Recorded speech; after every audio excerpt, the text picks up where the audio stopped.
hand appears in front of our eyes, reaching for freedom. There is a boy who is clearly burdened with something. The hand, or rather the hands, keep touching him, asking him to save their world, save them all. For some reason, they call him a hero who must save their world. However, why does he have to become one at all? He asked his mother why he had to be a hero to all of them. How can he stop all this? Because it's really very hard for him.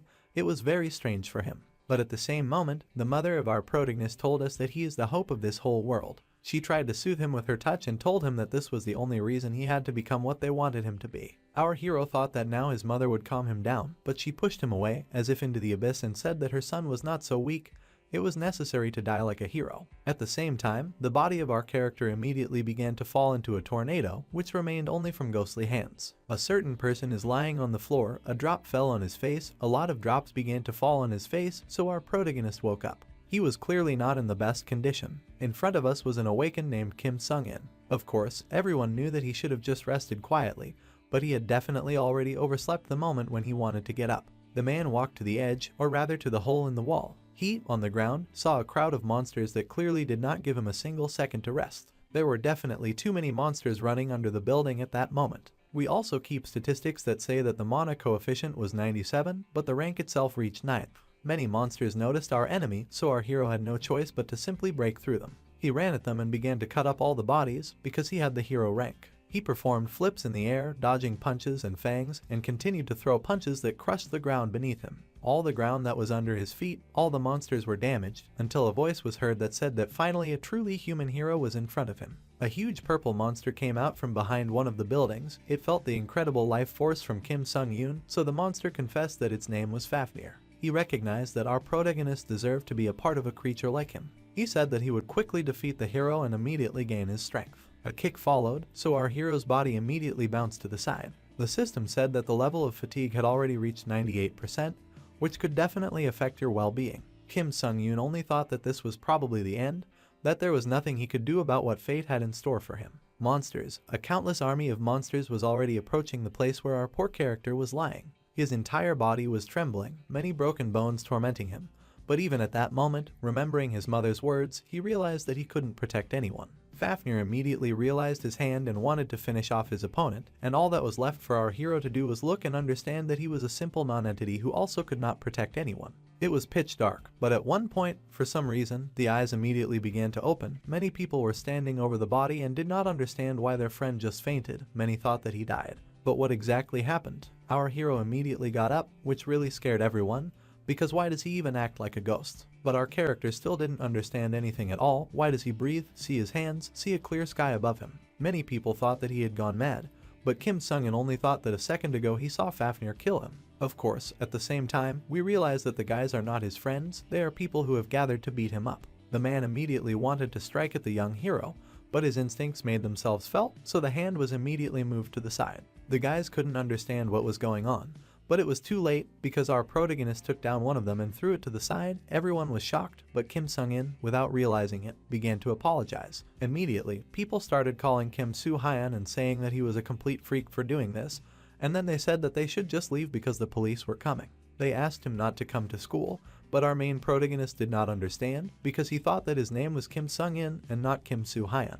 Of course, our main character immediately got up and took the phone out of his pocket. He thought it was a very strange thing, because wasn't it his phone? It looked like 20 years had passed. However, as soon as he looked at the phone screen, he noticed his new face. At the same time, we realized that in 2042, the world has come to an end. After the dungeons began to appear in different parts of the earth, monsters began to come out of the dungeons that had been cleared and began to invade the real world. This event was called the Flash, and it ruthlessly destroyed absolutely everything in this world. But on the other hand, there were people who were born with the power to fight this catastrophe. People all over the world began to call such people awakened, and Kim Sung-yoon was one of them. Even after all the humans died, he was the last one to stand and continue to fight the monsters. He became the very last representative of humanity, and the strongest awakened one. It was at this point that he was in the police station and talking to a police officer. The policeman could not understand, because what is the name of the person sitting in front of him? Our main protagonist said that his name was Kim Soo-hyun, so at the same time, the police officer asked for his date of birth, how old he was, but of course our character couldn't answer any questions. At the same time, turning his attention to the calendar, he noticed that the year was 2022, so if his memory serves him correctly, then most likely the time was rolled back by 20 years. The police officer was still peppering our protagonist with questions, so he had no choice but to say that he was 19 years old, because he actually looked 19 years old. He was definitely still in school. The policeman asked if the person in front of him knew his home address. Again, there was no response, and while the policeman was very angry, our main character thought only that he was absolutely sure that he had died from Fafnir. Had he been dreaming, or was it just Fafnir's magic? But then it became clear that the sensation of the monster's fist touching his body was real. He was actually in the past now, only in the body of another person. What does it even take to return to your old body? There are too many things that you can't and won't be able to figure out yet. Of course, at this point, when none of his questions were answered, the policeman said that there was no reason to talk to his interlocutor, so he only told him that his mother would come for him soon. He said that after he left this place, he shouldn't wander around, but just sit quietly at home. At that moment, he was warning him about some places, but then a certain woman's voice was heard shouting Kim Seon's name. She immediately ran up to her son. It was clear that the mother was worried. Her face was filled with fear and panic. But our protagonist could not understand what was happening, because really now in front of him is the mother of the owner of the body in which he is now located. At the same time, it was evening, and the sun was sinking below the horizon, and my mother was asking him if he had forgotten his home address. Of course, they had moved in recently, but she definitely couldn't think that it would be impossible to remember. Maybe it was all because of stress. But at the same time, she immediately laughed, because she would never have thought that her son would address her so formally. Our character immediately jumped up, realizing that in this new life, he was going to play the role of the old owner of the body, Kim Soo-hyun. But what was he supposed to say now, seeing his mother so depressed? Should he apologize? But the mother immediately reached out with a handkerchief and said that her son would only have to wipe his face a little. She said that she heard that the children who constantly bullied him in shock did it today. When will they stop doing all this at all? He continued to wipe his son's face and asked him to tell her about it next time. She held her son's hand, which made Kim Soo-hyun very confused. Of course, at that moment, my mother couldn't understand what was going on. Why was it so quiet outside? Our protagonist also noticed this, and it was at this moment that a certain wolf could be seen baring its teeth, while mother carelessly continued to walk forward. She was saying that we should keep going until our Kim Soo-hyun started looking back and noticed the wolf. The wolf immediately pounced on him and tore out a piece of his clothes. Many things fell out of the backpack. It was clear that it was a werewolf. It was this threat that the police had warned him about. He recalled that it was in 2022 that outbreaks began to occur much more often than before. The problem wasn't how to mate with werewolves, but how to find the right weapons. Of course, my mother was worried. She understood that there were monsters in front of them, but our character asked her to sit still, armed with an umbrella. The wolf immediately charged, but even so, the wolf was injured. Since there were two wolves, the second one attacked from the back. It was clear that the body in which our hero is located is incredibly weak to cope with such a monster. If only he were an awakened one. Another wolf was approaching, and our protagonist thought that everything would be over with him now, but at the same moment he noticed how his mother rammed one of the wolves with her body. The wolf fell to the ground, but mother was also wounded. Why did she do it in the first place? It was so dangerous and reckless that one couldn't even think of such an outcome. However, the only thing my mother said was that only her son should get out of here alive. These words could not give our character any peace. He could not find a word while the wolves were behind him. At the same time, a strange sinister aura began to emanate from Kim Soo-hyun, which made it clear to the werewolves that they probably just had to ask for their last wish. The wolves sensed something and at the same time just started running away. Our Kim Soo-hyun ran to catch up with them with his umbrella in hand, thinking that he could beat them, but he immediately fell down. Is he that weak? He immediately went to his mother and took her on his back, telling her that they were going home. But as soon as our character took it, he felt the pain in his back again. He realized that most likely his back pain was due to the same injury. But as soon as he thought even more, he realized that he didn't know where his home was. By that time, by the evening, he was still able to find this address because it was in his wallet. He put his mother down on the sofa. He was very out of breath. He was very pleased with himself, but at the same time he began to hear that his mother was saying that her son should run away, that she would stay with the wolves. This was all very annoying for our character, because why did she do this at all? How could she put herself in danger by trying to protect him? Then he looked down at his hands and began to wonder why his body was so weak in the first place. Why is it so weak that it can't fight off a few ordinary monsters? Of course, he was very angry that he had been reborn into something so pathetic. Was it only to repeat all the mistakes he had made in his previous life? However, he then decided to calm down. It was important to keep a cool head in times like this. But behind our hero's back, a strange glow immediately appeared. The system asked for some permission, and then the user's confirmation began.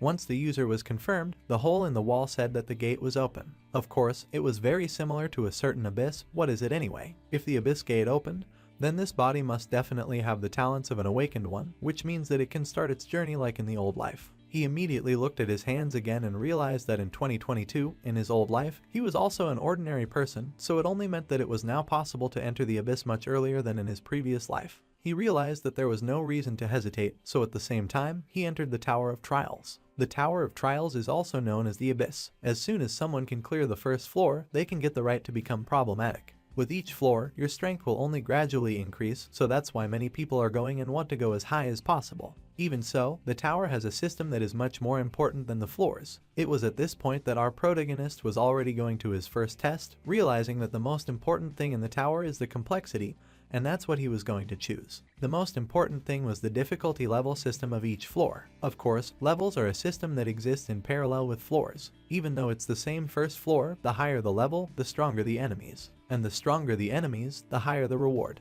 Of course, this meant that the risk was also higher, so in other words, the higher the risk, the greater the rewards. The tower began to transform a new area, like the Colosseum. A test of the 10th level was created, but our main character could not understand whether everything would be alright with him, because in the past he was able to master the 8th level at most. But if anything, he should at least try to change something, so that he doesn't have to build up that sad ending from the past. It was at this point that the system asked you to choose a weapon. So as soon as the weapon was chosen, our Kim Seon knew that he should move forward while the crowd of monsters was coming at him. A few hours later, on the street, one of the humans was surrounded by werewolves. He was screaming for help, screaming for someone to save him. But it was at this moment that our main character appeared, who said that he had found the very creatures that attacked him in the morning. Our Kim Seon immediately threw a few punches at him, and Hatem started laughing to finish them all off with an umbrella. Seconds later, one of the werewolves was defeated, and our character reminded us that he had warned everyone that he would not let anyone go just like that. The werewolf was scared, but our character asked not to worry because soon he will join him. At this point, we could see that the awakened Kim Seon had cleared the first floor with a difficulty level of 10,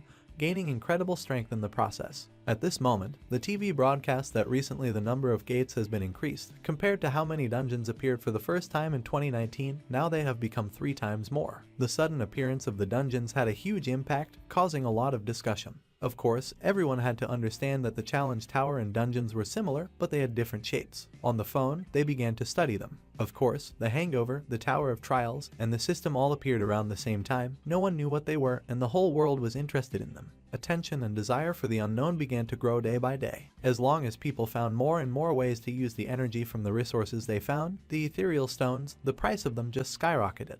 The rewards found in dungeons are sluggish not only for everyday life, but also for the global economy. The born ones, by themselves, received a material reward from capturing the dungeon, instantly charmed by the fame and sense of superiority that followed them. However, what people didn't understand was that in some places, a phenomenon called Flash was discovered, where monsters could escape from Dungeon X, but still the dungeons were considered to have too positive an impact on society. The Flash, this is what shocked people in the future, because as the dungeons grew, more and more powerful monsters made their way into the real world. In the near 2029, the situation will accumulate to the limit. It is this catastrophe that will destroy the world that we all know. By then, many people were looking at each other's rank, meeting for the first time the name of Kim Soo-hyun, who was ranked first in dungeon clearing. They thought he was a rising star, so who is Kim? As soon as they said that, our hero entered through the portal. He realized that it had been a long time since he had been in this place. Tower of Trials, a place often referred to as the Abyss. In our character's previous life, it was a vast world where countless awakened ones could gather to explore the floors. Each floor is a separate world with its own environment, climate, and even its own culture. However, they all have one thing in common: before you can go up to the next floor, you must pass a mock test. Right now, all the awakened ones are on the 2nd floor. Compared to other floors, it is very easy to find all kinds of resources, but in order to take advantage of all these amenities, you must collect the required number of achievement points on the 1st floor. As soon as these words were spoken, it was possible to see how Kim defeated another monster, completing the trial test. He couldn't believe that it was even possible to deal with level 10. It was clear that if it wasn't for the experience from a previous life, it would definitely be bad. Fortunately, the more our protagonist fights, the more feelings for him return from his previous life. At this rate, he will definitely be able to reach the end this time. As soon as all this was said, the system once again added up a huge amount of points, giving out the final rating as the 1st place. Of course, it was clear that this is only the 10th level, and the rewards are simply incredible, and all the characteristics are growing much faster than in the past. He can now safely move to the next floor with as many points as he currently has. Our main character was very happy with such a huge amount of points. Shouldn't he go shopping now? First of all, it was worth first going to the store that was right in front of him. As soon as he got there, he was met by an attractive elf who noticed that Kim had just come up to this floor, so she asked him to tell him everything he wanted, and if there was anything specific, the elf could advise. It was a dark elf, Valley. Only our protagonist understood that this merchant was the same as in the previous life, but now it won't work on him, so he immediately said that he needed a transformation skill, a jump skill. Valley couldn't believe that such a young man had been given so much advice, but would he have enough points for all of this? After all, these skills are worth a lot of achievement points. But our main character just smiled and immediately put 1150 points on the table. She couldn't believe it, because what had he done with those glasses anyway? Sure, Valley said that no one had ever scored 1000 points on the first floor before, but did they really make it to the second floor? Our Kim said that of course it was true, that he had just gone up there, he was just a regular customer. As soon as our character came out of the shop, he decided that he should look around a little. He opened the spatial bag and saw that he had bought a sword, a spear, and everything else vital, like he didn't even forget anything. It was at this moment that he took out 2 books and activated the analysis. He understood that each skill had the required level of mana required to master it. Skills. The skills that you master will become stronger as you increase your skill in using them, but some of them have levels that skill alone is not enough to achieve. These skills are called skills with a level of growth, and it is very difficult to get it. There is only one skill with a level of growth that can be purchased in the Towers of Challenges, and this is transfers. And something as important as the skills to use a mana catalyst in this way. It is this catalyst that will increase the level of mana and adjust it according to someone's abilities. It can also be purchased at the regular reward shop when someone's challenges are over, as an item that will increase your magic power to the desired level without going up in the tower or capturing dungeons. Our hero even thought that it was quite easy not to notice this, but still people just miss a lot of useful things. This item in his hands is also incredibly useful. Kim didn't know how useful it was to have memories from his past life, however, transformation and magic catalyst were pretty good decisions to begin with. But just as he was still pondering, he was approached by a person who wanted to talk. But who was it? Why couldn't you smell it for 3 seconds? The guy was standing still at that moment. He said that he didn't want to frighten, but our protagonist definitely recognized him. He remembered how he was standing on the mountain of corpses with a grin. It was Choi Han-jun. Choi Han-jun was the genius of the Abyss Awakens Revenge in the past, but he was the main culprit in the death of a large guild in the near future. Right now, this man was standing in front of our hero, not understanding anything. Why was Kim even looking at him like that? But our protagonist said he was just a little surprised. Of course, he had met him in the past. He remembered that the person he knew had a more bloodthirsty aura. But what did he want to talk about anyway? Sure enough, at this point, Choi said that he was just following him from the moment he was in the store. It seemed like he was buying a lot of different items and thought that Kim had an eye for buying equipment. Our main character couldn't believe it. Was he really being followed? So at the same time, Choi started to draw out the topic. He has been waiting so long that our character is excited. But at the same time, Choi asked us to enter his room, which was very surprising. He was like the kindest dog, which put our main character in a not very comfortable position. By the time a new stage had already begun on the 10th floor, our Kim was able to escape with the treasure of the Charles clan. Evil members of the Charles clan will come for him to take their treasure back. This was the task, to escape as quickly as possible, and far too many lizards were on the way to the forest, so our main character had no choice but to perform his mission incredibly hidden. He understood that the Charles clan were monster hunters who were excellent at tracking their prey. Why does this mission have to be so difficult? As soon as our main protagonist looked at the pendant, it was written that this pendant has no effects, so it's probably just useless. I wonder what would be the best method to pass this test. The mission was to survive, so Kim immediately had an idea. At one point, he descended on a lizard that was alone and immediately turned it off. He realized that if he wanted to survive, it meant getting rid of everything in this forest. Right at this moment, a crowd of lizards were standing around our main character. They threw themselves at him, but Kim easily began to crush them with his newfound abilities. Since the lizardmen were now moving in groups, there was definitely a high probability that the battle would be prolonged. It would be much more profitable to come with a team or a group. But due to the fact that the difficulty will increase after level 5, it will be very difficult to invite people to join the team. Our Kim wanted to pass level 8, but as expected, it would be too difficult. That's what he talked to Choi about. He knew that level 8 was too low for his purpose and mission. As soon as he came out of his reverie, the boss of this floor popped up in front of his face. Our protagonist had no choice but to use the jump and clearly state that it would exterminate all the members of their order. A second later, the boss was defeated like an ordinary mob, and the system said that the reward of the second floor of the Tower of Trials is the unique ability of the treasure of the Charles clan. This pendant could now heal all damage and restore stats that affected the player. This skill can be used as many as 5 times. Of course, no one would ever have believed that the reward would be so unique. But as our character thought, the idea of destroying monsters rather than running away was a good idea. Because of this test, all stats grew several times faster than in the past, and with the transformation, he was able to understand how the boss would behave. The unique ability of the head of the Charles clan is Berserk, a skill that increased one's physical abilities in proportion to one's fatigue and strength reserve. This could definitely help in the future. Although it was tiring, but our hero was able to extract an incredible way out of this battle. If it can continue to grow at this rate,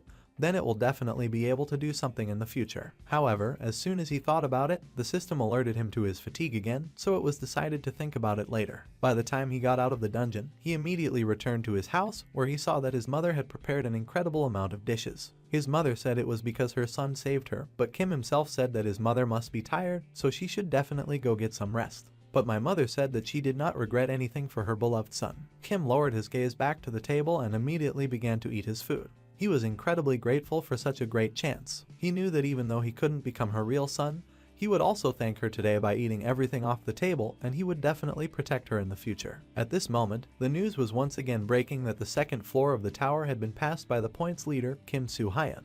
Everyone thought it was all a lie, everyone asked for proof. But Kim himself knew that things were bad for him, because now he would definitely have to hide. He leaned back to his keyboard as he continued to read the comments. Many even thought that every guild would want to get it, which would be quite problematic. At this point, in Seoul, one of the Aries guild headquarters also started talking about Kim. There was also Choi, who also knew about the guy in first place. The guy was told that he woke up together with our protagonist at the same moment, but does he know anything about him? Choi thought for a moment, then said that he didn't seem to have met him before. So it was at this point that the man said it was worth postponing, and then asked what was going on with the attack on the 3rd floor. He knew that the 8th level was very difficult, so Kim Soo-hyun also appeared. Choi said at the same time that he was looking for people to go there with him, but because of the level of volunteers, it was very difficult to find them, so he would go there himself. The man smiled and said that if Tom didn't have enough people, he would find them for him, so there was no need to think about anything but climbing the tower and then something that Tom knew would happen. The man only asked to defeat Kim Soo-hyun. At that moment, Choi knew that it couldn't be that the guy on the bench was Kim, so even if it was him, he didn't know what to do with him. Choi thought it would just be better to focus on his own path. We are again transferred to our main character, who successfully cleared the 3rd floor of the Tower of Trials, the 4th, 5th, and so on. The results and final reports of his exams were also passed. His mother asked him to call as soon as he could, but Kim himself went where he wanted to go. He said that he would come back one day. By that time, 1 year had already passed. He was constantly worried after passing the final exams, but even so, he managed to protect the 9th floor. Then comes the 10th, which will definitely take a lot longer, and since he doesn't know how long it will take him to clean up, then a great option would be to go on vacation away from home. For the awakened who have challenged the tower, the 10th floor is a barrier to overcome, as the challenge difficulty increases every 10 floors. Increases so much that it is more difficult than 1/12 and 11th floor. For this reason, most players usually choose a level smaller than they usually pass, but if you lower the level in this way, then other floors will become more difficult, so to overcome this test, you need to definitely become stronger. It is at this point that the information is given that the green dungeon that will appear in Anyang in a year, a large-scale outbreak, the first time that humanity will be under threat, and after a while, an incident in Gyeonggi-do on New Year's Day. This is the future that is worth changing. By that time, the sun was shining and Kim decided that this time he would definitely protect everyone.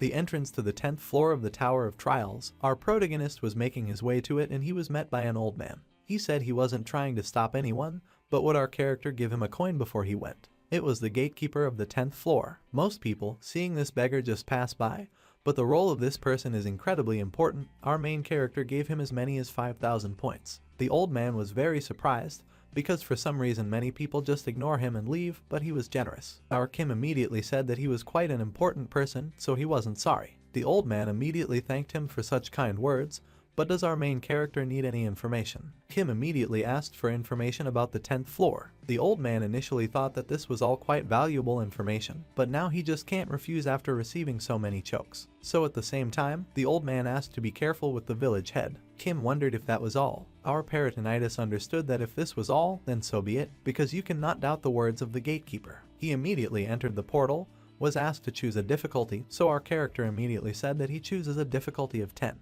At this moment, he was standing on a mountain looking at the city. The system said that it would be necessary to find the target of this trial and deal with it. It was impossible to die. At that moment, there was a tower of challenges in front of us. Some girl was picking berries. She thought that she was very lucky. Since she had so many berries, it wasn't even a big deal if he ate one. However, as soon as she pulled the berry into her mouth, she noticed that a scary creature was bumping into it, which opened its mouth. It was a huge lizard of incredibly huge size, so the girl had no choice but to start running. She was screaming, she was terrified, she couldn't say anything, she wasn't thinking that someone would come to her rescue. But just as she was starting to lose hope, Kim came running over and grabbed her and asked her to hold on as tight as possible. The lizard thought that it had already eaten the girl, but the lizard realized that it did not succeed because our main character walked through it with a blade. He was the one who was able to defeat her with a single punch. As soon as the girl and our protagonist landed, the girl was incredibly scared. She couldn't say a word, so our protagonist asked her if she was okay. But the girl immediately started twitching. Of course, after all this, our protagonist tried to take her to his parents, but the parents just closed the door in front of him, saying that he wanted to kidnap their child. However, as soon as they closed the door, the woman immediately began to say that even if he just saved the child, he had ulterior motives. It was pointless to try to hold a child hostage, and there was nothing to steal in this Derwin.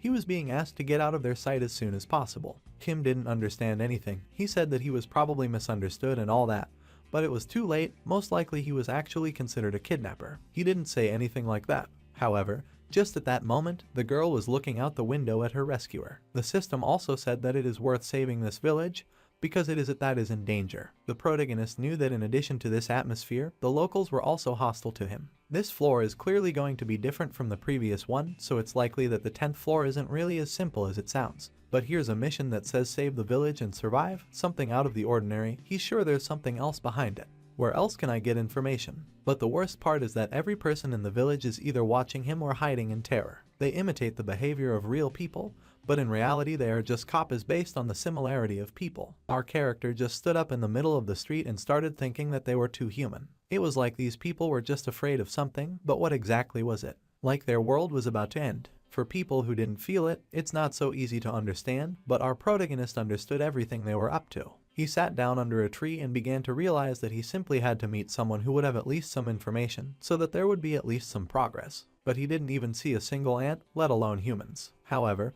just as he was about to get upset, the girl he saved came around the corner. He greeted her, and the girl just came over and quickly gave some berries that were in her hand, and then went back behind the tree. She was silent for a moment, then thanked her savior. Kim smiled, then asked her if she could come over for a moment. At the same time, as soon as the girl approached our protagonist, he took out an incredible amount of food from his bag, which the girl would definitely like to eat. She thought she was incredibly lucky, but did they run out of food in the village? The girl immediately replied that everyone was afraid of each other. Everyone thinks only of themselves. Our hero suggested that the time is quite difficult for the residents, but the girl replied that they are still holding on because of the head of the village, because he is a hero for them. Our Kim asked what that meant, but the girl only replied that she repeated the words of her father, who said that the head works very hard to protect the village and that all of them should trust and help him. The girl, as soon as she told everything, asked why the man had come to their village at all. But our protagonist said that he was just wondering how the head is doing, that he can help him or deal with the with you in the same zeal. However, at the same time, the girl remembered that lizard and said that they can't attack the village, and it's all thanks to the head.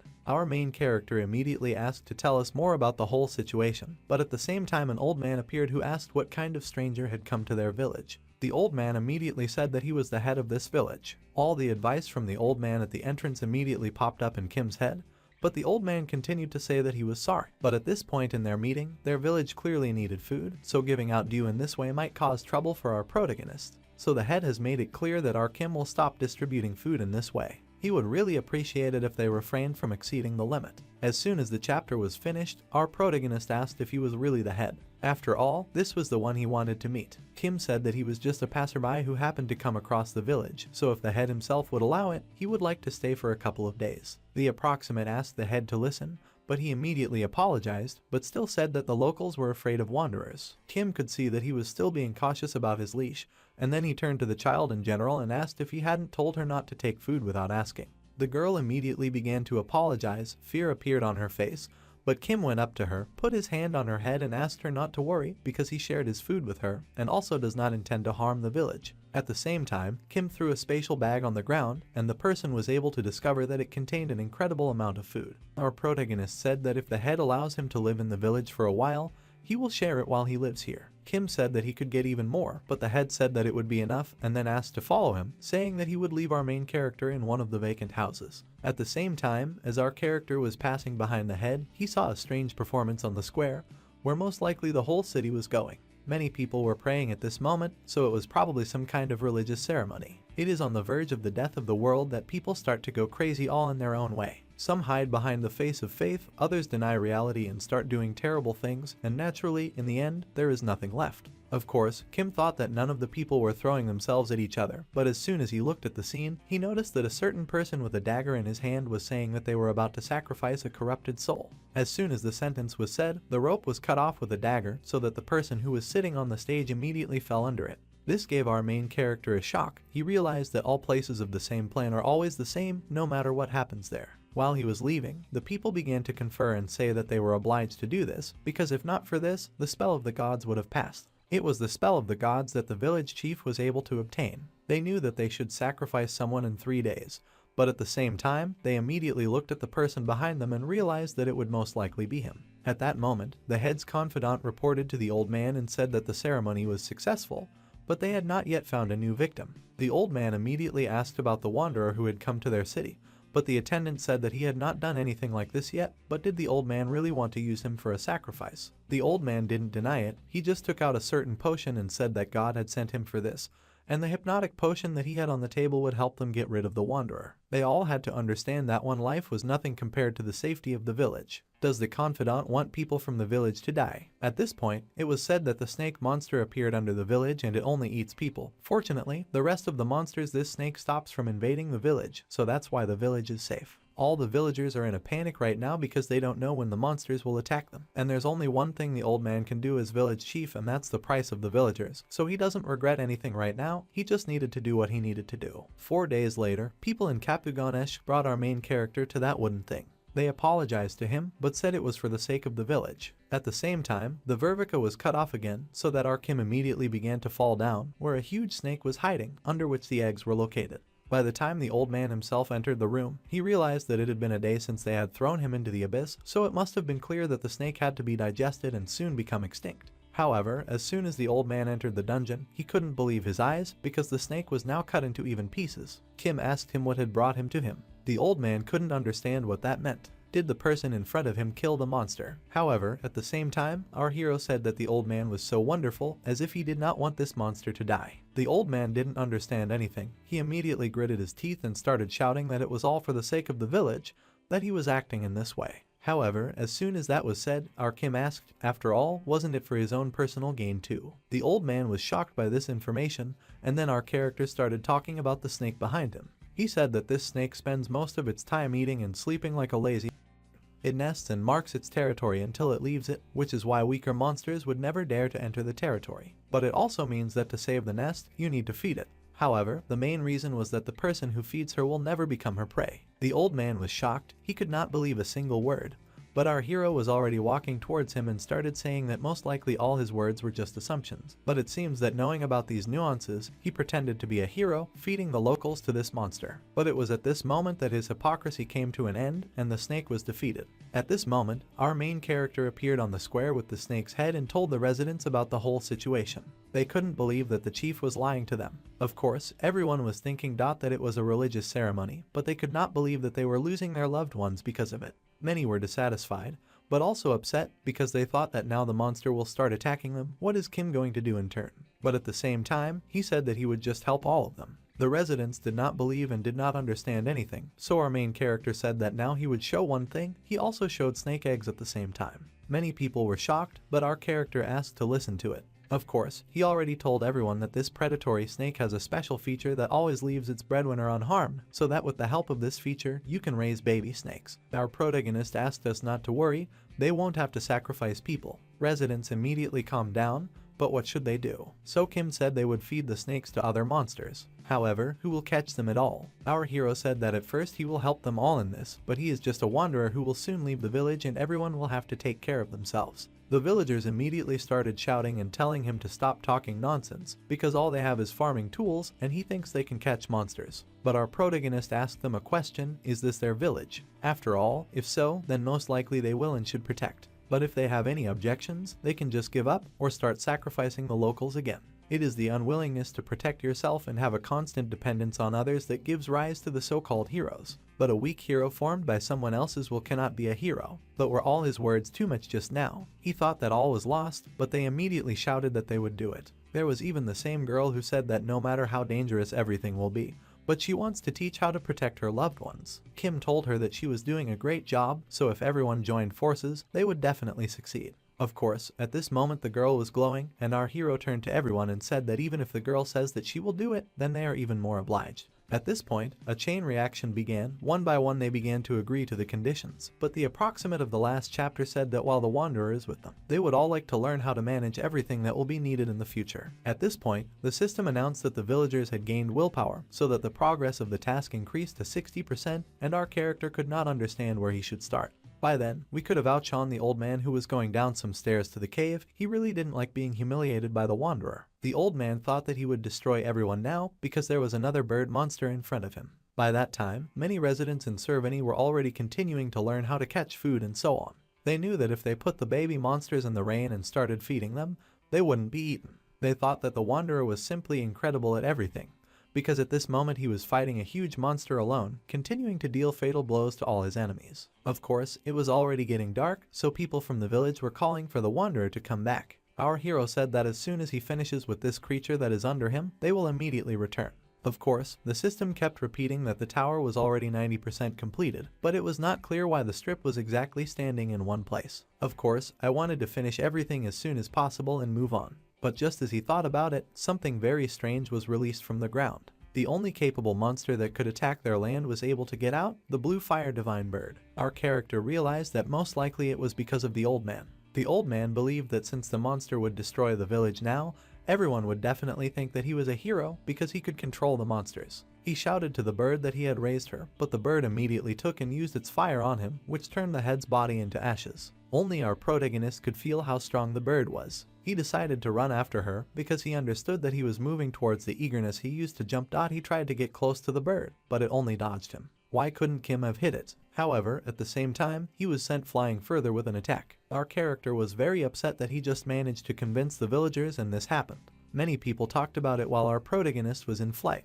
But at the same moment, both of them turned around and noticed a huge monster. They were scared, shouting in fear. The bird was about to use its spell, but at the same time, Kim appeared, throwing his sword at it while covering its mouth. He realized that if he couldn't get it, he should just try to do something easier. It was at this point that the bird was tied up, and our main character stole its ability and was also able to defeat it with fire. There's nothing going on there, and Sahyun also said that he wants to take a vacation after the final exam, so he's out of town now. She's not worried, because she's sure he's fine, and it feels like he's suddenly grown up a little. Sometimes it seems that he has become a completely different person. We see a guy in a fight who fights a monster bird, and he does it. Of course, there is a skill limit that he can use through transformation, a level increased skill with which strength depends on the skill level. Transformation. It can copy the physical characteristics of a certain target. The number and difficulty level of the target will increase depending on the level of transformation. This level isn't enough to hurt this guy at all. He had an attack flying in.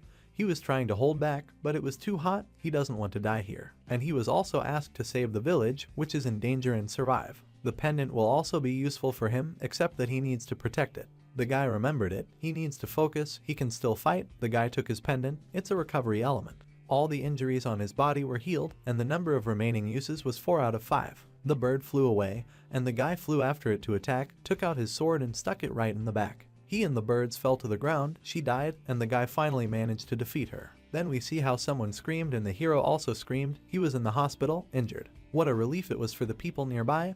They are glad that he finally woke up. The girl thought he was dead. She saw him burned alive in that fire. Yes, he lost consciousness, but what happened? He was asked to lie down and not move, because thanks to him everything is finished, It was an overgrown bird, it is dead, they have no more problems. They cut up the body of this bird, so now they can not worry about food for a while, and all thanks to the guy. Just like he said before, he couldn't believe it because it was impossible to survive in that fire. He has a few bruises from the fall, but other than that, he didn't see any other more serious wounds. Everyone was looking at him with delight. Wasn't his act enough to call him a hero? He's just a lucky guy. He seems to be fine except for the pain in his muscles. A girl ran up to him and hugged him. He received 1,000 achievement points. Also the highest achievement in tower testing 10th floor was hell completed. Everything was done 100%, now he has nothing more to worry about, now the villagers can live in peace. Besides, it was going to be a little noisy, everyone was extremely grateful, he was their savior, there were people standing around his bed. They will never forget that every villager is grateful to him for what he has done for them.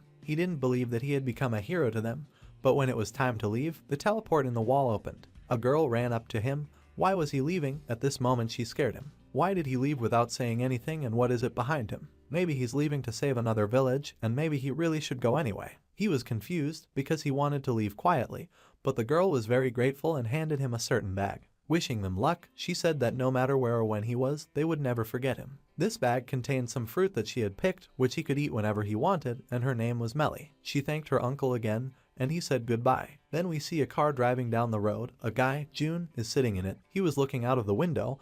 A man was talking to him, but the guy didn't answer. Apparently, he was worried. He turned his attention to the man and said that not at all, of course, how could a guy like him, the best among the rookies, be worried? Since he had already reached the 15th floor, he was now at least B rank. He might even try to become the highest ranked player. It looks like they're talking about different rookies. This Kim Sehun's rank will be evaluated soon as well. Well, how does a man know about this? It's just intuition. After all, the guy recently cleared the 10th floor. Isn't now the time for an assessment? He's even informed about the floors he's protecting. This Kim Sehun, he thought. He also does everything to attract Jun Dongyung's attention and sympathizes with him. But the man just wants to say just in case, it doesn't matter if it's the tower or the exam hall, if he meets this guy there, then he has to bring him to their guild. In that case, if he enlists Kim Sehun, he can let the boy go. The guy in the car understands what will happen if this hero replaces him.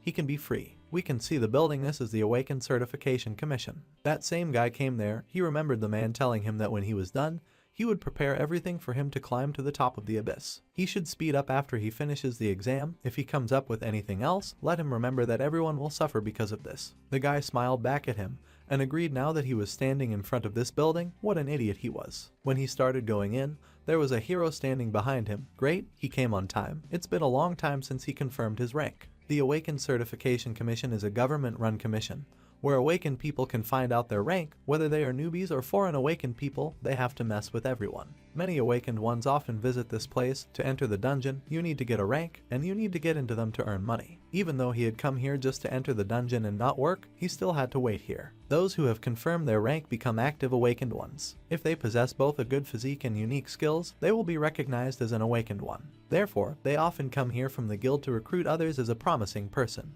The guys in front of him were talking about the Hawk's Eye. The man who was being escorted said that when everything was ready, they would tell him his name and tell him everything. There was a guy swearing behind the counter. He asked them to stop joking and just do their job normally. Let them take a look at him again, because he has the 3rd level of mana. It should get a C, so why is it only D ranked? The requirements for obtaining a rank suddenly changed, and those people couldn't do anything about it. He grabbed the back of his neck and started yelling at him even more. This is their problem, that the conditions have changed. Why did he decide everything himself and cut the man's rank? The income received from the dungeon depends on the rank, but you can't behave like this even if you are not satisfied with the received rank. There were scouts all over the place, and the fight was getting worse because the guy didn't agree with the verdict. Suddenly, that guy from the car came up to him, twisted him and knocked him to the floor.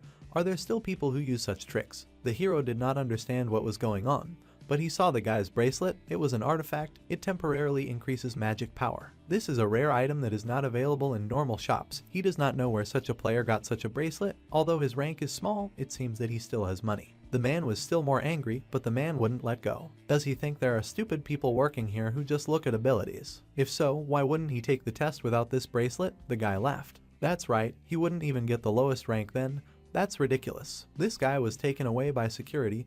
He can go on his own. Let him go, he shouted. This kid isn't in the best of moods, so he's even a little excited, but still. Suddenly, someone greeted him from behind, and he turned around and saw the guy he needed to find. Hayek saw him for the first time on the 2nd floor. Does he remember his acquaintance? This will be his first test of why he's so surprised. because the guy's too. Basically, the test for getting in a rank is taken a month after waking up. But the guy is a special case, so I would like to avoid a situation where everyone is looking at him. But he can't let his mother suffer anymore. The examiner was shocked, maybe because of his rank, although it's hard to say. As for the other guy, he would be able to get all the dungeon rewards if he passed the test. And he's on the 15th floor and still hasn't taken it. By the way, about this, he has personal circumstances. He's a freak, he thought, they don't know each other's names, he's Choi Hak Jun. But at that moment, he was called out and ran as fast as he could. The hero recalled the guild that he destroyed. It seems that at this time he contacted her. Watch the guy. Why did he do this? His rank is 4, load 44, rank assigned. How did he get such a high rank? He's still so young. Everyone else was indignant. The dark-haired guy congratulated him, but it didn't seem like he was too happy even though he was ranked like this. We've called the next one, Loner Kim Sahyuk, come over. They called the hero. Everyone was surprised at the expense of him. This is the guy who suddenly put the first with a bunch of points. His achievements from the 10th floor were incredible, discussed by everyone. Jun was excited because he also wanted to see this guy. A friend of his got up next to him and said that he would be back soon. The guy was shocked. This means that if he meets this guy in the tower or in the test hall, he needs to bring him to the guild. If he can do it, then he will be free. Is this person really this guy? As it was, he walked over to the counter and checked the rank. Later, he got out of this building. He screwed up very badly. A moment earlier, when he was standing there, he was asked to channel his mana into the meter, and he did so. But suddenly all that mana flew out. What's wrong with his mana? Still, we felt that something was wrong, so there's no need to worry. The hero received C rank, strength level 29. It was simply impossible, just that it was C rank, it must be at least a rank or higher. Everyone started talking about how these guys just had the same names, but it was a common name, and no one really believed it was him. Perhaps no one has felt it yet, but he is sure. Soon, the player will receive a record of awakenings and their results. This person is the same Kim Sahan. Suddenly the guy stopped, or he did. He doesn't know who's who. The meter showed that his rank wasn't that high, so the hero might be wrong. But he thinks that no one will be able to carefully control their rank and strength level. Even if this guy is a genius, only national level awakened ones can do it, not him. And the hero, when he walked, hoped that they all believed, even if only for a moment, but it seemed to him that he was losing control of mana. Fortunately, he was able to take control of it, otherwise things might have ended badly. It's probably because of the sudden increase in his ability level. Well, it's still normal, since his stats have increased significantly after clearing the 10th floor. In addition, the rewards were very good for the skill obtained after defeating the sacred bird, Divine Flame. It's a pretty strong growing skill, and it's especially effective against demon monsters, so it's very useful. Its stats have slightly increased, and it also likes the store the most. The items in the store are impressive because he cleared the 10th floor on the 10th level of difficulty. But the problem is that he bought an egg out of all these delicious items. Egg of an unidentified sacred creature. He ended up buying it because it's the only item he didn't know how to get, but he's confused by the fact that he doesn't know what's going to hatch out of it. However, there was one instance where a lucky awakened picked up an egg. He became a ranker with the power of the divine being from this egg. He's had it for a long time, and nothing seems to be happening. It can't be an empty egg. When the guy left him, someone shouted after him. It was his new friend. He was in the toilet, so he was late. He asked me how it went. The hero explained that everything is fine. He received a C rank. The guy hopes he doesn't mind asking something. Suddenly they were interrupted by the guy who was swearing at everyone inside. He must be one of those guys and trying to get revenge. The hero remembered the bracelet. Suddenly, a guy with red hair apologized to the hero, wanted to see how strong he was, and now he will look at it. But no one had time to do anything, when suddenly it was like a taser hit. It was a man. He was waiting for a guy. Why was he late? The entire man was waiting for him. He was looking with a murderous look. It was the guild head. The hero was looking at him with fear. It was the Ares guild head, Jun Dingyang. He walked up to the guy. Don't call him that. Fell to the floor. That guy, he was covered in blood and unconscious. He also told his charge to call him Hyung. The man was very angry. But wow, he made a new friend. This person was trying to explain himself. Kid. He just met him in the training hall, and he wanted to offer him to join their guild if his rank was high enough. But the guy doesn't think he can. If he is interested in him, then there is something special about him. The man will check out the guy himself. The hero tried to stop the head, but he already approached the guy. Jun tried to point a finger at him to keep quiet and not say anything. But he introduced himself. His name was Kim Sahan. Behind him, John was shocked, but the man wasn't at all impressed, or rather, he was glad. Guy Pasati tried to dissuade the man.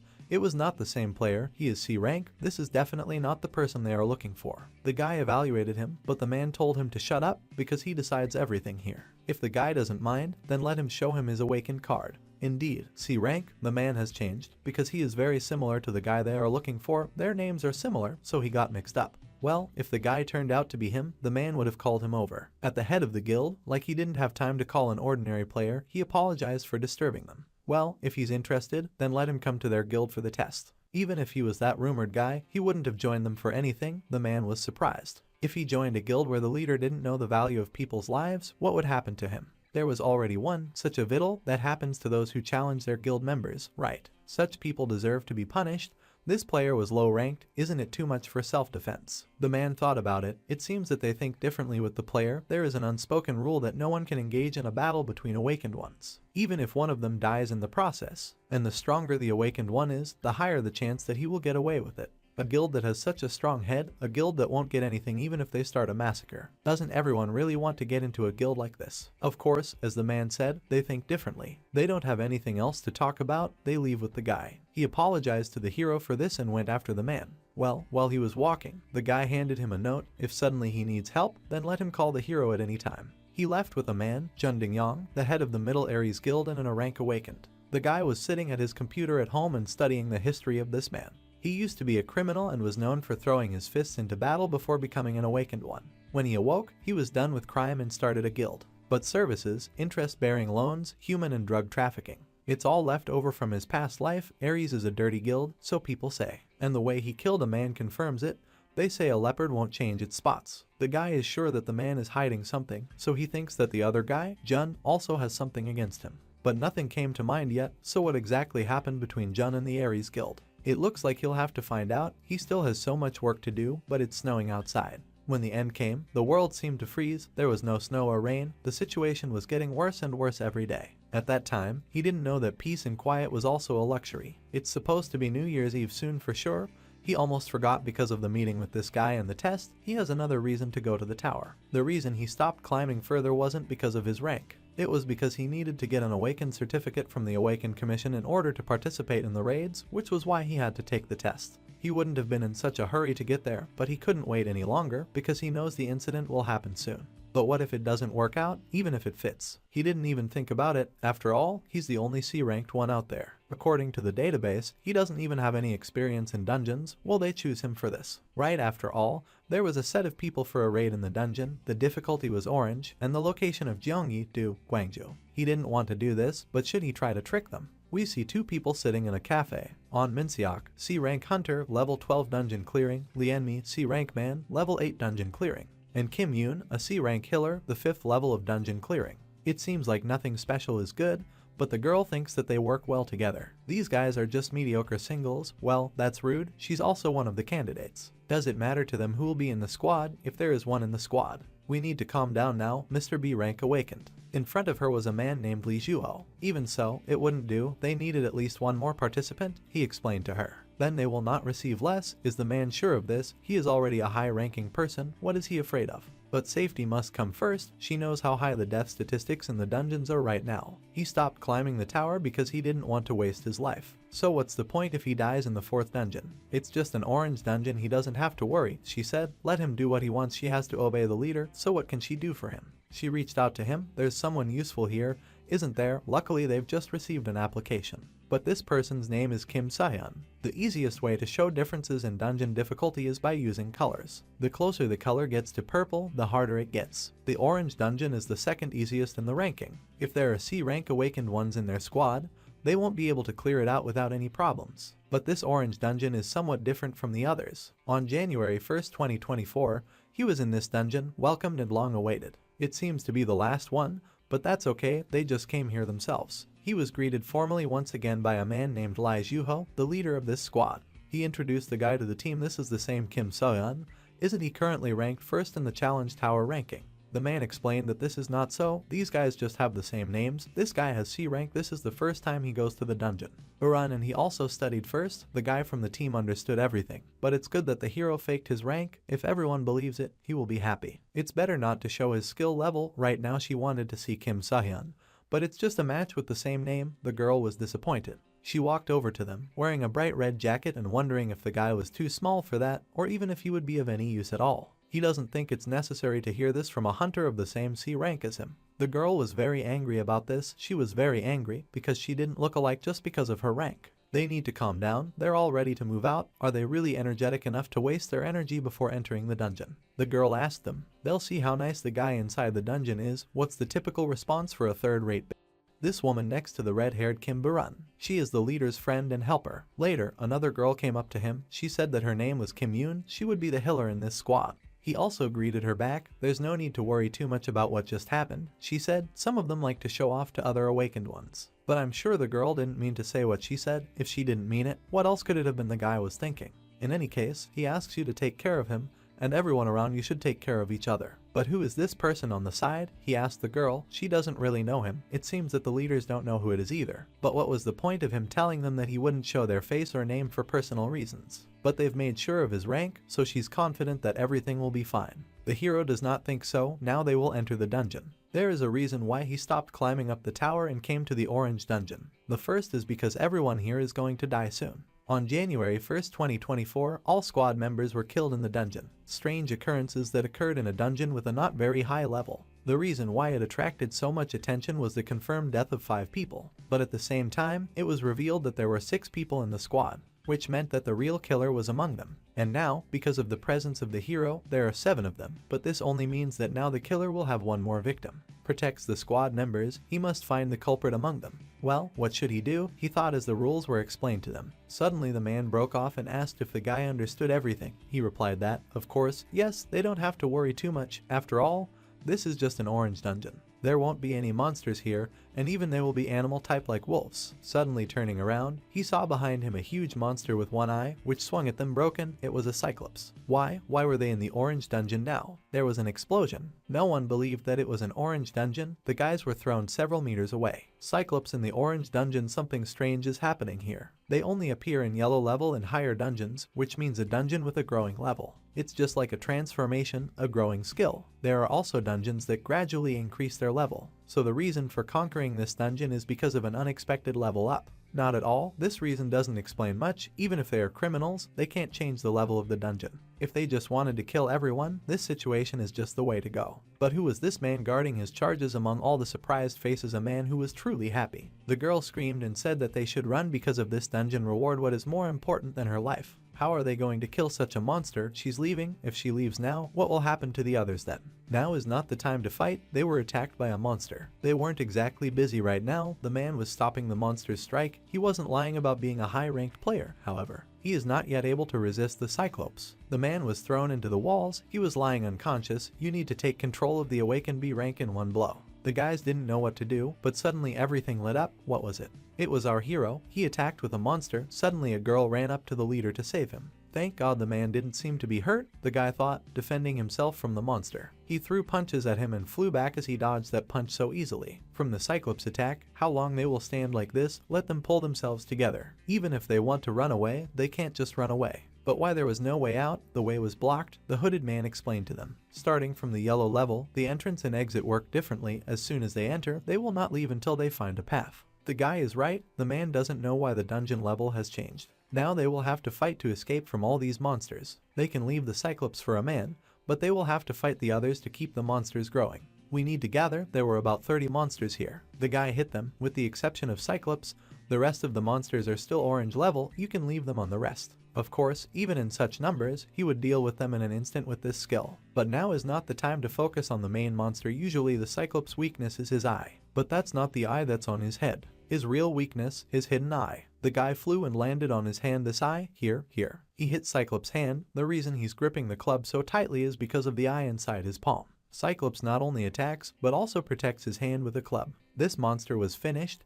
The others are still fighting. When the guy was looking at them, the man shouted at him to be careful, because the monster was grabbing him with his hand. He didn't understand what was going on and how it was that he didn't die. It wasn't the same hand that held the weapon. It couldn't be his other hand. The monster slammed him in its fist, the man shouting how this guy, this arrogant kid, could have been killed. It was all hopeless. You just need to run away. But let them see. Suddenly the monster's hands trembled and a guy flew out like a bullet. It might have ended badly, but he managed to get out. It was a good thing that he had borrowed this guy's abilities beforehand, and he had survived with the transformation. The guy landed on the ground, and the monster's arm was injured. He thinks that raising the skill level was worth it. Patriarch Charles is a berserker stat and also a sacred bird. Her stat is blue fire. Until now, he could only superficially copy his target's abilities, but right now, he can copy all of its power much stronger than he thought. Maybe he should see how far he can go with this. When a man ran up behind him, the guy was already flying into the air with his power. He swept past the monsters in one blow and killed them all, and later he flew up to the Cyclops,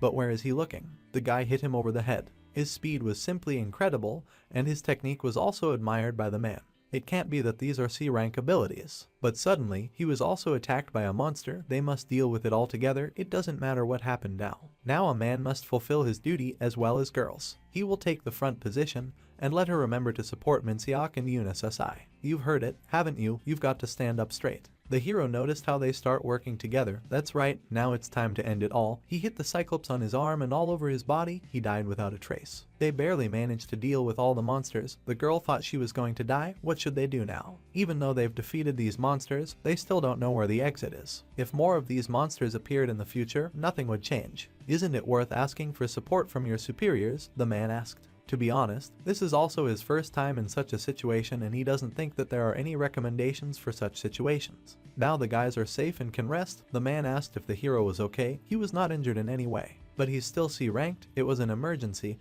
and he went a little overboard. However, he feels like his whole body is shaking. They can ask the girl to treat him, and he will discuss with this woman what they should do next. A girl ran up to him and asked him if he was badly hurt, but she wasn't really casting healing magic right now. But in any case, he fought very well. Just think that he killed a Cyclops alone. Even a man of his rank can't handle it. He was just lucky, the guy explained, but why isn't he worried? The girl is referring to the difficulty of the dungeons. This is also what she means by these people. The guy is afraid to die and is not able to fight properly while the girl continues to complain. And the hooded man they don't know anything about. And also two representatives in the Abyss network find conversations about them. They don't distribute dungeon rewards properly at all and come up with low-level excuses for their squad. Even if they somehow finish the chat trade, they won't be able to get the corresponding rewards, even if it worked the most, so that's what's going on here. He told the girl not to worry, he understood everything that was going on right now. A man approached them and said that he would like to talk to the guy, they need to move away. The girl was excited and the guy agreed. In fact, the hero himself would like to ask something. All the guys went through the cave. Fortunately, the girl no longer sees other monsters here. They had already dealt with all the monsters that were previously here. They'll be safe until the next zone. Well, how was the conversation between the man and this guy? The woman asked. How was that plan? The hero had a question he wanted to ask, but the plan was cancelled. He told the girl, recalling the conversation. She didn't understand why there seemed to be more to come. The guys came to a huge door. Very soon the real color will be known. The huge doors in front of them opened and they entered an empty hall. It was all gray, and it looked like they were in the middle of a dungeon. Perhaps there was a way out, for she had noticed some golden doors in the middle of the gloomy room. Wasn't this the way out? It looked like they would finally be able to get out of here. Well, if she just ran stupidly, the man was trying to stop her. As a scoreboard appeared in front of them, it was the dungeon system. It turned on. The system welcomed those who had come all the way here. The dungeon trial would start soon. It was the voice of the tower system. The exit right in front of them. What was it about? Starting from the yellow level, the raid does not end after killing monsters. Just like in tower trials, a raid can be completed when certain requirements are met. For example, you need to save the village and survive. The guys had to choose a way to pass. The first is to kill the monsters. The door behind them will summon them for 30 minutes. Second, the door opposite will open and they will need to run away from the monster for 30 minutes. The summoned monsters will chase them. We'll throw them out within 10 minutes. If they don't open the door themselves, the path will be chosen randomly. Why does this system do whatever it wants? The girl was indignant, so they won't get out until they've finished with one of the options. It looks like they should choose the second one. The difficulty is too high, they won't be able to fight them. Well, if the reward is better, if they fight before then, they did a great job. How can he say that? Boy, he's completely useless. They started cursing and were stopped by a girl with red hair. They should stop fighting. Do they have time for that? The man turned back, not meeting the boy's eyes. The girl asked him what to do in less than 10 minutes, and he was still thinking. The reason they were able to defeat the Cyclops and make it here is because of this guy. So it's worth asking him what kind of C rank will be the raid leader. Cool. The girl in the red jacket was indignant, but he fought and everyone saw his success. He thinks it's better to fight. What does he even think of himself after such monsters? The girl was dissatisfied. He wants to get the best rewards because they can either run or fight. At first glance, it seems that it will be easier to run, but if you think about it from the other side, it is possible that they will be chased by those very monsters that they will not defeat. Besides, they don't know that it might be more profitable to take up positions and fight here. If you think about it, this is probably the best option, the man thought. If no one objected, then they would agree on this. Everyone needed to get in line. The guys stood in a circle and defended each other's backs. They chose the first way to fight monsters, and in 30 seconds the battle began. The system wished the travelers good luck and the gate opened. All sorts of monsters came out and they started attacking people. Everyone had to be careful. Why are they so fast, these monsters? One of the monsters grabbed the man by the neck and twisted him. He couldn't even breathe, but the hero helped him with this monster lizard. It took only about a minute.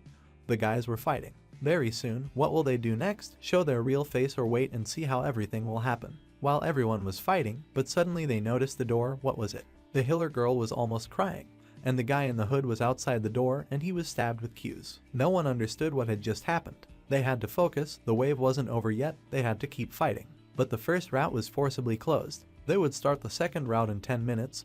They needed to pass the gate and reach the exit safely. But the guys didn't understand what was going on. They had less than 5 minutes left to finish the test. Who opened the gate? The girl was crying. The other was indignant. No one knew.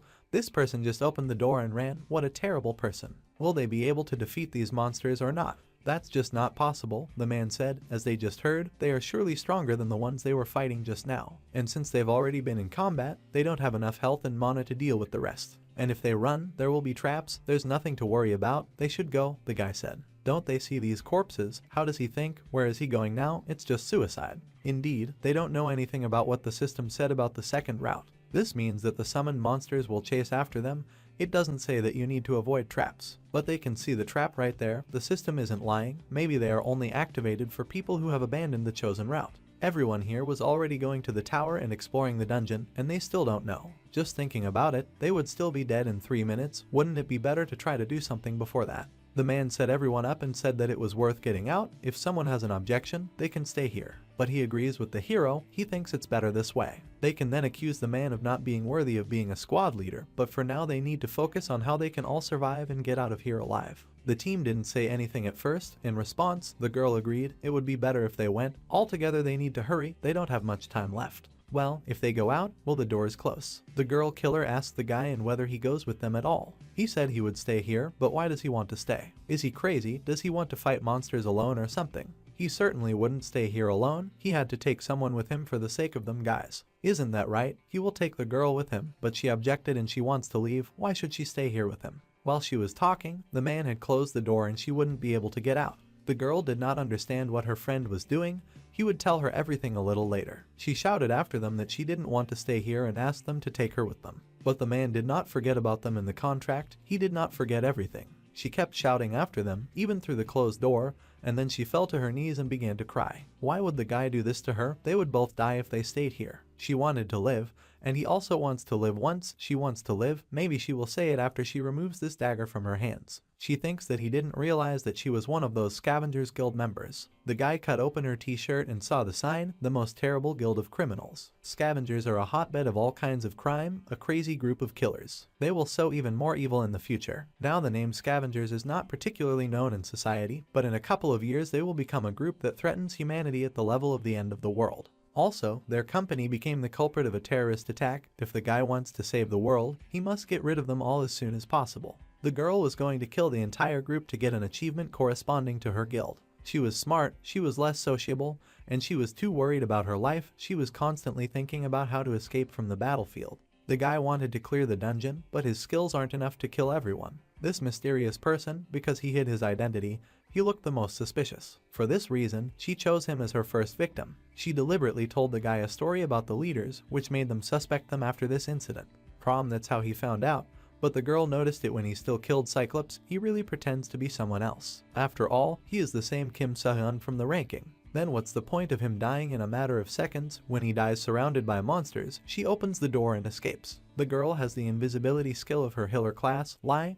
Her skills are designed to kill. She used her skill to hide from him and open the gate. The second test route opened. She wished him luck and disappeared. I wonder if this skill will be able to detect the smell of blood coming from her body. The girl noticed that her entire arm was covered in blood when he managed to do so. The monsters smelled this smell and attacked her. It remains to deal with them, with these huge cyclops and other monsters. The guy dealt with all of them smartly. He apologized, but they won't leave here alive. He fended off one monster, then another, then a third, all with his skill. He was fighting monsters that were flying. As expected, there are a lot of them, no end in sight and no end in sight. Well, maybe that's a good thing, because this is the right moment for the right technique. He will finish it all in one shot. Meanwhile, in the cave, the guys ran and ran away. You cannot stop, the monsters will immediately catch them. So this healer had killed this guy with a trap. How could the man even know about it? This is information that he received in advance. This information was told to him by the hero. He understood that the guy's rank was higher. In fact, he was talking to a girl. He is so strong that he was able to kill a cyclops by himself. And the man thought that it was the guy from the rumors. If so, then he asks him to become the leader of the raid.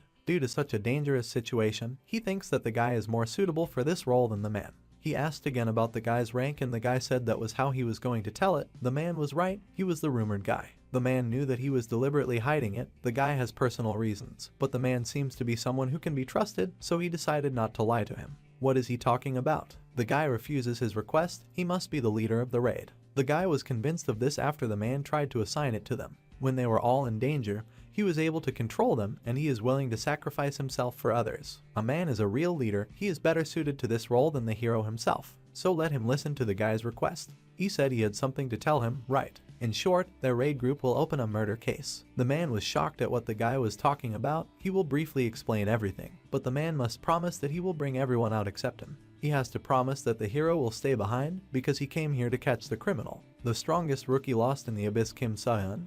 Perhaps he thought that he could buy time with his strength if he stayed behind. Well, even if he can, what about the numerous monsters in the dungeon? The man thought as he ran, but he had to finish, even though he was worried, but he still couldn't do anything. In any case, it will just get in his way. But he can't do that. No matter how much he thinks about it, he just can't leave him and go. The man abruptly turned around and ran in the opposite direction. He apologized to the hero because he does not think that he can bring the others out. He will return to him and help. When the man opened the door and saw the dead monsters, but what happens? Everything was blue, and the hero was using divine flames. When the guy was running, he noticed a man in front of him and abruptly turned his power. He directed it at the monsters and defeated them. He swore at the man for coming back, and he told him to leave. But he couldn't leave one guy. But what about the girl? He took care of her, or rather, the monsters killed her. The man ran here like a madman, and the guy had already killed everyone, and he couldn't even do anything to help. But a man can help himself because everything is just beginning. A yellow ring opened up in front of them, a skeleton began to climb out of it, and the final boss finally appeared. The final boss was a skeleton with a cloak and a sword in its hands, as well as a yellow dot on its forehead. The man had never seen anything like this before. What the hell was this? As the hero said, this is the final boss of this dungeon. There are bosses that look like skeletons. The boss was indignant and asked him not to call it that rather rudely. It turns out that this skeleton also speaks, but he would have preferred to be addressed properly instead of being called a derogatory word like skeleton. That's right, let them call him the Dark Priest Slick. That's his real name. Before he could finish, he was interrupted by a guy. Even if they don't try to sound cool, he's only half a lick. This thing isn't a lick. In fact, it has almost become a lick. The real lick is completely different in mono level and concentration. Well, the boss was indignant.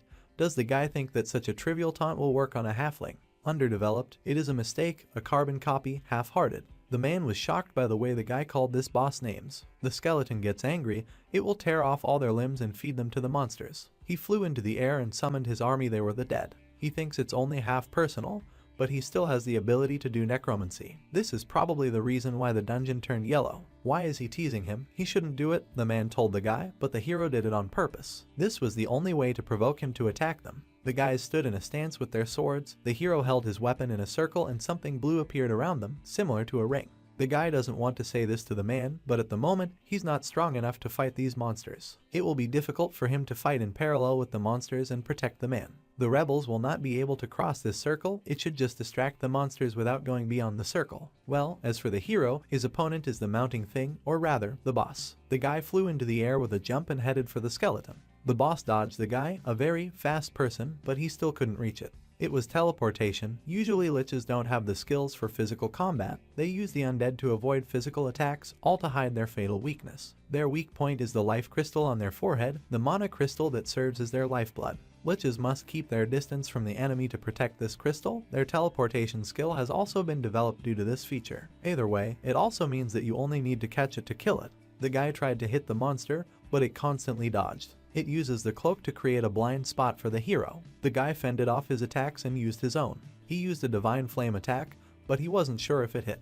Divine Flame was a skill that could definitely deal critical damage. In any case, it was useless as long as he didn't hit the monster, the boss said. The hero thought he hit it, but it seems difficult to hit a moving opponent. Meanwhile, he was hanging in the wall with his weapon, so it's fun to watch him while he's hanging there and reasoning. The monster thinks it's good that it's thinking it through. He should look at his sword first. The boss's magic can destroy anything it touches, and it will immediately corrode the hero's sword. He has about 5 minutes before he loses his weapon. But it probably won't happen, the guy said, and it'll be over in 5 minutes. He drew his weapon and leaped straight at the monster. The guy landed with a huge crash, smoke rising. The man was very afraid for the hero, but he did not come here to be protected, but if he tries to do something, he will interfere with the hero. He couldn't figure out what to do. He would instantly die before he could do anything if he went out of his circle. However, sitting idly by wasn't an option for him. The man swung his weapon and struck at one monster, and then ran out of the circle altogether and at another.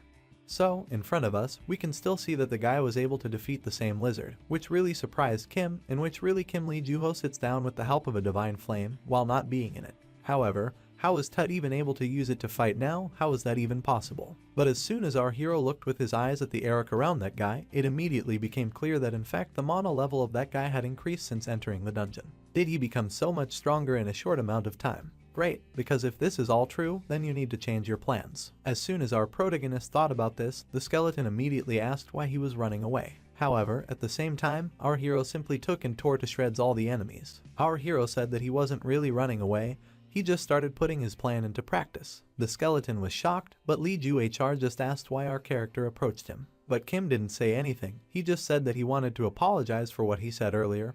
He said that the person in front of him was definitely not weak, so it would be necessary to first deal with all the monsters, or rather, put the skeleton in front of them together. Juhu was very encouraged by all this, but the skeleton just started laughing, because do these people really think that the two of them can handle him? Of course, Juhu didn't believe in such a thing. After all, is it even possible to do such a thing? Our Kim will air the sun. Information, so Juhu only said that he trusts his friend's choice. He even said that he won't interfere if something goes wrong. Kim then took up his stance, and the skeleton immediately directed all of its other summoned creatures at our heroes, which triggered our protagonists, and they launched into battle. Of course, none of the monsters could have expected that they could just fly all over the field after the attack, and the skeleton could not believe that it would fight against a slow person. But as soon as the skeleton's attention was on our main character's companion, Kim, in turn, launched a charge. The skeleton said that a double attack seemed like a great plan, but they warned that they would not succeed. At this moment, Juhu closed his eyes, then clung to his storm sword as tightly as possible, then used it in Wind Dance. The two attacks came together in a way that the skeleton couldn't believe,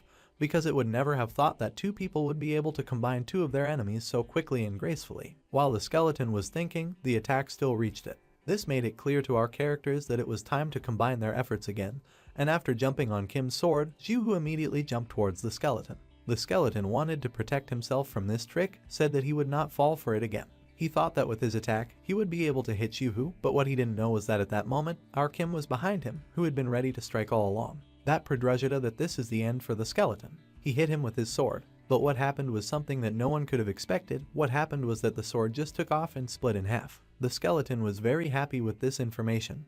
He said that it seems that our hero forgot about the fact that his sword was cursed, that now our protagonist will fight against his opponent without any weapons. But Kim just kept smiling, and then said that no one said that he was the only one with a sword. The skeleton realized that something was wrong, so he decided to turn around and saw that behind him was Juhu, who was already swinging his sword and immediately took off the head of that vile creature. The head, as well as the gem that was imprisoned in the skeleton's head, started to crack. He screamed in pain, and then his body just fell to the ground. Kim, looking at all this, began to say that when they started fighting, the skeleton thought that he was using Juhu as a distraction. So from the very beginning, the skeleton focused on our protagonist, because perhaps he also thought that he had a chance to win because the sword still broke. However, when they discussed the plan together with their comrade, they decided that it would be Juhu who would kill them. They believed that the skeleton would succeed in a trick, but the skeleton was just trying to stand up on its own hands, saying that their king would come back, that it wasn't over yet, that the king would come after them and take everything that was precious and precious to them. Juhu, looking at the whole scene, couldn't believe it, because was it really over? But our main protagonist understood that everything was over, but the last words of the skeleton could definitely possess people and himself. After all, words about their king can make you think. By that time, the two heroes had already got out of the dungeon, but they still couldn't understand what they were doing now,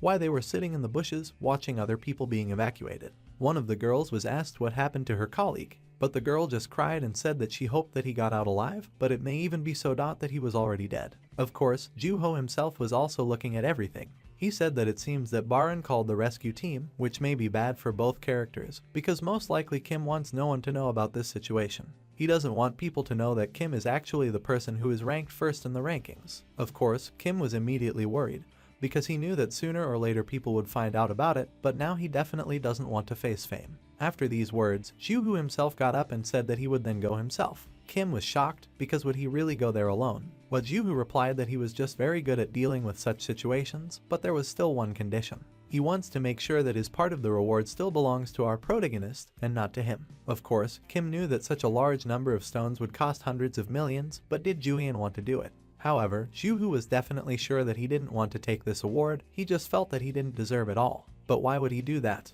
After all, they were only able to kill the lychee by combining their powers. Of course, Juho was saying at that moment that the help he received from our hero was much more than the stones in the bag, and if he really wanted to, he could have handled the lick alone. It was Kim who allowed Juho to fight with him to help develop. Our protagonist just opened his mouth and smiled, saying that most likely it will not be easy to deceive him. As soon as he thought about this outcome, Juho continued, saying that he would like to ask Kim to go as far away as possible while Zihu dealt with the whole situation. Juho immediately called his friend and said that he was the one who would take our character as far as possible. Of course, Kim himself, as he got into the car, couldn't believe that anyone would be willing to drive to a hole like this just to use a car to transport people. In any case, our hero was pleased that they were able to catch the criminal, although they could not save everyone. The only reason they were able to save anyone was because of Lee Juho's help. It would be very difficult for Kim to handle all this alone, so this means that our main protagonist is not strong enough. He must become much stronger than ever. Our protagonist understood that he used to think that he was really strong, but since he was the only one who survived when everyone else fell, it wasn't cheap. He knew that he had to become much stronger in order to change the future that he remembered and subsequently attract reliable people to their side, but first of all, of course, take care of himself. You should definitely start with something bigger and make some money. By that time, a person came to the head of the ethereal stones who asked for the attention of the head himself. Own said that someone wants to send stones even though they're C ranked. However, the information that he would come with more than 500 grams of ethereal stone definitely shocked the person. Of course, the manager immediately went to the table and to our character, saying that he was very sorry that he was late. He said that he had heard that the man had brought some ether stone with him, so Kim immediately handed over the stones. The manager immediately began to inspect the stones, saying that all stones of this quality can only be found in the yellow dungeons, but is the person in front of them sure that he acquired them legally? This all upset our character very much, saying that he didn't understand what the manager was talking about. The supervisor immediately started saying that he didn't want to mean anything, but as far as he knew, this was a C-rank awakened person, so it might seem very strange that he possessed ethereal stones that could be found in higher ranked dungeons. It was clear that the manager was trying to reduce their price, pointing out suspicion of their quality, so our hero immediately began to say that he considers himself lucky, because he was still able to get a certain reward from the Underdark. Our character reached into his pocket, and then immediately put a top-level ethereal stone on the pillow. This was the Lick's life crystal. Not many people knew about it, but this Kree was also an ethereal stone. It is necessary to destroy it in order to kill the Lick, but the chance that it will drop out as a reward is very low. Even our Kim didn't expect to be so lucky. Of course, he was able to use this information in the dialogue. He immediately said that since they didn't believe him, he would go somewhere else. The leader wanted to stop our character. He thought that he had managed to take a gray stone, but when he looked in his hands, he did not notice it. He only noticed Kim, who was already walking out the door, saying that he would hear the price that everyone was willing to offer for this stone just once. Everyone was shocked, but at the same time we can see that our main character is walking around on the street, having received quite a lot of money for this stone. Our protagonist thought that getting 600 million won for such a stone was pretty good. However, when a catastrophe happens, money will no longer mean so much, but even now you will have to earn some money, because in the near future you will definitely need money. By that time, Kim was already able to get home, but noticed that his mother has a strange mark on her face. It was a shock to Kim, but why would mother care so much? Our hero immediately decided to ask why my mother was so badly Exodus, and where did this wound on her face come from? The mother immediately began to tell her son not to worry, because most likely her son knows which restaurant she works in. She said it was just a bit of a turn-up when she was breaking up customers during one of the drunks. Of course, our character immediately lost his temper. He started asking why his mother works there at all. Why does he keep going there, knowing he might get hurt? My mother, on the other hand, did not understand what her son was talking about because she understood that her son would soon enter the higher oblivion, which means that he would have to pay for his education. She just wants her son to get everything out of life so that the mother can be proud of her son, which we are doing right now. Kim was shocked by this information. He was a little surprised as his memories of being scolded by his mom for not trying harder came back to him. That everyone was telling him that he had to be a hero, but as soon as our main character came out of his thoughts, then I noticed that we were worried about him, mother. He asks if everything is alright, but our Kim didn't find a better solution than to say that he has something to say. At the same time, they went to the table and our protagonist told us that he was an awakened one. My mother asked if he was like the people on TV. Kim immediately said that he was well respected in the community and could earn as much as all of them, so he plans to work as an awakened person and not go to college. Our hero apologized for something that should have been said much earlier, but now he just doesn't want to hide anything. But at the same time, his mother interrupted him and asked if he really wanted to do this. Not because of money, not because of respect, but just because of your own desire. Kim, remembering what the world was waiting for, immediately replied that it was all true, so my mother just sighed and said that she agreed to everything. Our protagonist asked her if she was mad at him, because he had been hiding it for more than a year and it was a dangerous job. He thought his mother would swear, but my mother interrupted again and said that of course she was worried. But knowing that he had been hiding it for a whole year, she now understood why she could not have woken him up just by shouting. She admitted that she does not want to forcibly change the lifestyle of her son and just wants him to make decisions for himself and be happy. However, he now asks to tell her everything that bothers him so that he can hide nothing more. Kim immediately smiled and said that it would be like this and then thanked his mother. Sure enough, at that moment, he reached for his phone and said that he had already made some money for the awakened ones, even enough so that mother might quit her job. My mother immediately reached for the phone to look at it. However, at the same time, it became clear that she was very startled, to put it mildly. She couldn't believe that they had become so rich in such a short period of time. Of course, our character asked if his mother was happy, but she, in turn, threw the phone into her son's hands and immediately said that she was very happy, and also that she would now prepare a special dinner in honor of this. Kim, looking at all this, only understood that this is exactly what he wanted all his life. He wanted at least moments to be as pleasant as now. Of course, he even thought about giving up everything and living a peaceful life, but he only understands that he is not the real Kim who should live. This warmth should definitely be provided not to our hero, but to him. But now our protagonist doesn't really care because he was given a second chance to protect this world, so it is for this reason that Kim, when he returns to this body, will be able to count everyone further. He wants Kim not to lose such a loving mother. It is for this reason that our hero turned him into a hero, but all he needed to do was get stronger because he was still weak and even the lick had caused him a lot of problems. So now all he had to do was climb the tower over and over again.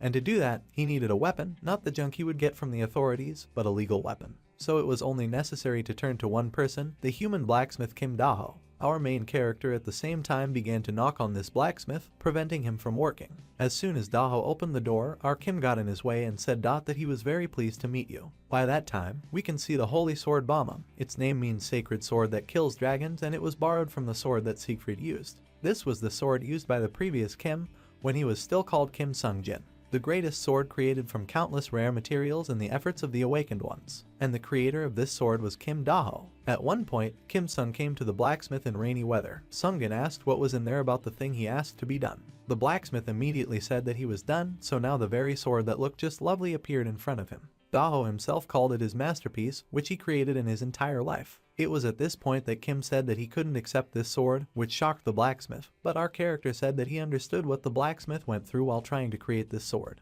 The materials that he collected to create the greatest masterpiece of all time were used on him. How dare someone like that stand in front of Daho? Kim has never paid this blacksmith to work at all, so how can he accept all this? The blacksmith at the same time asked to listen to him and said that he kind of noticed that many people call our protagonist a hero, and the smithy heard rumors about it. However, the more famous Kim becomes, the more confident he becomes. Most likely, this all seems unfair because people around the world expect and want so much from the hero, which in turn can only cause confusion. However, Kim has been trying to live up to expectations all this time, so even if it is very hard for him, he must accept it all, which is why the blacksmith wanted to do a free favor for such a person. After all, he is the only person who can make a good weapon. Of course, Daho is a savior and craftsman, and maybe even a lifesaver for our main character. And he is also one of those whom our hero could not protect in his previous life. It's been a very long time since Daho hasn't seen Kim, so this time our protagonist promised to protect him. Kim is immediately personable, but the blacksmith couldn't figure out if this person was some big shot. How did you even find this blacksmith? But our main character only replied that he had heard that this particular blacksmith makes weapons for the awakened. Daho immediately started shouting and saying that it wasn't like that, and then immediately closed the doors. Our staff thought that the person in front of them definitely hadn't changed, and then said that they had prepared materials for the blacksmith. At the same time, the blacksmith opened the door, saying that since this was the case, he should at least take a look at all the goods that were brought by our protagonist. Of course, at the same time, our main character handed all the goods to Kunzite, which surprised the blacksmith very much. The man's eyes became very round, because did he really have a top-level ethereal stone in his hands? This ethereal stone that was in Kim's hands is another reward, which our character received after killing the Lick. It is believed that this item cannot be obtained at all, because only after breaking through the Gwangju dungeon. The world found out that the highest level ethereal stone can be obtained as a dungeon reward, so for this reason, our hero thought that he would have to clear the Gwangju dungeon. There are an infinite number of uses for ethereal stones, although its greatest value lies in crafting weapons. However, where did such a small person get it at all? The blacksmith wondered. But all Kim said was that it wasn't something to worry about at the moment.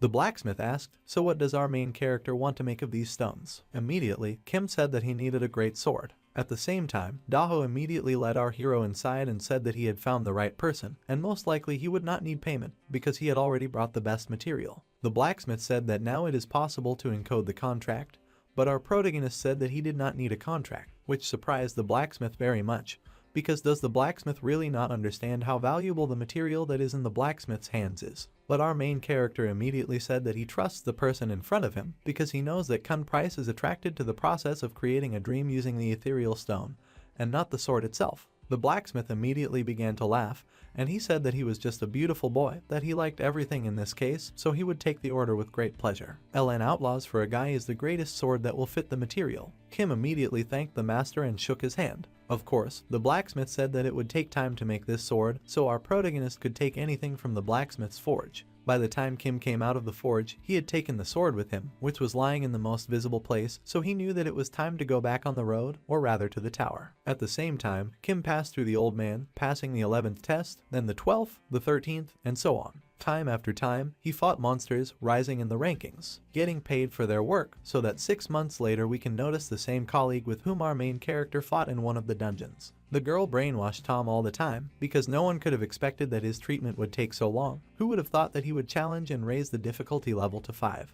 But what would happen if the dungeon got a little stronger? But Juhu only replied that if he felt sorry for himself, he would definitely not be able to catch up with one person, meaning our main character. At the same time, someone called Juhu's phone, surprising him greatly. Of course, it was our character who said that if there was nothing wrong with him, then he would like to ask him for a favor. Our Kim asked Juhu for 3 things. The first thing is to find a good apartment near Seoul, because after he gave up the magic shop, he needs a good place to move. The second is to learn about the scavenger guild so that they can hear about the Gwangju dungeon. Kim Yoon should be the lowest ranked member of the guild, but her co-guild members may wonder why she died without completing the guild's tasks. For this reason, it will be quite difficult to track them down, but definitely not Neoral. Of course, Kim knew better than to worry about this one right now, and Juhu was telling them to leave it all to him. Our hero thanked him, and then asked for a third favor. He said that on November 24th there will be a huge outbreak in Anyang, that the victims will be the maximum, about 10,000. Juhu couldn't figure out how this was even known. As expected, our hero only said that he couldn't tell us the details right now,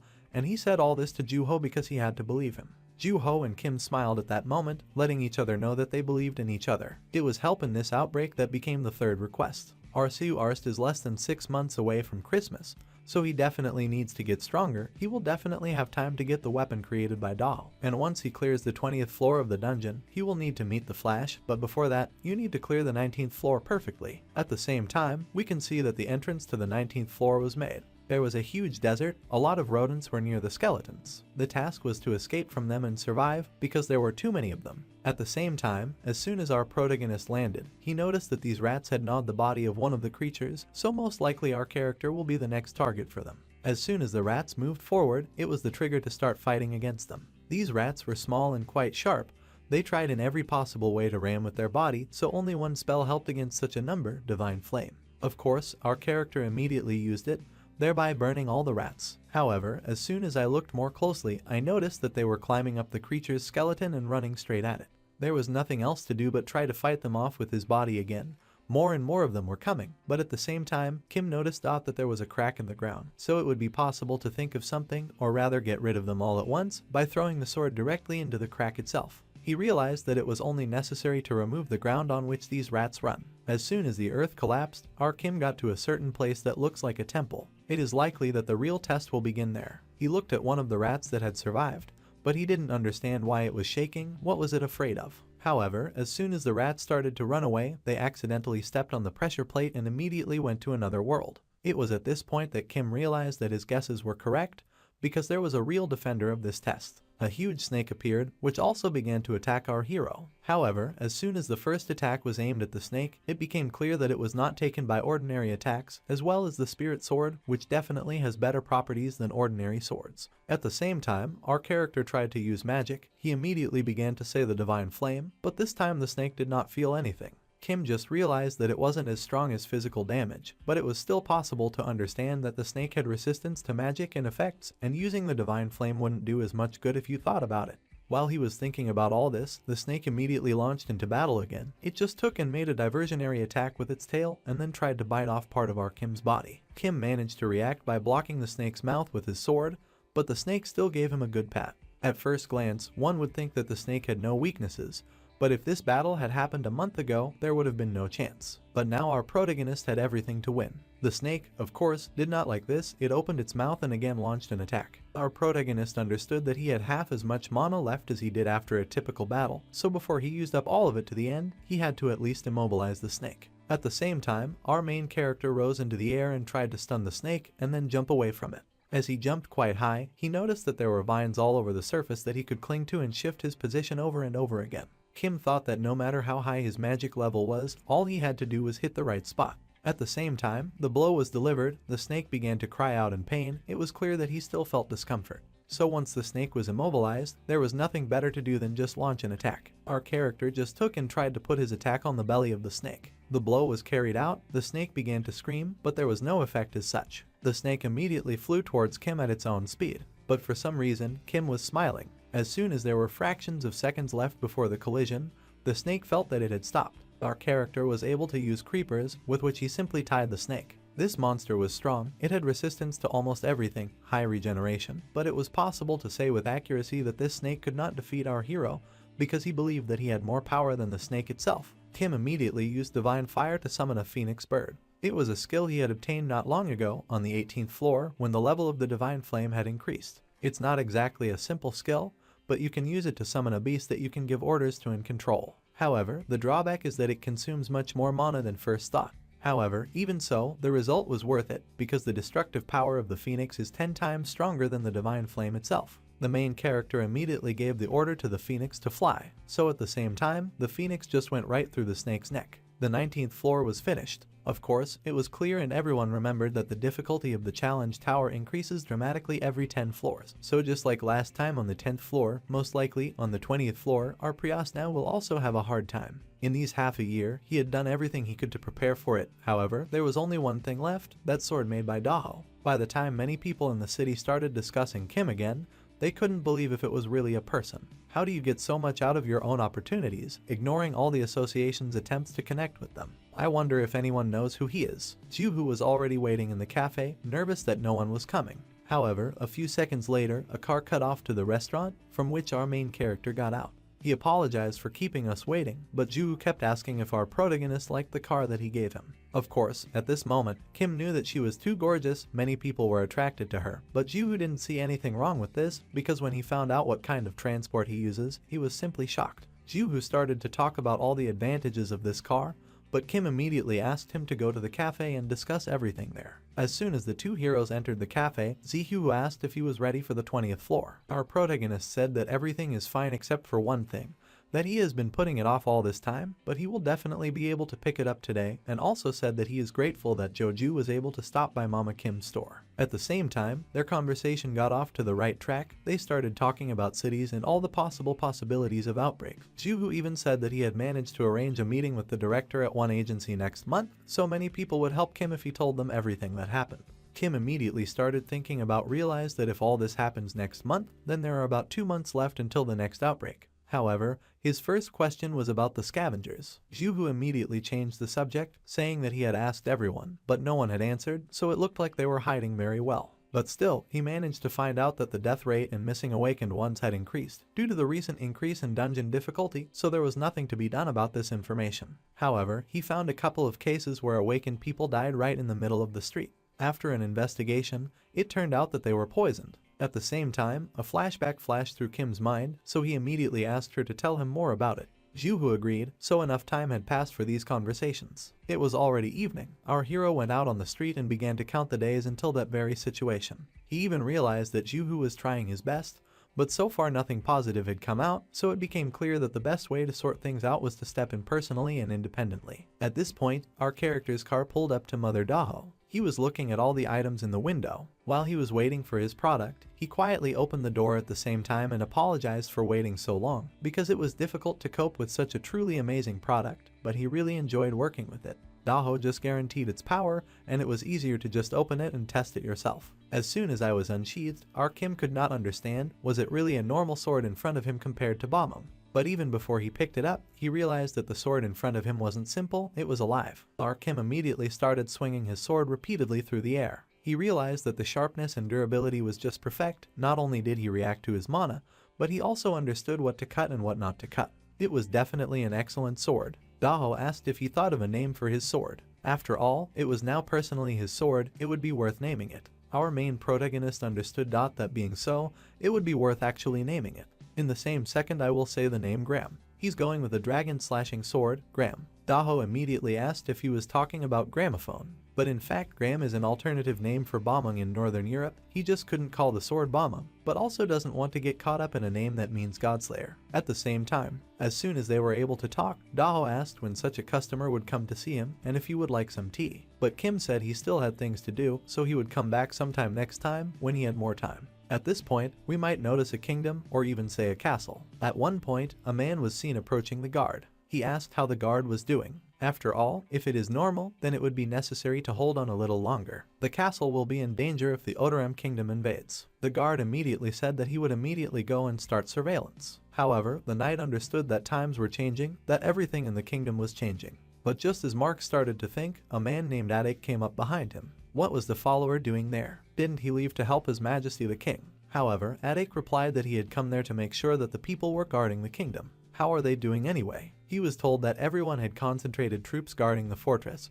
but still, the situation was not pleasant as the army of the Odram kingdom was far superior to theirs. Adik immediately asked him to wait and asked if Marksman was telling him to leave the kingdom. Marksman immediately moved away and said that he only meant that it was worth doing in an emergency situation, because if the confrontation drags on, it will be difficult to supply the army with provisions. But Adik said that it is not necessary to do, because rather than abandon this fortress, it is better to die just altogether. Marksman immediately fell silent. He couldn't believe that the person in front of him would even dare to say such a thing. Why would his soldiers even give their lives for it? After all, not long after declaring war with the kingdom, it was this person in front of him, who was a first-class follower of the king, who became the commander-in-chief. Complete submission to the orders of his superiors, this is the duty of a soldier and the rule on the battlefield. But the man in front of him believes that the life of a soldier is equivalent to the life of an ant. How could the king even hire such a person? However, while Marksman was thinking, Adik tapped him on the shoulder and said that in any case, these conversations should only be tolerated for 1 month. He was addressing the hero of the kingdom. At the same time, Marksman clenched his fists. He didn't want to speak, but then turned to attack and started shouting at him, saying that if they are confirmed, then nothing will change. As soon as that was said, an incredibly loud sound was heard. Marksman started shouting and asking what had happened. A man ran up to him, saying that they were being attacked from the outside. A few hours ago, we can notice that in front of the gate of the 20th floor, there was once again a portal, our hero and gatekeeper of the 20th floor. Of course, the gatekeeper said that it was rare to see such a rich man, but did he really come for advice? Our protagonist asked what exactly was wrong, so the gatekeeper immediately said that if he was satisfied with the price, then he would help so much. At this point, it became clear that the higher the floor, the harder it would be to bribe the gatekeeper. So while the gatekeeper was just sitting, our main character offered him a fabulous sum of as much as 10,000. He couldn't believe that the person in front of him was paying for so many points at a time that ordinary people would have to save up for 10 years. He realized that this was actually a rich man. But where is the person in front of him even going to go? Kim said that he wants to try difficulty 10, so what should he watch out for? However, the gatekeeper said that our character should not worry because he himself will kill whom he wants. This was the end of the advice, and it was also supplemented by the fact that no one is better than you should kill, and under all circumstances you need to be sure of what you are doing. At the same time, the gatekeeper immediately kicked our main character out of the gate, and Kim, in turn, was already very bored and fed up with the fact that the gatekeepers all speak very incomprehensibly. As soon as Kim realized that everything was already starting, he began to feel like he was falling down. He was able to grab onto one of the branches, and then he began to see that there was a certain kingdom in front of him. The system started saying that he had entered the 20th floor, a level 10 challenge. In front of him was the Grand Elm Kingdom's fortress, which was a fortress with iron walls and 1,000 soldiers. The task was to conquer it, but remember that our main character is not their enemy. During the trials, he will even be able to save his comrades. It was necessary to reveal all the secrets of this dungeon. Of course, the explanation was quite large, but the larger the explanation, the more you can take from it. The gatekeeper also said something similar, but how can you even capture a fortress without fighting? By that time it was already evening. Our proto-Peets understood that the wall was so thick that it would not be an exaggeration to call it a fortress with iron walls, and the level of soldiers was appropriate. There are also many who have used real magic. This was exactly the situation where Kim was losing both in numbers and position. Of course, he had time to complete the test in 1 month, but there was no freedom of action, so that after lying on the grass for a while, he realized and decided that it was time to act. He immediately stood in front of the guards and decided to face them all. Our protagonist immediately said to the crowd of guards that he was just a traveler, so he asked to stay in the fortress for a while. The guards couldn't believe it, of course, but was this really a madman? Doesn't he see that they are not in a very favorable position? But our hero only thought that the outbreak in Anson was only 2 months away, so it was worth overcoming all the adversities of the test as quickly as possible. So if the guards don't want to let him in, then he will use his power. At the same time, he rose into the air and destroyed the doors to the fortress to everyone's surprise. Everyone was shocked, but it was at this moment that marksmen saw him on the attack. Everyone shouted that this was an invader or something. But Kim only looked at the sword and realized that the sword in his hands was actually a famous sword, because it was he who was able to resonate with it and through it freely feel the sharpness of the blade. A lot of the guards wanted to catch the bastard by then, so Kim had to attack all the guards. He knew that the sword was incredibly sharp, but at the same time, it couldn't cut anything at its master's behest. Many guards were checking their wounds, calling for reinforcements. Arrows were repeatedly fired into your character's body, but were cut in half. One of the men had to be thrown off the bridge altogether to keep his voice down. However, as soon as our hero looked in the other direction, he noticed that Marksman was already ready to rush into battle. But he was stopped by soldiers. They said that the commander simply could not rush into battle or the whole operation was over. Kim realized that this was a commander, that many people were putting him above their lives, trying to make jokes. Despite the fact that he commands them, they do not obey his orders, putting protection as a priority, of course. To understand the situation, our Parasnage made a bit of noise, so attacking the commander will just speed up all the actions. As soon as Kim was in the air, the knights immediately stopped him with ropes. Our hero, of course, was able to stop the entire attack, which caused surprise, and then went into battle on Marksman. After only a few seconds, he realized that the man in front of him was strong. Both of them began to fight, but the guards couldn't figure out if their commander was alright. Of course, the commander began to command, saying that he will become an opponent of our character, while all the Stratinka will stand up for the defense of the fortress. However, the person in front of him is definitely not a spy of the kingdom. He was certain of this because of the will of his opponent. Our Kim could only smile because his opponent actually had an excellent judgment skill. As expected, but the commander is definitely worth it. At the same time, the guards began to support their commander, saying that he was the one who led them to victory 20 years ago, so if he will be in this battle, then everything will be fine. Of course, Kim realized that most likely everyone trusts their commander, believes in him, but they certainly did not understand that this faith is nothing more than shackles on a person's feet, just like on our main character's feet when he was song-bitten. At the same time, Kim stood up and said that he was very sorry that he had to open the gate without permission, but he definitely had serious business to attend to. The commander began to say that everything our character says is nonsense, because there is martial law in their kingdom, so you definitely shouldn't let such a person in at such a time. The protagonist immediately said that if this is the case, then he will have to commit the crime again. In fact, our hero's idea was to capture the fortress without spilling blood, that is, to convince the person who has the most confidence in this fortress. The commander couldn't figure out who was in front of him. However, as soon as the commander recovered a little, he noticed that Kim had tied his hand with a rope, which he had received from the previous time. Our character didn't waste any time, so in the same Senkudu, he used Gigantomachy with the same skill and hit the target. The guards immediately began to worry. They realized that they would need to search not only for the commander, but also for his body, because everything was in the rubble. They couldn't figure out where everyone was. But we can also see Kim and the commander in a certain room. Our protagonist thought that the waste on the 15th floor was not empty. He understood that the skill that allows you to move from one shadow to another is actually useful, even though it takes a lot of time and mana to cast. But this skill is exactly right for perfect penetration. Kim prepared it just in case, and now he was definitely able to get into the fortress. But there was still one thing that confused him.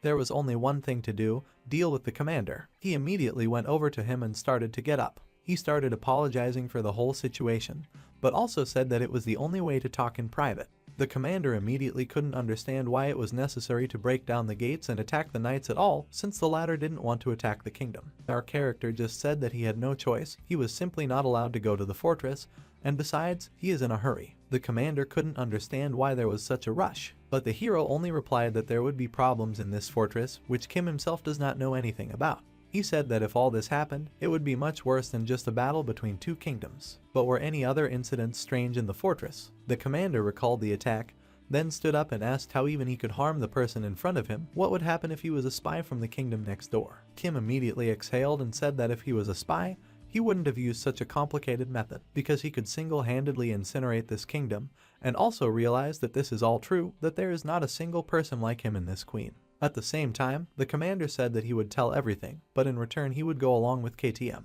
Kim smiled, which might have meant they agreed. By that time, both were walking in a certain place, and then they came to the place. The commander said that this place used to be used as a prison, but because of the spiritual power, all the prisoners there died. He was saying that not many people knew about this place. However, why did our Kim ask him at all about the place where the light does not fall? But our character only said that he would find out for himself, because the fortress reeks of the never-vanishing smell of the dead. At the same time, Attic stood behind our protagonists. He asked what the commander was doing in a place like this. Why is there a kid standing around? But our character did not do anything now. He asked what to do in such a place to attack. After all, it was like a prison that was closed until the commander opened the door, so how did Attic know about this place? Attic, in turn, said that he just felt it. Kim asked, so was Attic following them? Asank found all this outrageous, asked the commander to come to his senses. But it was too late, and Attic lost his head. The commander started shouting and asking what kind of person was standing in front of him. Why did he kill the king's follower in the first place? But our protagonist just said it was funny,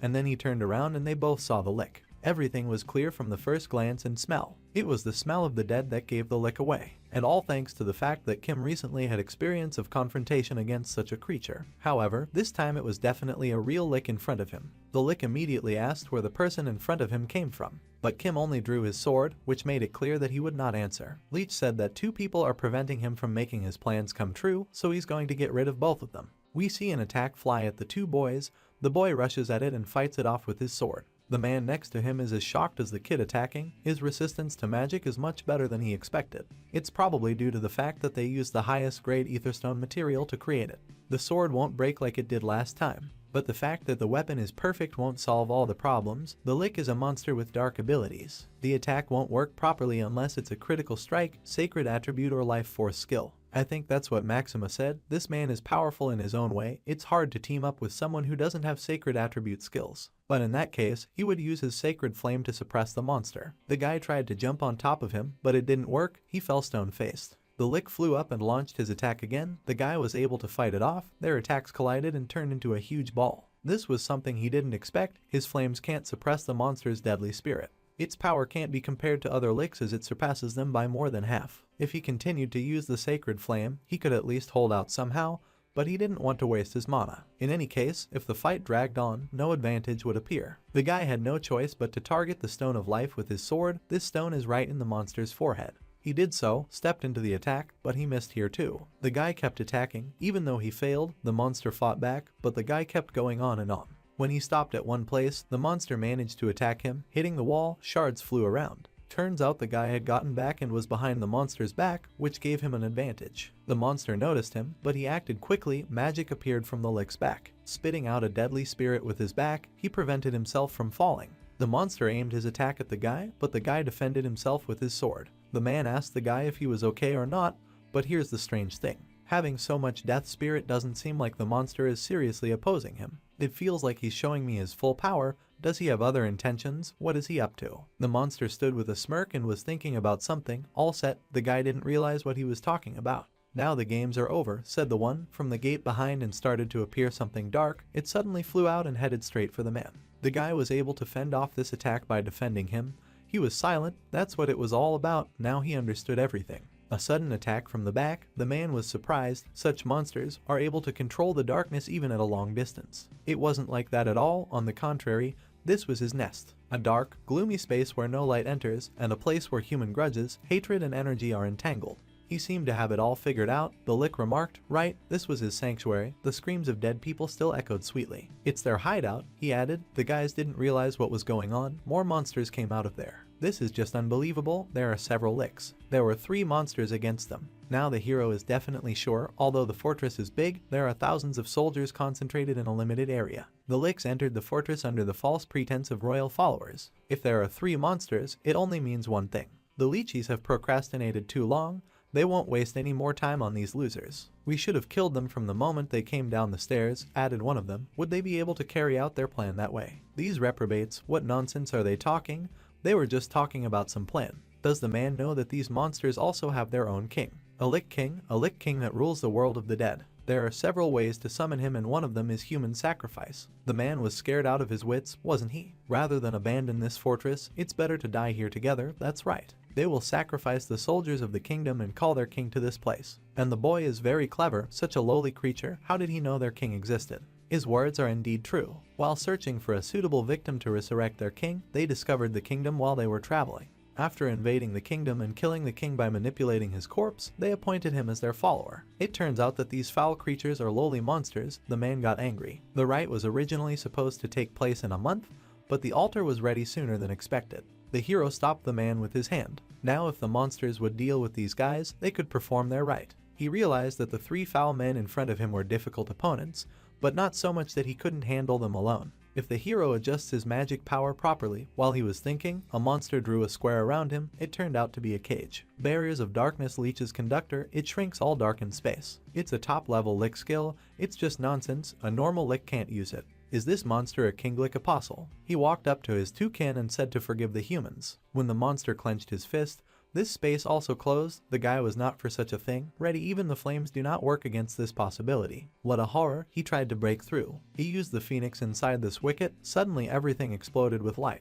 The hero didn't understand how the barriers of darkness could shatter. It was a man. The monster didn't understand, because it was not possible at all on the skill of the Lick guides. Neither magic nor physical attack would work. How could he destroy it with his weapon? Who is he? There is no doubt that his weapon is a holy sword. What are they saying? His weapon is not a holy sword, it's just an ordinary sword. That's right, he's just an ordinary paladin. What kind of paladin? He thought. They killed His Majesty the King and tried to sacrifice the kingdom's soldiers. This is a terrible act. He will never forgive these monsters. No matter what their plan is, he will put an end to it right now. The man rushed at them to flee. The monsters stood still calmly. Paladin, it means they met a rather annoying human. But he's human after all, they can crush him and won't waste so much time. After all, the realization of the plan is very close, and the other Lick should come out of the castle and send the dead. Let them surround the castle so the humans can't escape, but the man won't let them do that. While he was trying to attack from above, he was attacked by a monster. The man didn't expect such an attack. An arrow flew into him. The sacred flame was used by our hero and protected his partner. He shouted Phoenix. Suddenly a bird flew out and headed straight for the monster's attack. It grabbed the arrow with its beak and bit it. The undead were shocked. What kind of crazy bird is this? He can't handle it. It attacked the monsters. They said they did nothing wrong. Why would they have such a nightmare? The man asked who the hero even was. Captain Maximin. With the death of the king and the fact that the soldiers of this fortress will soon die, no wonder the captain is hesitant. Regardless of that, now is not the time to give in to his anger. Then what should he do in this situation? Thought the man commanding this battlefield. Captain Maximin. The man was disappointed. However, if he was alright, at least this time he could trust the guy and follow him. The hero held out his hand. The bird was still fighting the monsters. Is the man ready? He still doesn't know if he's doing the right thing. Would he do the right thing by leaving the hero and walking away? He still owes him a debt. He could pay by fighting alongside him.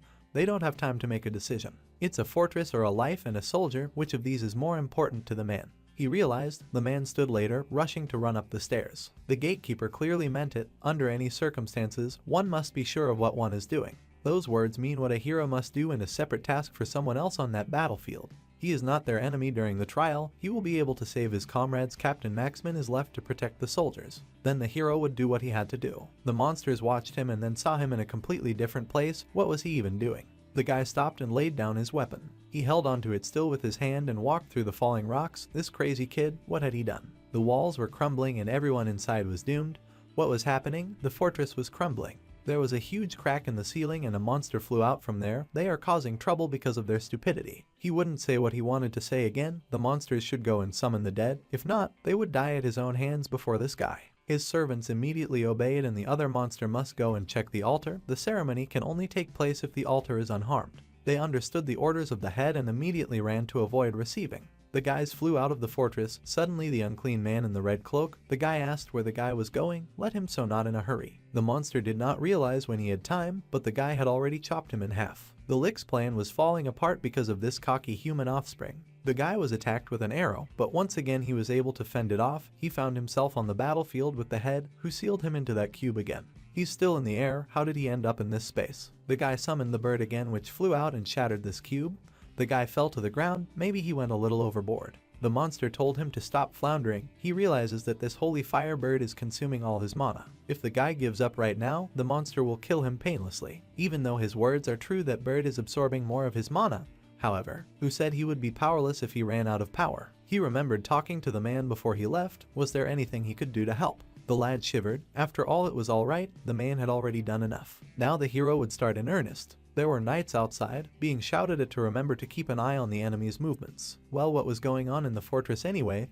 Why did it suddenly start collapsing? The soldiers saw the monster that it was. Anyway, it always grumbles a lot. If they don't do what he says, that one will immediately get angry.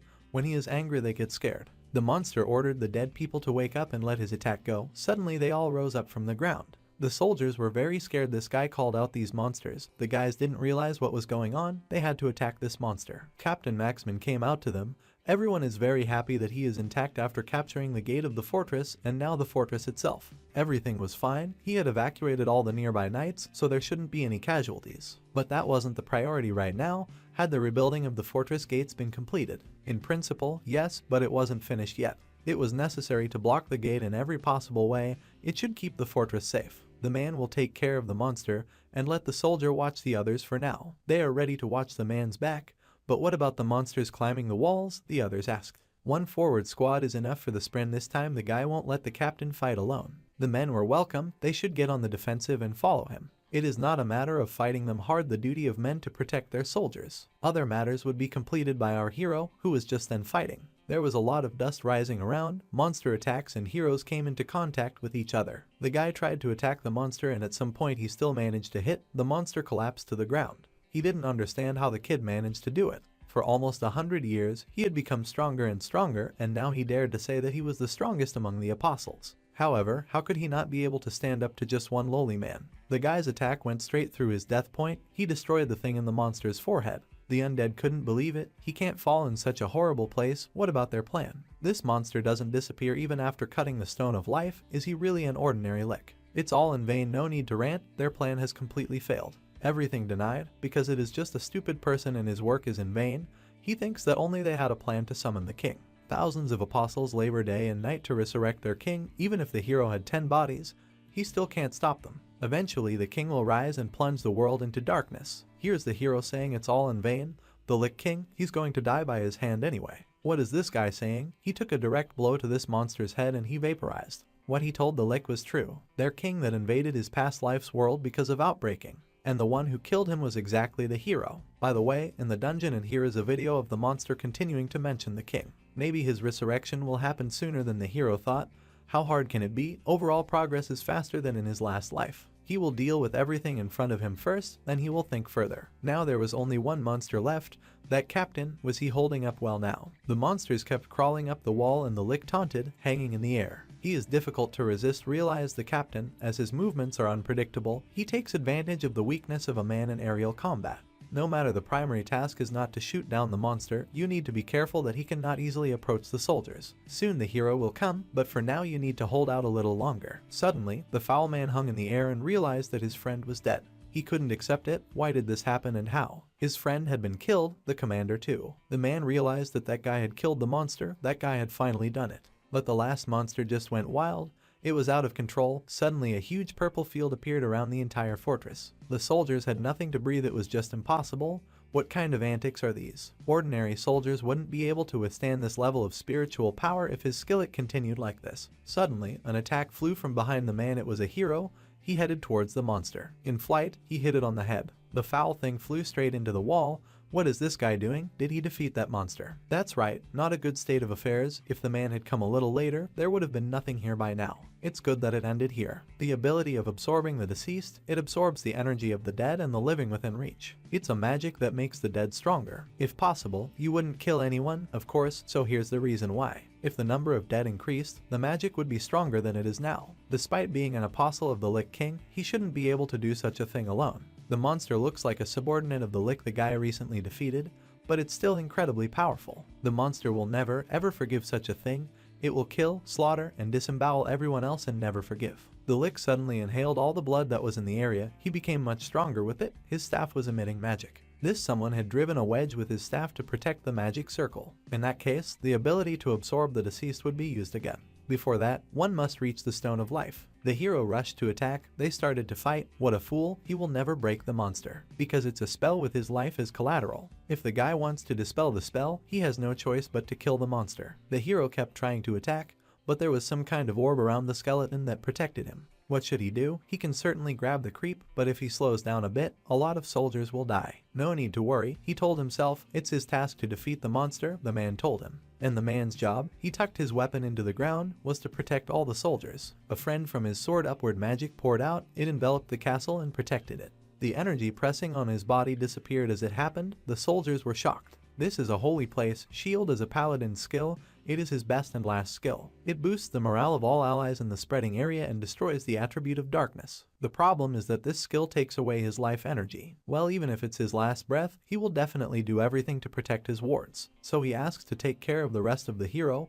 He didn't hesitate and attacked the monster. Everyone around them is desperately struggling. They are risking their lives. The guy was watching them. The monster tried to pounce on him, but because of the little people who killed his friends, he pounces on him knowing that he will die soon. The monster called him names, but what other friends it seems in a horrible skeleton like him cares about friends, but knows that the thousands of people they killed and were about to kill each one of them was someone's friend or family. They kept fighting. Now he realized what it was like to lose those who were dear. The guy gave him a crushing blow, keeping that feeling. He should go to the underworld to pass this on to his dead friends. The guy swung his weapon. He sliced the monster in half and hit its life stone. No one could believe that a mere man had killed it. He dropped his staff, which fell to the ground and splintered. The monsters disappeared as the soldiers fought them. The man was almost out of strength. Was it over? He let go of his sword and almost fell. He was caught by a hero. The man did a good job. All is well over. Before he gets intoxicated from the victory, he wants to rest for a while. Is this guy okay? He wouldn't mind a rest either, but if only a little. Next we see the agency for managing the awakened. After 3 months, the dungeon manifests in Anyang City and immediately causes an outbreak. The director of the Awakened Management Agency, Sung Kyung-di, asks, do they suggest he believe it? He asked Minister Lee Ju-ho. People cannot predict the appearance of a dungeon and the fact that the dungeon will immediately cause an outbreaking, causing the entire city to fall into chaos. Even when dungeons appear, they don't immediately cause an outbreak. At least a month must pass from the time they appear, the director said. And in the past, the process of dungeon appearance was beyond common sense. The minister said, whatever happens, this problem should not be overlooked. The population of the city is 600,000 people.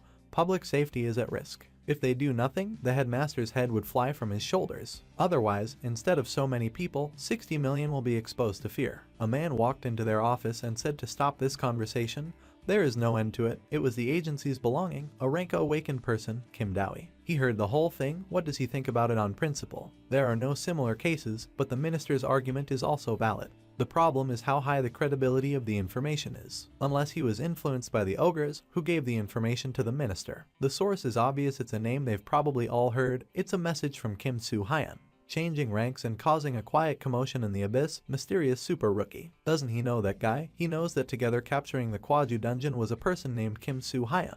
However, he is C rank. Is that person right? Did he change his mind? Nothing has changed. There is no data to confirm his identity, and how can they trust him? The director asked. The minister was shocked that if the man believed him and evacuated all the citizens but nothing happened. As the director, he would have to be responsible for all of this. On the other hand, a dungeon is a kind of natural disaster, isn't it? Even if a small number of citizens die, the principal won't be responsible for it. But is he going to pretend not to be aware of the situation just because he doesn't want to take responsibility? The decision still rests with him, and he is just as responsible. Men will assume this conversation didn't happen today. he said. The hero passed the 20th floor test with flying colors. He was rewarded with achievement points, his stats increased, his physical strength also increased, as did his agility and stamina. Indeed, it was crazy, difficult, as many as 3 apostle class monsters. Only on the 20th floor and at the 10th level, nevertheless it was a significant achievement. A coefficient of 70 and a 7th level of magic power corresponding to the S rank level he was originally aiming for. There was an achievement count going on, was it all or nothing? It meant that he could get help from so many people, didn't it? That was also the case in the initial leadership. That's why he was given 1 month. Whether it's because he's used to doing things alone, it feels like he's only been left at a disadvantage. The guy sitting upstairs, watching the knights and the commander, he told them what to do. Although this time the hero was not alone, he realized. Things in the fortress were almost settled, but the war with the kingdom and Odram was not over yet. The soldiers should take more time to repair the fortress walls and gates. The hero turned to the captain. Apparently he was very busy. But the man was just looking for him. He thought the man had left as soon as he was done and hadn't even healed his wounds. He had come here to catch his breath and get some breathing room. The man wanted to thank him in front of everyone for a job well done. In fact, that's the reason why the guy ran away. He gets embarrassed when he's praised. It was the same with the man, War Hero Maxman. After contributing to the last war, people call him that. Of course, that title doesn't seem unpleasant.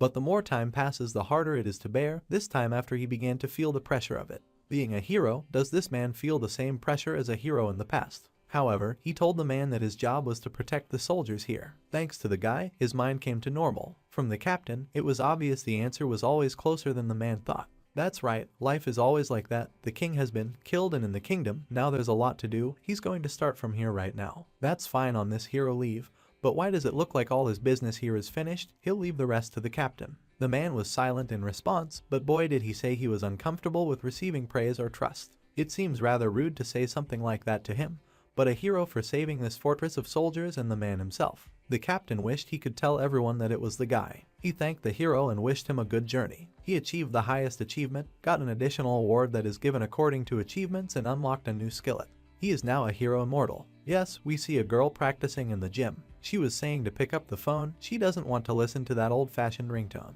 Who calls in the middle of the night anyway? It was Soo Hyun, a guy answered. It's okay that it's so late. After all, the guy was waiting for his call, but suddenly the guy shouted, "What kind of hospital is this anyway?" The hospital said that he couldn't walk yet. Since he was awakened, everything would heal quickly. They should apply some medicine and wrap a bandage or something else if possible to give him painkillers. The guy walked out of the hospital. He said he was fine. Why make such a fuss over one arm? A guy flew up to him, asking if he was hurt bad. They got to the park, everything was really fine straight up, but now his arm creaked when he turned it. Well, couldn't it be moved? He had cleared the 20th floor in a day, and the guy had thought the guy was badly hurt when he said he was in the hospital. Seeing his rank, he realized that he was incredible this time too. Is there any advice? What other advice does he have? No advice? He doesn't know much. That's why the boy got hurt. He doesn't have to worry about that kid. What about his request? The man failed him, too bad, and his identity was revealed. The boy knew it. He had no hope for this principal from the beginning. Well, did he know him well? In his past life, he was the awakened one directly under the management of the agency. Anyway, the entreaties were not successful. There is information that the man learned from a close aide of Director Kim. They say that there is a green dungeon in Anson and they are planning to storm it. And some of the awakened are gathering there. It is slowly coming. In his past life, he was called there too. Because of this, he couldn't prepare for the sudden outbreak in Anyang. At that time, they were standing there and a bunch of birds flew at them. Director Song Kendi, a complete fool, was too busy dodging responsibility, so the belated response played a role. Director that only cares about himself, there's no need to bog him down with work. The time of the appearance of the dungeon is exactly the same as what he said. How did he know about it? The man wondered. They'd call it a premonition. He thanked the man for his diligence once, so he would proceed with Plan B. Henceforth, he would proceed alone. Why so? He'd gotten enough help from him already. The man scolded this was not enough now. He is in a position where he won't be able to wait for cooperation from the agency. Is that it? What then? His plan would surely be a case where the man would be able to help him. The hero agreed to tell him his plan. 2 months later, on December 17th, a week before Christmas, the guys were discussing something in the online abyss. More specifically, yesterday's post. Is it really true? There was a terrorist attack planned for the city of Anyang. The main terrorists will be the Domp Guild, the darkest group of horrible killers. Those who dearly need to flee the city that day. This is just probably a show of aggression. The Domp Guild, who are they anyway? Next we see a journalist article that has been heating up various networks lately, including the online rabble. A prediction about this guild, is it true? They have an awakened who has actually seen the Domp Guild. Is it a real organization? Asked by a journalist. That is what the minister answered. He had personally experienced it. He was the one who was given a very hard job. He almost suffered a lot of damage from the recent dungeon takeover. What this man was doing now, the director was very angry. After all, he was using the media. Because of the appearance of the dungeon and the city, his head is spinning. Well, nothing can be done about it. No matter what the agency is, they can't prevent the autonomous actions of every awakened person. The director was sure it was Suchin's doing. His identity must have already been established. Yes, but the man didn't immediately realize it a month ago. He had settled into the abyss. This guy doesn't understand why he's making such a fuss. What's he up to anyway? We see the hero. He drank something. When it got into his heart, all his veins and blood rattled. He can do it. A friend had a man come to him and talk about a month's rent knocking on his door. What's he even doing there? If the kid's going to die, let him pay first, so why is the door open? That guest is alive, so he didn't run away. What's all this monstrous energy around him? The guy apologized. He'll pay extra. The man understands, but if he's going to stay here any longer, the guy leaves. In a moment he disappeared and left a bag of money on the floor. Where did he go? December 23rd. It had been a month since he gave Lai Juoho a task and came to the tower. He had bought an excellent magic catalyst with the accumulated achievement points. When he bought it, he was asked by the salesman, is there someone looking for it on the 21st floor? It's worth an incredible amount of achievement points. Then locking himself in his room, he drank the catalyst and practiced taming the magical energy. The taste and smell were disgusting, but because of that he was able to get a super state like this. The guy was flying in the air above the city. Tomorrow is the final battle. Next we see the office. It is time for the guild head to move out. It is time. Hakjun, of course, agreed to the one. Terror, Domp Guild, isn't it a criminal guild in the shadows? Out of existence has surfaced. Maybe what does this guy think of it? Maybe only half. A terrorist attack will happen when a dungeon appears in the city, but is it worth going to that length? No, the man about who wrote the post, only a few people know about the existence of the guild. He investigated who it could be. Kim Suchin wrote the post. The guy was shocked. Familiar name. The man thinks to investigate further. What is the reason why the guy is framing the Domp Guild? They got into the car. Why would a writer who is only interested in himself care about this? Why would he care about the guild? Are the guild and the Domp Guild connected? Besides, he remembered the guy's check, a C-ranked hero. It was unlikely to be him. He gave the guy a card. If he needed help, he could contact him. In a strange way, it was still rolling around in his head. Ants in Kingido, there were guys sitting around. Why is it so boring? They don't even have anyone to beat up on Christmas Day. Everyone's scattered. Maybe it's time for them to go. But why? Some guy made it all up and now they have to run away. The guy was telling the story and behind him was a masked man. He told him it wasn't a lie. Who was it? A prank. Maybe he was dressed up for Christmas. You don't wear a mask like that. Great, now there's someone to kick. But they didn't have time to do anything before he picked up the first guy by the scruff of the neck. What kind of crazy guy is that? Unfortunately, he's not crazy. The guy threw the boy on the ground and pulled out a knife, but a terrorist, a regular one. There was an explosion in the neighborhood. The guys rushed out. That's terror. He's a terrorist. The news has already published a breaking news. The explosion in Pyeongdong district, Anyang city. It seems the terrorism that has caused so much controversy online is not a joke. All residents are urgently evacuated. A man ran into the head. But he already knew everything. He thought it was just nonsense, but it seems not. According to eyewitness testimony, one person is responsible for the terror, but what who can give one person? The headmaster resented. He realized it was Kim Suchin. He'd leave it up to the guy, to Dowie. We need to round up all the available awakened and catch the guy. He's a terrorist. The bombings were all happening. Now the hero was making a bit of a fuss. The city went up in flames. Now then it looks like a terrorist attack. Buildings and transportation seem to be engulfed in flames, but they are not. As his skills with the sacred flame increased, he was able to create the illusion of burning. Thanks to this and was able to put on a show.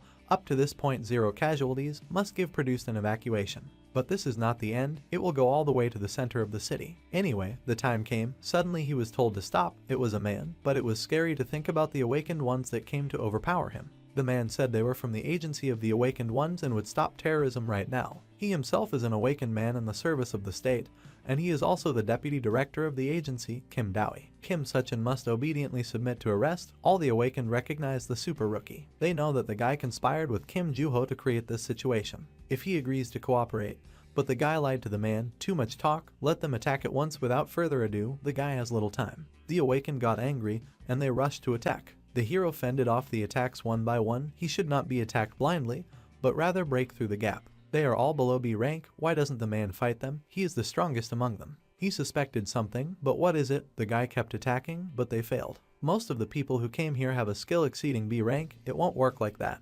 The man used the page and wings on the hero. He saw 0 casualties and realized the flames weren't real since the buildings are in good condition. The man asked Kim Suchin why he wanted to evacuate the city under the guise of terrorism. Does he want to do it because of outbreaking?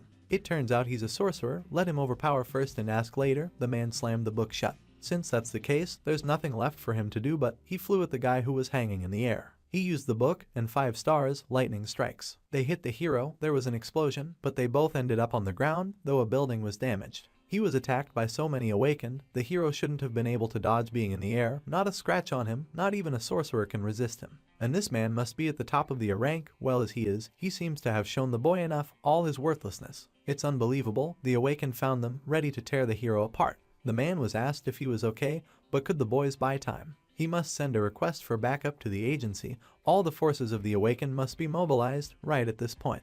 The guys distracted the hero, he dodged and ran away. Isn't he going to fight normally? This man has a stronger hold on him than they thought. They heard that one had gotten past the first floor in 2 years. His partner was talking about it. This is the guy, him wielding a magic sword, specifically fighting only with it. The guy was walking away from them. This is an incredible skill. He probably hasn't fully shown himself yet, pondered the man. Despite such combat power, why hasn't he revealed his identity? Obviously a hero S-ranked player, the man recalled the guy's words, although it's possible that his abilities are much higher. We need to attack leisurely until the backup arrives, but they're the only ones who attack. It's Kim Dowie who is quite wise. He tells them not to waste their strength, but in a more serious situation. There are 2 reasons why the guy hid his identity and ran such a show. First is to determine the power of the current awakened ones. Right now it's to find out how much power the awakened ones can use in battle. And secondly, to attract a large number of fighters. If the guy didn't say he was a terrorist, the director wouldn't have sent any help. This person doesn't care what happens. But when the guy staged a terrorist attack that threatened national security, then the case immediately took another different turn, because everything reached the media. We just have to wait for backup until the outbreaking is 2 hours away. The man did not understand why the hero does not attack. The response to the request for support, we see people walking. This voice, everyone paid attention. They were standing on the roof, so they came. It seems the director is in a frenzy. This is an organization of state awakened who have been selected and raised by the agency to manage the awakened. Special forces act under the command of the agency. It's been a long time since the guys have seen each other. The male guys were startled. There stood Yun Jayu, the current captain of the act, S-rank. Why did even S-rankers arrive here? The guy was asking to make room for him. He is quite straightforward. This man was the strongest among the awakened ones of his rank in his previous life when Kim sung in. The team was reported the situation. As the man sees, the opponent's strength is stronger. His name is Kim Suchin. He is registered as S-rank. In fact, his level is so equated. He can give stronger than Captain Park Yun Jayu himself. What's the exuberant news from the leader? Hasn't he been on the battlefield for a long time? They say a guy named Kang Seung-chul, vice captain of the act, a rank. He's just a kid, not a terrorist, but they don't know how strong the enemy is, so they shouldn't be the first to attack. The captain will start the fight after his command. The guys jump down. This kid can't be caught easily. Even if they are the captain's apprentices, they are a rank. Maybe it sounds harsh, but can a man become a worthy opponent? It's alright, the axe fights are different from other awakened ones. The man stood in front of the hero. Nothing has changed. He's the same as he was then, just as grown up and angry. He still has the same methods of educating his students. Need to check once. Master, the students flew at the hero. All the team was going at the same time. Everyone was running. The team was crashing around the guy, drawing a circle. This was not at all in line with the expectations of the past fighters. Maybe they thought it was just a normal running in a circle, but as they run, strike with their weapons, and the guy is in the center of the attack. A scheme of different attacks put together in one acceleration, enough power so that there is a limit to blocking. Systematic tactics combining support, containment and powerful strikes. An attack from all sides designed to catch strong men or bosses. In other words, it's the perfect versatile attack. It's a feature of the Awakened Act. Kim Suchin, why is he dodging? Let him show his skill. He really managed to dodge well. Guys would miss. The moment the foot comes off the ground, naturally the center point would collapse, just like now the guy vice captain. The hero's hands were shackled. It's a chain attack, web binding. The team pulled the chain on 4 sides. The hero was in unbearable pain. The vice guy rushed at him with his weapon. There was a huge explosion. That's damage. Kang Seung-chul was told to go easy on him. But the hero tore everything apart and came out of the fire. It turns out the vice captain he had chained and attached to his own sword. Everyone watching was shocked, and so was the captain. How did the guy do it? How did their attack not work? Where was the mistake? He knew about this tactic from the beginning. The moment the hero was tied up, and as he swung his sword, he deviated from the sword's trajectory and broke the chains. He also used the chain in reverse, though this is disgraceful, so it's best to keep silent. whatever his combat sense was, how in a split second. Of course the guy knew about it. A hero is someone who was a member of an act squad in a past life and was trained in all the smallest tactics of combat. The man was wrong. He should have attacked first, aka Kim Soo-hyun. Although he's young, he's good. If he had met the captain elsewhere, the man would have offered to work together, so that the hero's power wouldn't be misused. The man was approached by the deputy. The awakened were gathering. We need to be careful not to collapse all the power. The man would try his best. Everyone began to slowly gather as the hero thought about fighting him properly. However, now was not the time for that. The boy threw his weapon to the ground. He surrendered. The crowd and the captain were shocked and the hero's mask began to fade. At this point, our hero said that he was giving up, which left everyone standing in shock. Was that what he'd said? But our character just smiled at it. People still didn't know if he was sitting down or just accepting a challenge. But the man with glasses also asked what the words of our hero mean. But our protagonist just looked at his watch and said that there was no need to waste any more energy on pointless fights, because from that moment the real battle begins. As soon as these words were spoken, the whole city immediately became panic-stricken, and an earthquake began. Everyone immediately began to fall to the floor, and people looked up into the air and saw that a new portal was opening, a new dungeon. However, other people have noticed that there is something else going on. They realized that it was the beginning of an outbreak. What's going on anyway? But our main character said that they should have seen for themselves that the appearance of dungeons and the speed of the outbreak were just incredibly fast, and that things would become even more unpredictable in the future. Our hero immediately created a fire around him, which other people who had already seen this ability began to see. They realized that this was definitely the ability of the masked guy, but he only said that they might be confused and hate him for not telling them the truth in the first place, so as an awakened person, he would like to ask everyone for one favor. The mask was broken, and Kim asked everyone to fight together against the outbreak, together to protect Anyang. Everyone looked with incredible surprise at the man who was left without a mask, and someone even managed to see a friend, that is, Kim. Our protagonist immediately looked up at the sky and realized that this anomaly will continue to occur in the future. It is known that a flash is an event that occurs when a dungeon is not attacked for a certain period of time after its occurrence, but this is a special situation when the flash occurred simultaneously with the appearance of the dungeon. From now on, such things will definitely happen more and more often. It was at this point that Kim asked Dowie how much strength they had at all. That person said that there were more than 100 people gathered, to which our character only thanked them for their hard work, that they understood his intentions. But Dowie said it was all thanks to him making a fuss by pretending to be a terrorist, so Dowie was able to call for support. Many people couldn't understand what our main character was talking about with Dowie. They realized that most likely they all knew about the outbreak. But all discussions were interrupted by the fact that people began to notice that monsters were starting to come out of the portals. It was a real flash, so Dowie was just shocked. He couldn't quite believe that the green dungeon flash even existed. Monsters started crawling out of every crevice. They started to get close to the people who were very scared of the whole picture, but others began to command, saying that the monsters just need to be taken and killed. It was necessary to stop standing still, but people were so scared that they just couldn't start moving. One man who stood in front of an orc was so terrified that he was ready to accept death at the hands of an orc. He closed his eyes, but then noticed that Park Yoon-go had saved him. At the same time, Puck was in shock himself because he knew that every monster is at the level of the boss of a red or orange dungeon. He asked everyone to be careful or they would just die, so people immediately started calling for help, saying that they couldn't cope. But at the same time, he noticed that a blue flame was rising behind him. Who was it? But it was just Kim who said that you should look around, or rather just look at this position and inform everyone as much as possible. Kim said a lot of insulting words, so the guy was just confused. He couldn't understand what Kim was talking about, but it was too late because Kim had already gone to the portal. Why he was acting so strangely at all, the boy didn't understand. But our hero only took to the air and decided to use the sacred flame. A lot of monsters were defeated in one moment, so our protagonist decided to sit on one of the roofs. Of course, he knew that Puck should probably be able to deal with the monsters of the green dungeon, so once there, it would be easier and faster to evacuate the citizens. Thanks to this, Kim didn't have to worry about small monsters, so the main monster had to show up now. It was at this moment that a huge creature that had the name Half-Dragon Legolas flew out. Many also eclipsed this creature, but could not understand what it is in general. What happened to the evacuation of citizens in general? But the man with glasses said that they were only able to send half of them to the rescue. Of course, he knew that thanks to the advance evacuation, there were 0 casualties so far.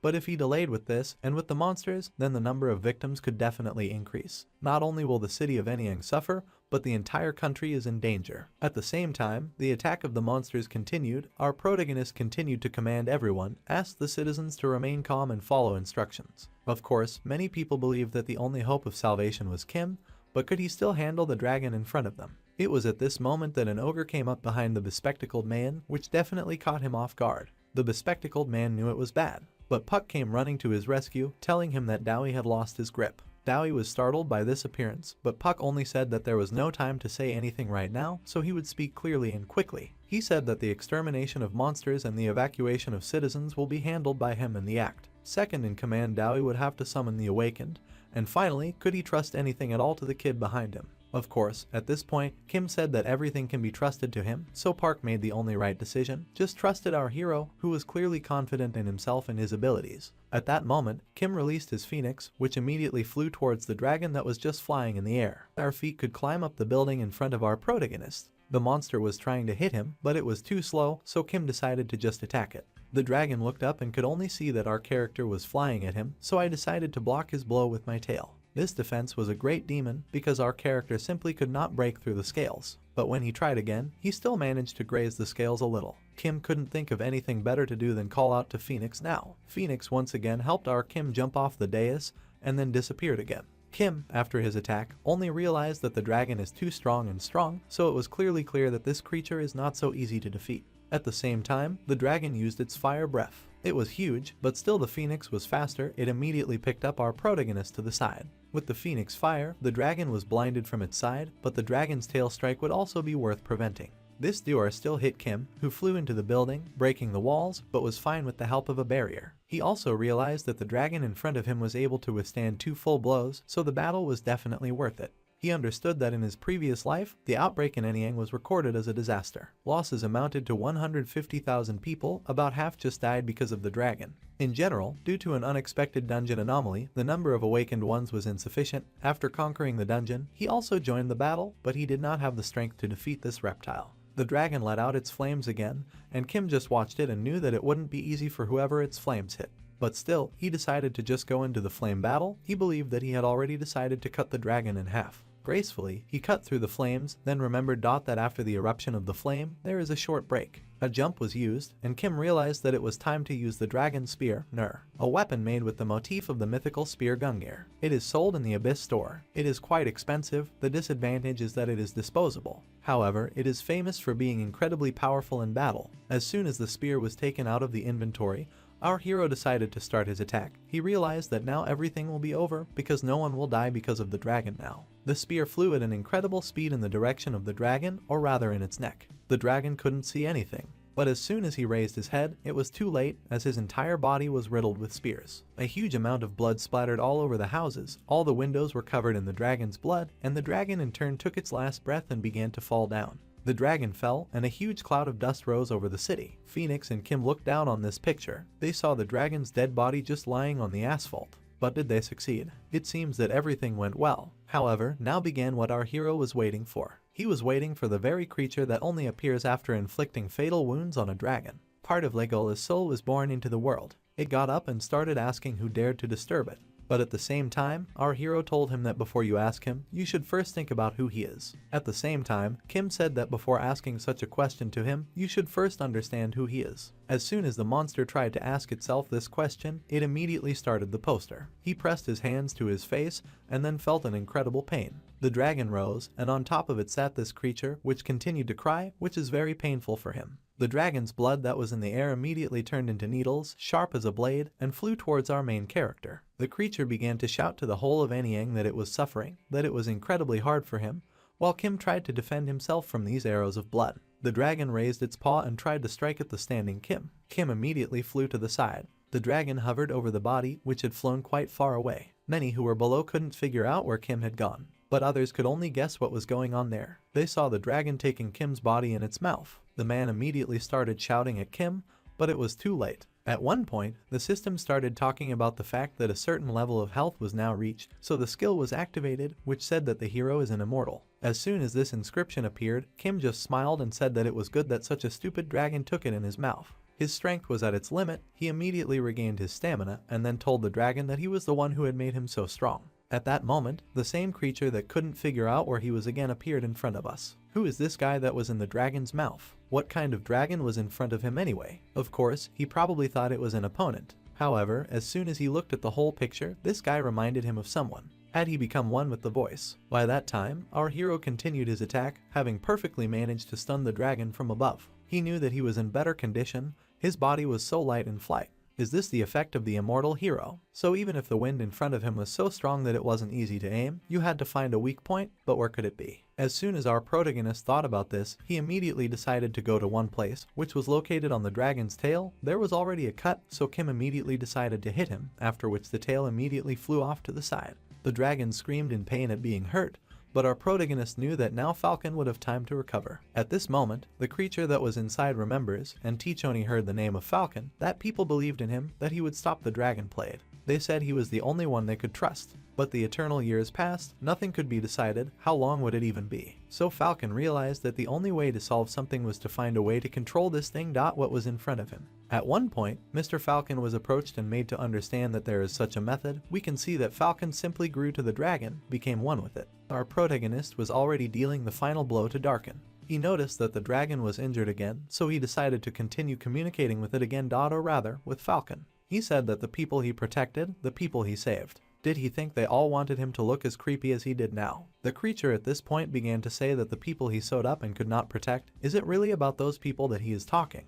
The dragon had woken up again, so our protagonist had no choice but to use the same divine fire on it. Sure enough, at this point, Falcon kept saying that he had fought the voice, and still hadn't been able to defeat the creature. As soon as Falcon thought that, Draco screamed in pain, and Falcon started tearing at his chest, telling him that the person in front of him had to finish everything in one blow. Of course, the dragon realized that he was probably finished, because Kim took out a spear, so he decided that the best solution would be to just take off and fly straight into the sky. But our main character just took aim and threw his spear. This spear flew right after Darken, who was aiming at the figure on the dragon. At one point, the spear reached its target and pierced Falcon. The dragon screamed in pain as it immediately began to fall to the ground. All the people watched as that dragon that was considered invincible just fell down. As soon as this carcass fell to the ground, you could see that Falcon's body was simply crushed. He had no stomach, no emotions on his face. Our main character came down and asked if his memories had returned. But Falcon only said that all the forgotten things had passed, with all the mistakes and failures. He was now a knight of the Testaram Empire, Falcon, who had opposed the dragon Iguazu, who had been threatening his homeland for a long time, so because of the prolonged war, the damage to the homeland was getting bigger and bigger every day. As a result, he used magic to lure him and himself to another dimension.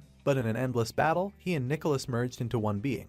Even after leaving Toronto, they fought fiercely inside one summer to kill each other. However, each time Falcon killed innocent people. Tears welled up on Falcon's face, but our hero told him that too much time had passed to regret anything, so it was worth thinking about what he could protect, not what he could lose. Kim told him that if he hadn't saved his empire, more people would have died. Falcon couldn't understand at that moment, was he being leaked now? Was it really that clumsy? But our character said that he has no skills in this area. However, at the same time, Falcon said that if he lied by saying that he didn't regret it, even if he went back in time, he would have made the same choice. Coming back, it was these words that echoed in the table of contents of our main character.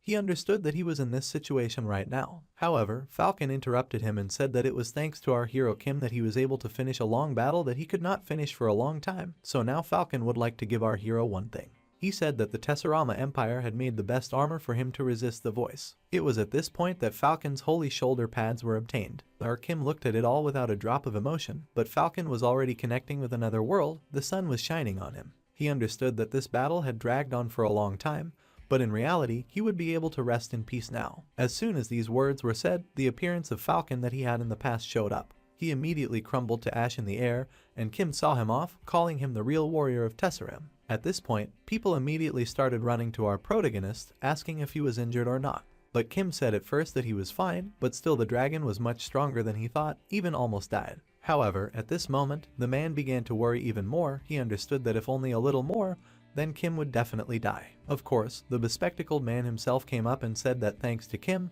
there were no casualties, that the head of the department might not accept such behavior, but on behalf of the institution, he asks for forgiveness and thanks to the person in front of him. Of course, Kim smiled, he was glad that everything went well, and also said that he was glad that everything went without victims. As soon as these words were spoken, we can see that he immediately fell. His assistant ran to his aid to grab him and prevent him from falling on the rocks. Of course, the boss said that most likely it wasn't an injury, but just a huge amount of pain accumulated during the entire fight with the dragon. Fortunately, Everything went without injuries, because when the situation is resolved, a storm will rage around the guy, but he was the main character of the event. Only thanks to him the world can sleep calmly. That's exactly what the boss was thinking. At this point, we can see the news that said that the citizens were evacuated from the city of Eniac. Because of the danger, that experts on this occasion said a lot of people that someone even predicted this incident. All of this has happened and is suppressed thanks to Kim. We can see the hospital where our hero is resting. He immediately gets up from the bunk and can't understand anything, because where is he anyway? But as soon as he looked around more closely, he realized that he was in a hospital. But when did he lose consciousness? He looked up the date on his watch, realizing that he had been asleep for 3 whole days, and also noticed the note. This note was from Ju-ho, and it said that he came and created this note because our protagonist was asleep. Because of the whole situation, the world was very excited. It looks like they will need to put everything in order. So, he was even able to introduce him as a representative, so he deals with annoying laws and requests. Of course, he understood that this was spontaneous, but he hopes that our protagonist will understand it. To all this, our main character responded with a smile on his face.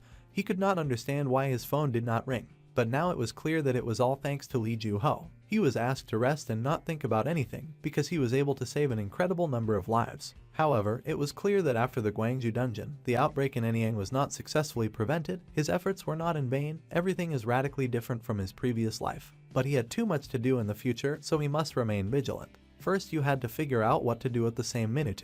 Just as Kim was thinking that, there was a knock on his door. Choi Hae-jun stepped inside. He looked strange. What happened to his face? But Choi Hak just wanted to ask one question. He immediately leaned on one of the walls and asked if our protagonist would like to join their guild. Kim was simply shocked by the suggestion. By then, we could see the man sitting in his tower again. He said that the evaluation of upgrading from an average guild to a large guild is very necessary, because becoming a large guild will allow them to gain many advantages. But isn't the biggest advantage that they will increase support from the institution? Each of the people who were nearby had to make sure of their own preparation for the promotion, because if even one of them messed up, they would all immediately die. Rose has explained everything, then we can leave. But as soon as everyone started coming out, the person asked Hak-jun to wait. At the same time, the chief switched to Hak-jun and asked him if he should have a few words with him. Galva was clearly upset about something. At this moment, several guards blocked the entrance to their room, where the sounds of blows could be heard. The head beat up Hak-jun, asking him how many times Hak-jun had even told him that he didn't care about cowards, scoundrels, and cruel bastards. But he will never forgive someone who betrays him.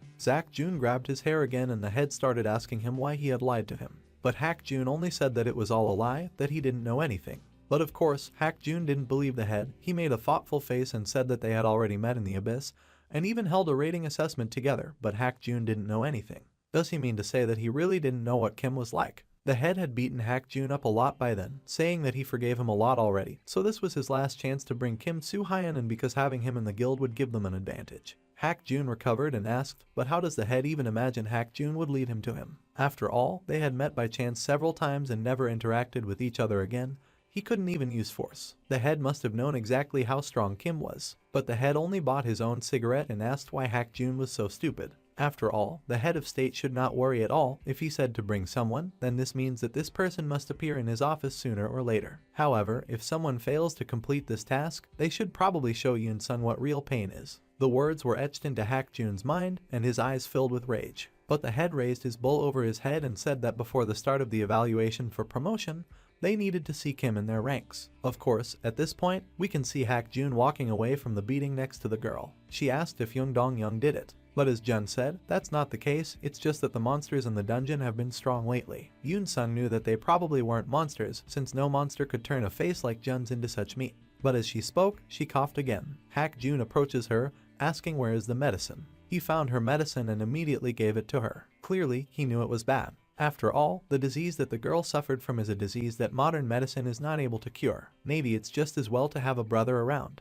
He can just give you painkillers. They only told him not to let him down, but Yoon-sung asked him to be careful, and Hak-jun knew that Yoon-sung wasn't okay. He said that if she wasn't okay, then neither was he. So therefore, until she gets better, there is no way he will give up. He is generally ready to go to her for any adventure. So that's why he was standing in our main character's room right now, saying that his guild doesn't have such similar conditions. He will definitely receive a lot of calls from different guilds and associations, but if he joins their guild, then nothing will happen. There was only one condition, to join them. At the same time, our character asked to wait for him. He asked if he understands how strange everything looks. After all, before you offer to join his guild, you need to tell what happened, because apparently something really happened. Hak Jun immediately recalled how Kim had given him his contact number, asking him to call him if something happened, so Hak Jun said that if he really wanted to know what happened, then he needed to fight him. Hak Jun immediately took out his sword and said that if the person in front of him defeated him, he would tell everything, and if he lost, he would join the Aries Guild. Of course, we understand that Hak Jun is the youngest rank awakened member of the Aries World-Class Guild.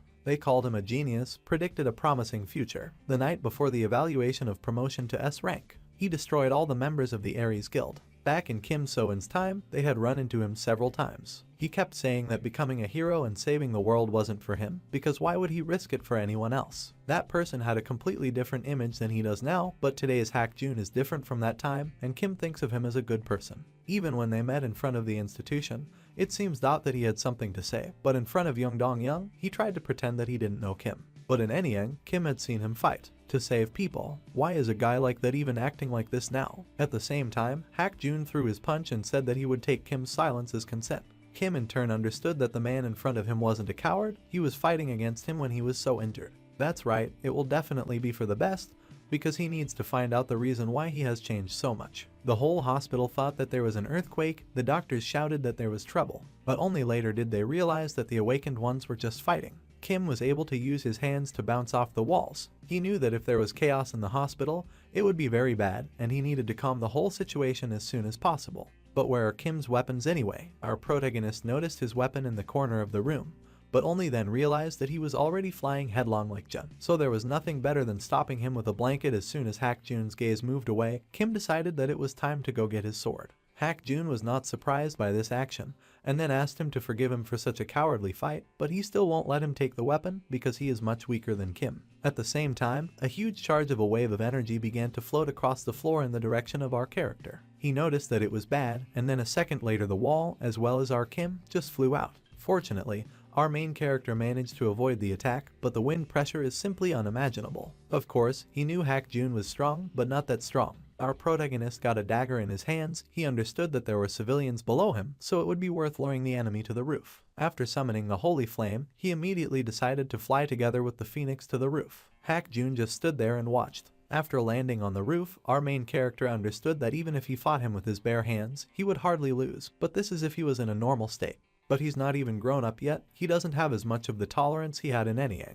But at the same time, Hak Jun showed up and noticed the fruit peeling knife in our main character's hands and asked if it would be a weapon for him. Kyuyum immediately reches that this will happen, but he still knows that this is definitely not a suitable weapon for an awakened person, because in fact, all he had in his hands was a climb. Magic resonance will lag behind, and so on. Even so, our character was confident in his mana control. In an instant, Hak Jun's body took a hit. He shouted that he couldn't take it anymore and raised his sword above him, saying that he would use the full moon explosion. At one point, a huge charge of air and energy rose skyward. Kim also understood the futility of this strike. At one point, police cars pulled up and a lot of people came to watch. The roof was reduced to rubble, and Hak Jun just laughed and looked at the fact that our character was still standing on his feet. He knew that Kim couldn't be defeated from the start, so Kim just asked me to tell him how Hak Jun was doing. At that moment, Guak Yoon-sung, the person Hak Jun wants to make happy, appeared in front of us. Yoon-sung and he spent their childhood together and also a childhood friend that he can't leave behind.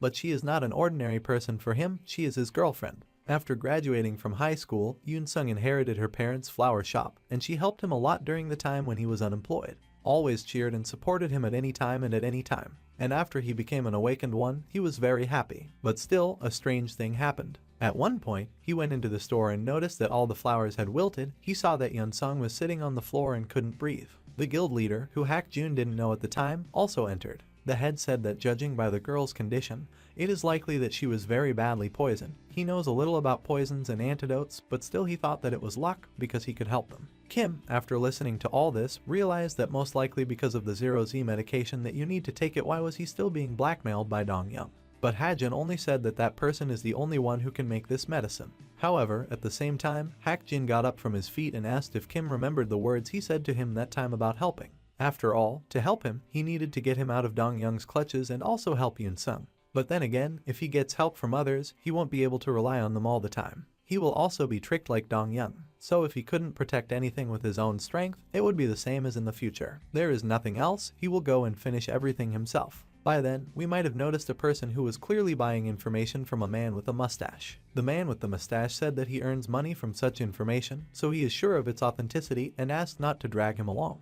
At the same time, he called Kim and asked how he was doing. But Kim only said that he was assaulted at the hospital, but he didn't make any.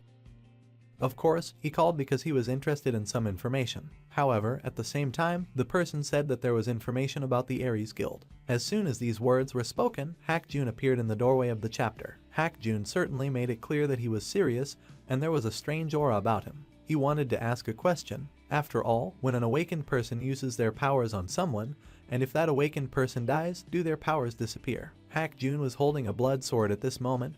There were corpses behind him, and Dong-yeon just asked, why would such a person need such information? By then, Song-yoon was sitting at home, making phone calls, but she couldn't get through. She watched the news that said that an awakened person attacked another awakened person in the hospital, and my suspect was Hak-jun. Yoon-sung couldn't figure out what Hak-jun was doing. At that moment, there was a knock on Yoon-sung's door. She was very afraid, but she still went to the door and Kim was standing behind it. He apologized for coming so unexpectedly. However, Yoon-sung said it wasn't a big deal. She had heard about Kim earlier from Hak-jun. He always said he wanted to be like him. But the strange thing was that she had heard that Hak-jun had attacked him, so what had happened? However, at this point, our protagonist started saying that he had heard about one very strange thing. He had heard that Dong-yeon was giving them medicine, which was blackmailing them both. This was the reason why Hak-jun came to see him at the hospital. Hak-jun looked very depressed at the time, but still refused to help. So since he said he would do it all by himself, there was no way to hold him back. But since it came to that, it was up to Yoon-sung herself to give her opinion.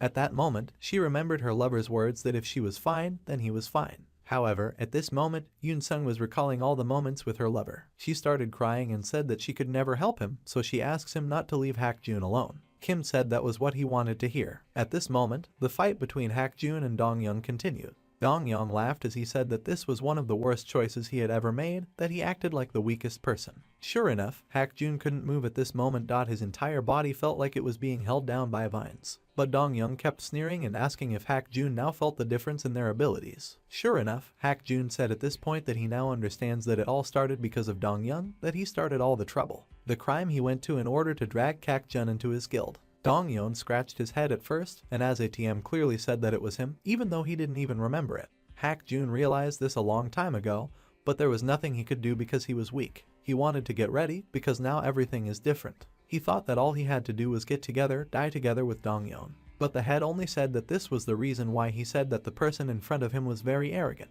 As soon as that sentence was said, Dong-yeon snapped his fingers, causing Hak-jun to feel extremely hurt. He told him that there was more than one type of poison in his body right now. There are poisons that deal continuous damage to the enemy, like the current that is used on the girl, but there is also an explosive poison that is injected unnoticed and accumulates for a long time. Dong-yeon kept thinking that Hak-jun would try to kill him one day, so for that reason, he poisoned him time after time. Didn't he usually watch his facial expressions? Dong-yeon kicked his opponent again, but Hak-jun knew that he couldn't do anything, that he couldn't change anything. He knew that even if he failed, his girlfriend would be left alone, but even so, he didn't do anything because he is reckless. Was he trying to escape through death? As soon as Hak-jun's face made contact with the ground, the wall was broken, and Kim walked through it, saying that all the guild members he wanted to ask for directions had left work for some reason. It was at this point that Kim said that he had finally come to apply for Aries membership.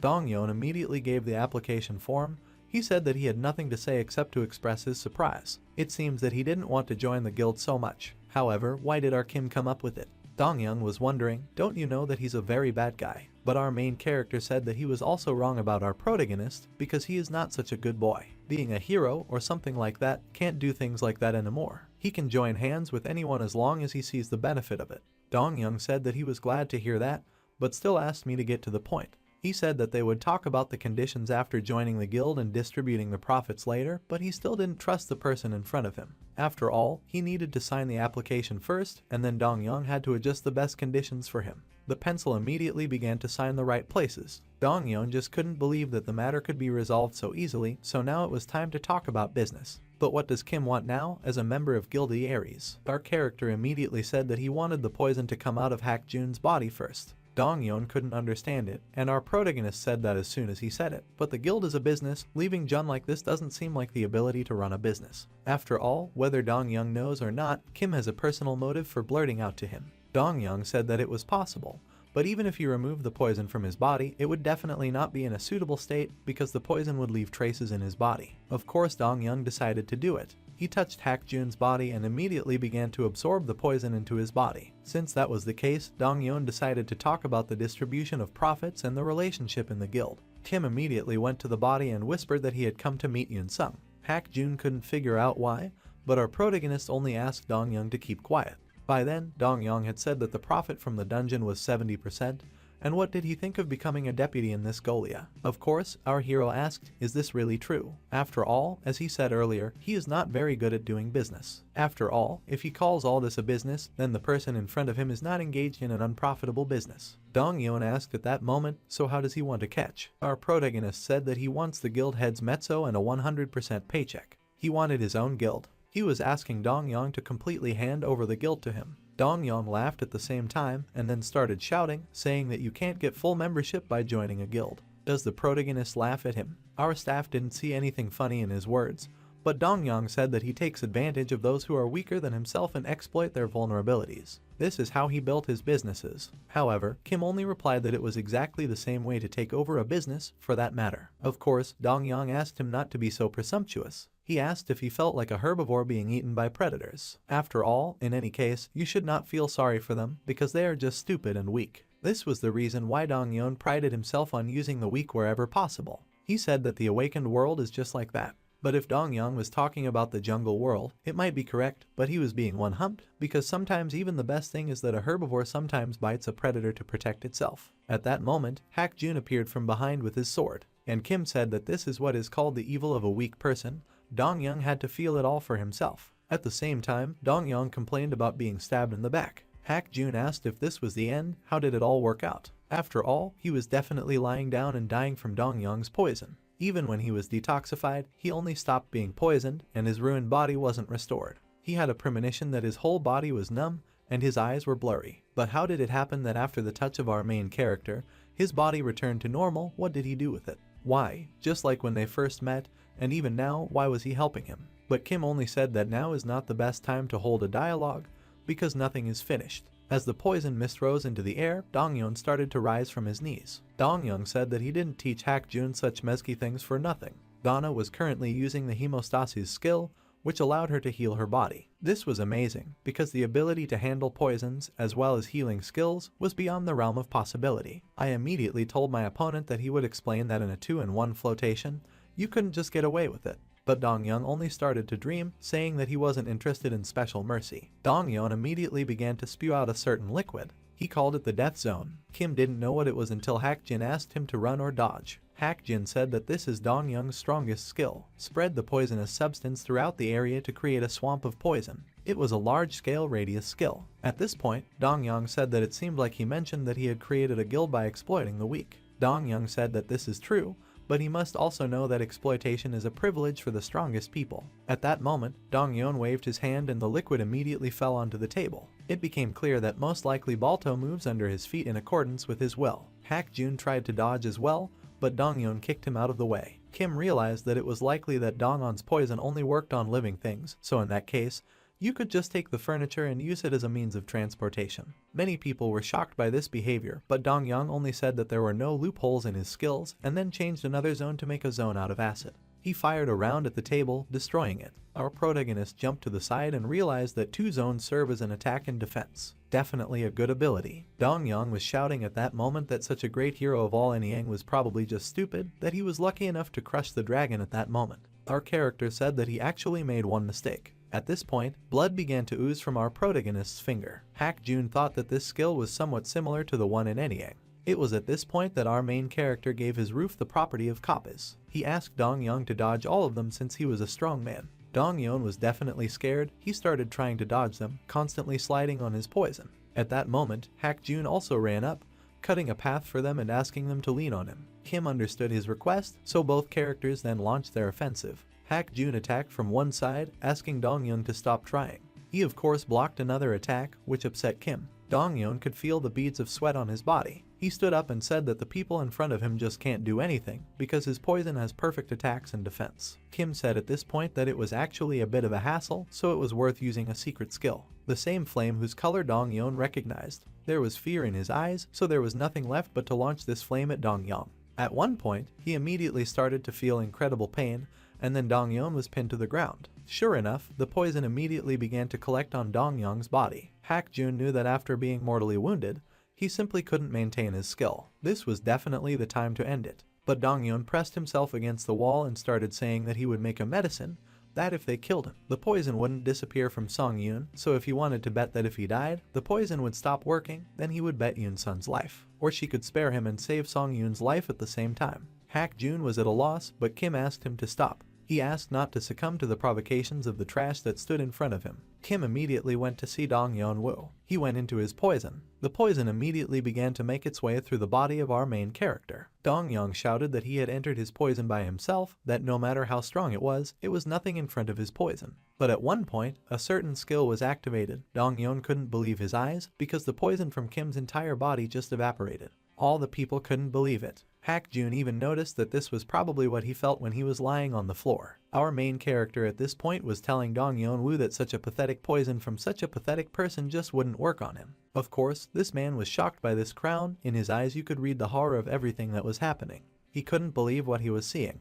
In front of him stood our main character, who exuded an incredible aura, an incredible light. It scared the villain so much that he began to stumble. Kim at one point decided to open his mouth and said that it was the poison of his opponent that simply could not work on him, because the immunity of our protagonist is much stronger than the pathetic poison of the enemy. It just won't be able to work on it. Next, we can see the same necklace of the Charles family, a certain glowing stone hung on it, and Kim said that it was thanks to the second floor of the test that he was able to receive this reward for being able to clear not just a good dungeon, but completely. This item restores all ailments and injuries, but it also had a disadvantage: it could only be used 5 times. Our main character stood with this artifact and smiled in the face of his opponent, letting him know that he simply could not do it, even if he wanted it very much. Our character even remembered that he only used it once, or rather on the 10th floor of the tower, when it was really important. He used it again on the 15th floor when he almost died as well. The third use was on Hakjun, and also when he was able to heal from the attack of his opponent in front of him. Kim started looking into Hakjun's eyes and saying that if you put all your thought processes into action, you'd realize that the necklace had only been used 4 times, so if that was the case, you could guess before our main character's next action.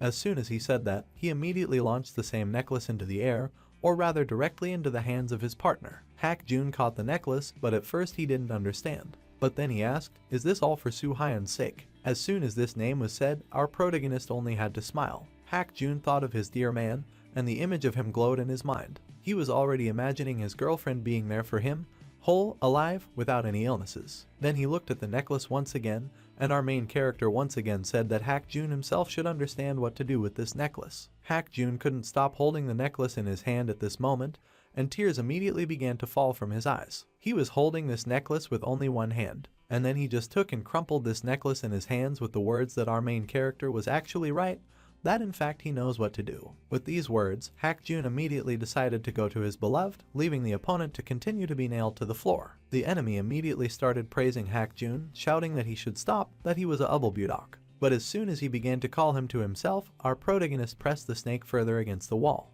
His opponent's throat was tight and he couldn't breathe or speak. The hand of our main character pressed him even harder. There was only anger, and aggression in Kim's face. His emotions were all mixed up with how much he had endured with his enemy. His patience was over. Snake tried to keep his calm. He asked if our main protagonist really wants to kill him. Is he really capable of such a crime? Snake thought that because he was the head of an average guild, they wouldn't be able to touch him. Kim listened to all this, and Snake continued, saying that even if fighting between awakened ones was a written rule, it couldn't be any other way. Serpent began to say that he has an incredible number of connections where it is difficult to think only. No matter how much recognition a person has received in their entire career, but connections decide everything. The snake thought that our main character's hands would be released from that death grip immediately, but Kim only replied that no one knows the truth, does not know what will happen. After all, if it's just killing a mid-level guild head, then just like Snake said, it won't be easy to avoid responsibility. At the same time, our character asked, after all, what would happen if it turns out that the head of this guild is associated with the Gold League, a notorious criminal group? At the same time, the snake was simply shocked. He could not believe the words he heard, but our main character said that he had already completed the investigation and everything turned out very well, although he wanted to say something about it. He began to remember that he had once received a phone call about the Ares Guild, that they were the ones who were with the guild. But since the guild and the base itself is located abroad, they still haven't revealed the route they're taking to make their way to Korea. In addition, it is the guild arts who use the guild's information network and abilities and say that they get rid of anyone who knows or suspects the existence of. And it was then, at that moment, that the guild turned its gaze on Su Hyun, doing dirty deeds by finding the weak points of the guild members and them. Ubbledock, who killed innocent people while holding hands with the guild. It was he who was now in front of our main character. But would it be a problem to kill such a person now? What is the project anyway? Of course, our main character was smiling while the snake looked at him in horror. Kim knew that he was already being targeted, that he would be the next target for those people, that this is the chance to catch by the tail those who try to invade it. To be more precise, the snake is no more to him than a bait. It must be used. The snake started shouting that he just couldn't believe it, that our main character couldn't do something like that we shouldn't joke around like that. But as soon as the snake started to scream, its throat tightened even more, and it started to scream. He thought that now was the best chance to release some more poison, which he did. The snake shouted that they would kill us, that he would take our protagonist with him, that he would not succeed. The poison began to flow down his arm, slowly spreading through our Kim's veins. But Kim only looked at it with his usual face. He wasn't scared. He immediately took and threw off all the poison from his body. He looked even better until the snake couldn't figure out what had happened. There was a look of surprise in the man's eyes, and he couldn't believe that his poison had just evaporated before his eyes. Didn't anything work out? But our protagonist only said that last time he succumbed, that he needed it specifically for the performance, which he could not help but do. What he was saying was that originally, this poison simply couldn't do anything to him, so he was only interested in one thing. Once again, Kim's face was the face of a maniac, the face of someone who was about to take his revenge. He asked if the poison that the snake missed didn't work on him. But what happens if the snake itself uses it on itself? Snake couldn't understand what our character was talking about. However, Kim didn't care. He only used his transform skill, chose the poison attribute, and immediately started to release the same poison into the snake's body. Veins have appeared on the snake's face, and venom is spreading throughout its body. The snake screamed in pain, and blood began to pour out of its mouth. His throat was released, and he fell to the ground. His whole body was suffering incredible pain. He was screaming about it. He was asking for an antidote. He started rummaging in his pocket for an antidote. He found it, began to open it, which clearly did not please our main character. At the same time, he took out his sword from his dimension and slashed his opponent's arm. The snake started screaming again in pain and surprise, but Kim just kept saying that it was wrong, that it wasn't fair to use the antidote. He was so bullied by people with this antidote that now he just can't use poison. The snake immediately began to scream. In his head were spinning the very words from our character that he must be punished. Kim decided that it was better to die than to suffer such pain and torment. The snake immediately stood up with a cry and started to run. He ran in and disappeared. Turning around, our protagonist decided to go to the window, where the snake decided to jump out. Kim thought it was just a shame that he couldn't take so much pain and chose to die. But now it was definitely over, so Kim had no choice but to summon his phoenix and push it forward. He will ask Phoenix to erase all the things that Snake did wrong. The phoenix immediately flew into the building and exploded with it. By that point, we can spot the girl who is finally being stung by the necklace. She looked very exhausted, as if nothing would help her. She gave off the same glow as our heroes. The guy looked at her. He couldn't wait for the moment when the girl will return to normal. He was scared, but he didn't show anything. At one point, the girl was still able to open her eyes. She couldn't understand anything at first. But then her cheeks were filled with a blush that hadn't been on her cheeks in a long time. There were tears in her eyes. The guy also could not stand such a state. He shouted something happily and immediately rushed to his beloved in his arms. He hugged her and told her that he had received a lot of help recently, not just from his girlfriend, but from others as well, so he's going to put all regrets aside. Yoon Sung listened to what her boyfriend was promising her, right in front of her, that he would be able to repay them all. However, just as Hak Jun was able to pull away from his girlfriend, you could see that there were tears in his eyes as well, that he also had that same blush. The girl asked him if he remembered her words, which she repeated to him all the time. Does he remember to never carry a burden alone? He smiled and said that she could not always fight with her beloved, but she would always be there, would support not only him, but also his chosen path in life. We flash back to that guy. He is talking to someone on the phone. Most likely our main character was on the phone. It was getting late, and the conversation was about how nothing important had happened, except that Hak Jun and Yoon Sung were perfectly fine. But was there anything special worth saying? After all, if so, then the man, remembering the very picture that he saw that both beloved people were finally able to find peace and tranquility, said that at the moment the weather is not just beautiful on the street, but also a great time to do things. That was what he wanted to say, even though he was a little envious of the relationship. According to the news, the Aries Guild was destroyed and many cars were gathered around it, but it was already very late. In the morning, all the people were talking about it.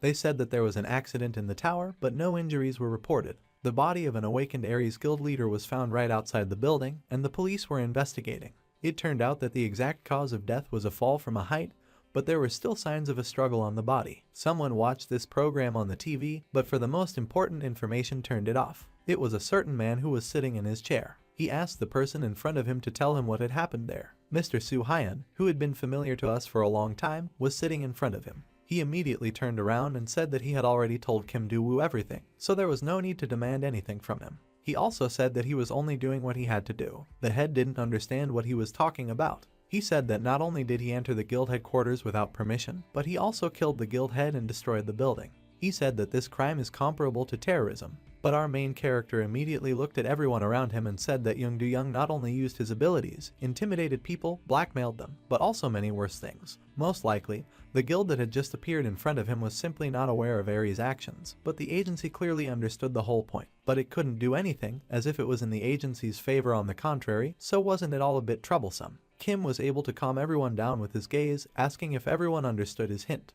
The people who were nearby actually clenched their teeth right away. They said that just like the last time with the Anyang incident, he was preparing good loopholes with leaving, but still, at this moment, it was too much. So the head immediately asked if everything was right about the Domp Guild. Is there any evidence to this effect? The headman was clearly worried, which was clear from his face. He asked how anyone can be judged for something that no one can prove. Our hero sat in his chair and was silent while the head continued to bombard our protagonist with questions. He asked him if he really thought that because people were cheering because of the Anyang incident, he could really call himself a hero. The man who was standing next to the head of state began to stop him, because his words were really rude, thoughtless. However, our main character only made his usual face, not showing any emotions. He asked again, was he being called a hero again? He pressed a hand to his head as if in a gesture of inevitability, and said that he had never even asked to be called a hero, that all the people around him were just hopeless, that all the people were boring him, but still his words were said with a smile on his face. At the same time, the secretary spoke to Kim, but Kim interrupted him again, saying that there is one thing that people just don't know. It was just that Kim was far from a hero. After all, risking your life to save the world and help others. Is all this happening out of a desire to help people? But what if it's all wrong? After all that our protagonist wants is to do what he can do. Kim said that's exactly what he thinks. He had already started to get up from his chair, and then he placed his hand on the table towards the head and asked the two of them to be careful. A killing intent appeared on his face, and his words could burn through anyone's soul. He said that even if he wanted to kill a person, no one would be able to stop him. Everyone was horrified by these words. The head could only laugh. He started saying that he wouldn't be picky just because of a joke, but isn't being a hero a good thing? Why does he think it's all so offensive? It will be very difficult to get out of this case, but still the agency can and will help our main protagonist. But there was only one condition, then they would deal with this matter completely. Our Kim thought about it, and he asked if it meant becoming an awakened member of an organization or something like that. The head couldn't believe it. After all, how did the person in front of him know about his plan? But our Kim only understood that the soul of the person in front of him could be seen through. Kim began to ask, is this really the way they want to enroll in the organization and use it as they want? After all, if everything is so, then our character will simply refuse to do it. The head immediately jumped up from his seat and began shouting that our character should not take everything so lightly, because he had committed a terrible and great crime. They began to point their finger at Kim, saying that whatever he was, but without the help of the state and other awakenings, he would not be able to do anything. However, while the head was trying to prove something, our Kim just started looking at his phone. He just called his friend. The head started listening to this conversation, but left only about the fact that the lives of 600,000 people are in danger. This stung him. He couldn't understand, because was this exactly what Kim was talking about with Lee Ju-ho? The phone again said about the sudden flash that they couldn't handle it. He was asked, of course, not to talk nonsense and so on, but our main character just stood his ground. He said that the behavior of the head was the same as now. In fact, it was not a call, it was a recording of a conversation that the head did not want to accept this fact, that he said that even if a few people died, it would not be his responsibility. The head could not understand what our hero wanted to say to all of them, what he meant. But Kim only said that he was an awakened one who had committed various crimes up to the murder of the guild head, as well as the director of the organization who was careless about the safety of citizens.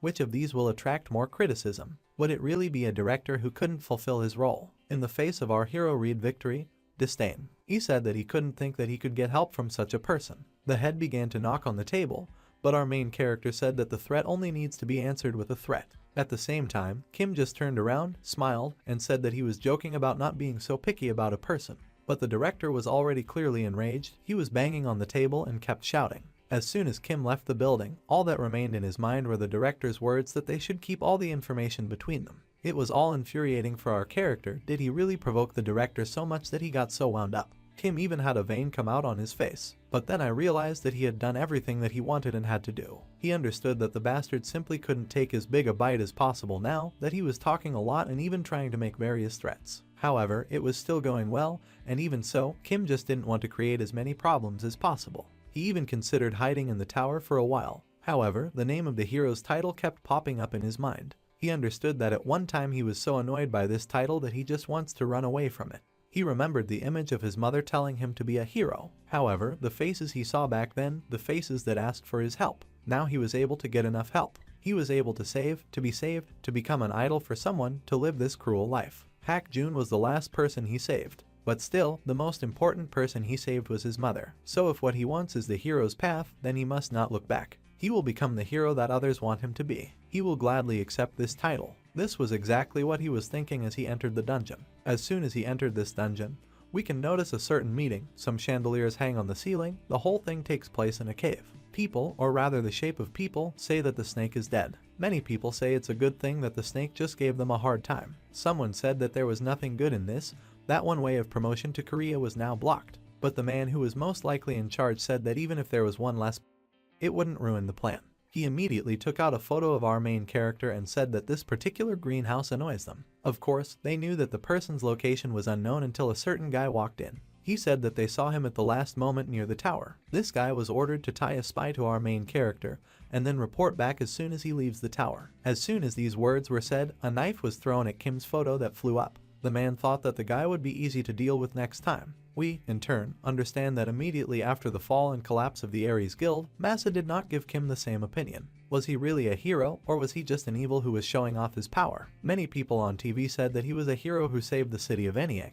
That without Kim, as many as 600,000 people could have suffered, that they would have been in the worst situation. They said that Kim's ability to cope with difficulties on his own saved the citizens. It was because of such judgments that there were disputes between people on television. Others shouted that Kim was just an arrogant guy who was busy showing off his powers. A man who was bigger than his colleague shouted that the Ares Guild was one of the most important guilds that controlled the entire dungeon. But it was this man who destroyed the guild just because he didn't like it. Now, apparently, they really couldn't fall in love with our main character. They understood that there was no trial and the C-rank awakened were allowed to clear the dungeon. Obviously, he was colluding with the agency. He started to say that there were already more than 10 entrances that he had passed alone after clearing Eniang City. The defense has already said that if he really wanted power, he would have climbed the Tower of Trials long ago, so why should these raids be carried out? Of course, there was a lot of discussion at this point. They talked about how even after Kim's disappearance, they could continue to talk, but still, the heated debate didn't stop. However, no one knew that all of this was untrue. Public rumors and ratings didn't bother him at all. Kim was in the tower at that moment and cut all his opponents in half. This time he was in the exact spot where he had been attacked by a mob of mummies. Our hero only continued to cut down everyone and understood that he was only doing what he wanted. At the same time, he was able to overcome this dungeon and said that he only does what he wants to do. Kim was sitting on top of a crowd of corpses and saying that he was only doing what he wanted, so as soon as he was done, it flashed twice the news that Kim had come back. Juho was currently sitting at his computer in the cafe. A guy immediately approached him. He couldn't understand, was Juho sitting there all the time? But did he really come to meet you halfway to work? The guy said that they haven't seen each other like this in a while. Does Juho know about this? How was the old man? But Juho was talking about not asking him about it, because even if he had 10 clones, it wouldn't be enough since he still had to keep going to the Awakened Management Agency. Going to the Challenge Tower and clearing the dungeon is also problematic. The kid said that Juho was still chasing Kim, but Juho didn't deny it. Juho said that he was really afraid that they would only give him a salary for this. At the same time, Juho continued to drink his coffee until the boy decided to say something that he had already said many times. But for that incident with the guild, Ares is very grateful to Juho for putting in a good word for him. Thanks to him, he was able to avoid being blamed and stay close to Yoon Sung. Juho smiled. The two of them started saying thank you to each other as the door to the cafe opened. It was our Kim who came up behind the guy, who told him that they were together with his girlfriend all the time, that now she was trying to persuade him to go to the tower. Kim appeared rather unexpectedly, catching everyone off guard. Juho couldn't believe that his friend had approached them so quietly, but still, what does he do that makes him so late every time? Of course, Kim said that he just wanted to meet his mother. Juho asked, is it really with mom? had he decided to return to the real world anyway? Our character said that he had a case to attend to, and then picked up a coffee that definitely belonged to the guy who was asking about the case that our main character was talking about. And no matter how much friends they were, it was very unpleasant and unfair to take someone else's coffee. By then, Kim had asked everyone to turn around to look at something. They all looked at what was in our protagonist's hand. Both boys immediately noticed a strange egg in his hands. Immediately, the boys realized that it was the egg of a mythical beast. Ju-ho was just shocked by the sight. They couldn't understand how anyone could even get the egg of a mythical beast. Kim decided not to hide anything and said that he got it after clearing the 10th floor. They started telling him that it was a very valuable item, that the guy had heard that there was a mysterious power in it. However, Ju-ho decided to ask, is this really his business that they were called for? Our protagonist started saying that from the moment he received any reaction, there was no reaction. But as soon as he started clearing the 20th floor, it suddenly started reacting. After that, there was simply no reaction again. He turned to his friends and said that in any case, he only realized that there was a living object in front of him, so he was going to ask the expert about it. He wanted to ask the S-rank awakened one, Song Hyeon Gi, about this item. No one knows anything about mythical beasts other than him. Ju-ho knew who he was talking about, but would that person help? After all, Song Hyeon-gi is one of the 3rd generation keyballs, so he won't act for money. The guy also turned to our character and said that he had heard that the person was S-rank, but he still heard that he was good at cooperating because he didn't belong to any guilds or agency. But is there a way that our Kim thought of? Our main protagonist immediately said that he had a plan. He knows that Song Hyeon-gi is a special fan of mythical beasts. At the same time, we realize that Kim actually texted that guy about having a mythical beast egg, asking him to contact him. And also the fact that now you need to attract a person. That guy will definitely come to them on his own. At the same time, we can see Song Hyeon-gi checking his email messages. Next to him lies his dragon, which sensed that a certain person came to their door. So it was in fact.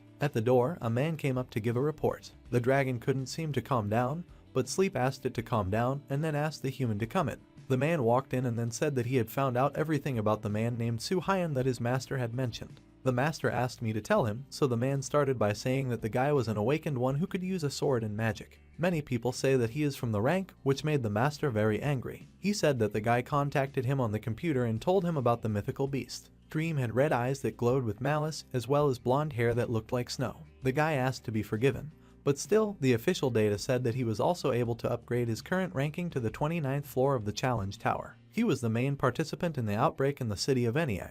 The actual rank was comparable to the S rank. Song immediately put his tablet down on the table and said with a rather strange timbre of voice that rumors always hide the truth. As soon as that was said, Song snuggled up to his pet again. Song said that the guy they were talking about was the same, that the guy was just bluffing. But the guy just started touching his glasses in the sweat of his face. He said that since his master thought so, it should be said that the guy himself thought about it.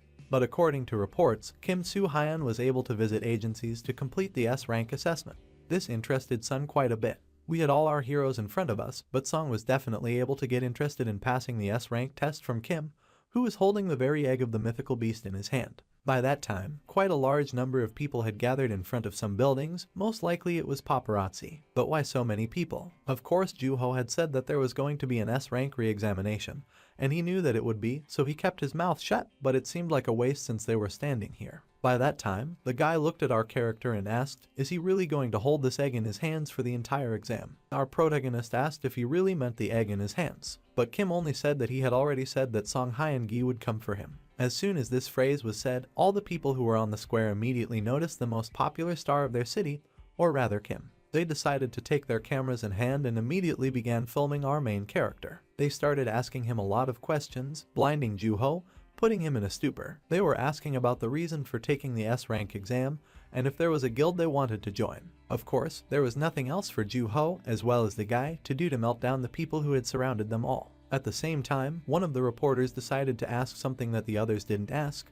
but rather about the egg that was in the hand of our main protagonist. Another reporter who also noticed it realized that it was a mythical face, but our main character said that they were all right about it. Everyone immediately started taking pictures of this egg, and our main character just said that there was something that he would like to ask something about. He would like someone with experience to contact him. Many kept asking how he found such value. Would he really get it from Song Hyeon-gi? But our Kim only decided to ignore every question that came his way. He decided to just go on to the exam while Ju-ho tried to stop all the reporters from following our protagonist. He also understood what our main character's plan was, and Kim, who was happy with what he had done, knew that what he had achieved now was more than enough. All he had to do was show the egg so that Song could find it for himself. By then, the guy in Juho had been approached by a reporter who asked them to answer just one question. He asked about the terrorist actions against the Ares Guild. He started saying that the public already believes that Kim is a terrorist who is breaking up the Ares Guild. The reporter asked me to say a few words about it. Kim started to say nothing, but then stopped. It is clear that he wanted to come up with the best answer in this situation. He turned to the whole group of people's faces and said that they were definitely brave, because if they really wanted to hear something special, then he decided to say that he was actually a terrorist. There was a threat on his face, and every spectator was hurt by his words. He asked what people would do if it turned out that he was a terrorist. Immediately, the reporters decided to move away, and the guy said that it was really powerful. Juho, in turn, asked to relax his power because there were no good rumors about him, but almost all of them were bad.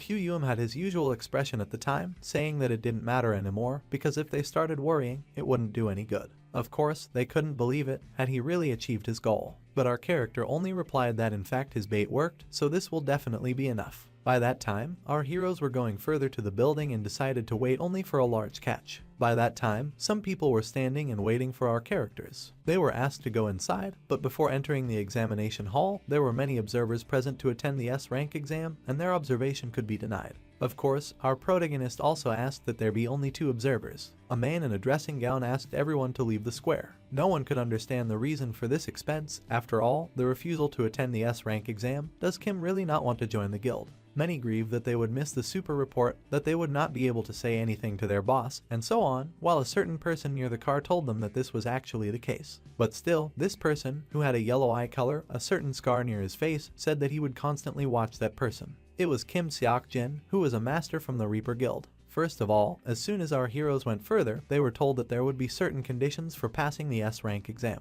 First, an S-rank awakened gets a certain amount of money on the first day of each month. Instead, you will periodically alternate with other S-rank awakened ones, performing special dungeon raid duties. Further, since everyone did not ask questions, he wanted to tell us about the exam itself. However, just as the professor wanted to start talking about him, Kim Do-woo came down to them. But what was he doing there? Kim Do-woo looked down at the professor and said that he was a member of the institution. He has the right to freely observe all the exams, and more importantly, he just couldn't pass up the chance to learn the real strength of our main character. Kim just let out a sigh of relief, apparently just remembering that it's Kim Do-woo's style. So as soon as our protagonist was a little distracted, Kim Do-woo asked us to start the exam process and go to the platform in front of them. He said that the S-rank assessment is different in that it is evaluated according to the same structure as in the test tower. Our Kim, as he climbed the stairs, thought about the fact that the rating was used to determine the coefficient of physical and magical abilities. So if the ability to control magic is evaluated, then the general statistics are checked and various qualities associated with battles are checked. In addition, it was understood that the system created in the stages of this test are the ability of another awakened, regardless of location and time, but an ability that creates a field where multiple S-rank awakened ones can unleash their abilities. By that point, we realized that the highest rated awakened in the US, known for his illusion-making skills, was definitely the power of Johnny Brad. Our main character has already stepped into this capsule, and Dewey said that on the device it was not necessary to push away the magic that he feels, but simply to let it in. Kim immediately listened to everything and closed his eyes, making it clear that he was ready. All the viewers climbed to the second floor to get a better look at our main character. The screens showed how he began to sink into the abyss. A few seconds later, we noticed Kim lying on the ground. He realized that it had been a long time since he had felt such a feeling. Was he in an illusion now? He decided to start getting up slowly, and then noticed that a fist was flying towards his face. Our main protagonist immediately reacted to this attack. He was able to dodge, and a crater remained in the place where the monster hit. Our protagonist knew that, if anything, he probably wouldn't be given enough time to explore. The monsters will only continue to attack. As soon as this sentence was said, even more monsters began to appear from the ground. Kim drew his sword at the same time, his eyes lighting up. He realized that it was time to stretch his body. By that time, our main character continued to cut down countless monsters. He understood that all that was needed to survive was his physical strength, his ability to use tools, and his psychological ability, endurance, determination, self-control, vision, foresight, and courage. It was also necessary to keep in mind that one should not be intoxicated by one's own power, nor should one give in to the created fear. There are more than 100 heroes who died because of pride and weakness. Our main character has already finished dealing with small-scale monsters, so at the same time, a real boss came out to meet him. He realized that his main task was to survive, to break through the future, which could not be overcome so easily. Kim immediately took out his sword, pressed his face to it, and realized that he simply had to prove that he deserved the title of hero. By that time, the entire department was watching his actions. They were shocked by this power that the first stage of the trial was completed in just a measly 15 minutes. The guy was just shocked by the strength of his friend. He knew Kim was incredible. Juho also stood with his mouth closed, unable to utter a single word. The examiner, in turn, clutched his head. He thought that there wasn't much difference between clearing time with other S-rank awakened ones. The first floor, which was more like a monster wave rather than a floor, is to test survival abilities. However, the examiner understood that there were not many people who were able to pass the first stage at all. The examiner just got into his confident stance and realized that Kim R made the spell so easy that it was like hitting a toy. So now all that remained was to hope for the best and wait for the second stage. Kim just looked up at the sky, closed his eyes, and finally exhaled. He wanted to catch his breath for a bit, but he couldn't do it because the system had already announced that the second stage was starting. As soon as this was said, our hero noticed that something began to appear in the distance from him. They gave off an ominous and dark aura. The second stage of the exam was mana control using experience and talent. Of course, this wave was more like an army of knights, fallen knights. Apparently, they were spirits, so they could only be killed by magic. As soon as our protagonist thought about this, he immediately decided to put a certain charge in the spirit. At first, the outline of the spirit disappeared a little, but then it reappeared. Kim understood that even if they could be attacked, they would recover quickly because they had a core. The key to passing this exam was only to find the hidden core and destroy it in one hit. Kim began to draw magic power into his hand, his steps instilling confidence in himself. He was walking towards the crowd of monsters in front of him. He knew that holding on to magic power, attack speed, accuracy, and concentration would be his key to victory. He knew that he simply didn't have the right to make a mistake. Kim immediately extended his hand forward, letting the monsters know that he was ready to attack. The first monster that was standing very first decided to instantly attack our character. It was incredibly fast, but even that wasn't enough to even touch a patch of Wu Kim. Kim was able to reach his hand right through the spirit's body by then. He was able to take out a certain core, which he immediately clenched in his hand. The spirit immediately fell, it turned into dust. Kim also knew that there was simply no time, it was necessary to finish as quickly as possible. Everyone at this moment who was watching over the entire situation was surprised. They couldn't understand how the guy even thought to fight a man like Kim. Was the guy that confident? Of course, the guy said that he didn't think our protagonist was capable of such a thing, so he called him. Juho had already said that you can't underestimate someone like Kim, so it's likely that the guy is actually seen. Juho doesn't even think that he just came there to look at the skills. He understood that all the people who were there definitely wanted to fuck something with our main character. The director sends him to find Kim's weaknesses, but will you be able to find them at all? One of the scientists said that it would take them a little time to assess the first Reaper's overall ability scores, but 15 minutes of clearing time was pretty fast. The scientist's face showed surprise and shock. He said that the second test was completed in just 1 minute, not counting the time to create monsters. The scientist said that he broke the record of Park Jin-young, who was able to solve this problem in just 40 minutes. The scholar simply couldn't believe that he was seeing such a huge gap with S rank.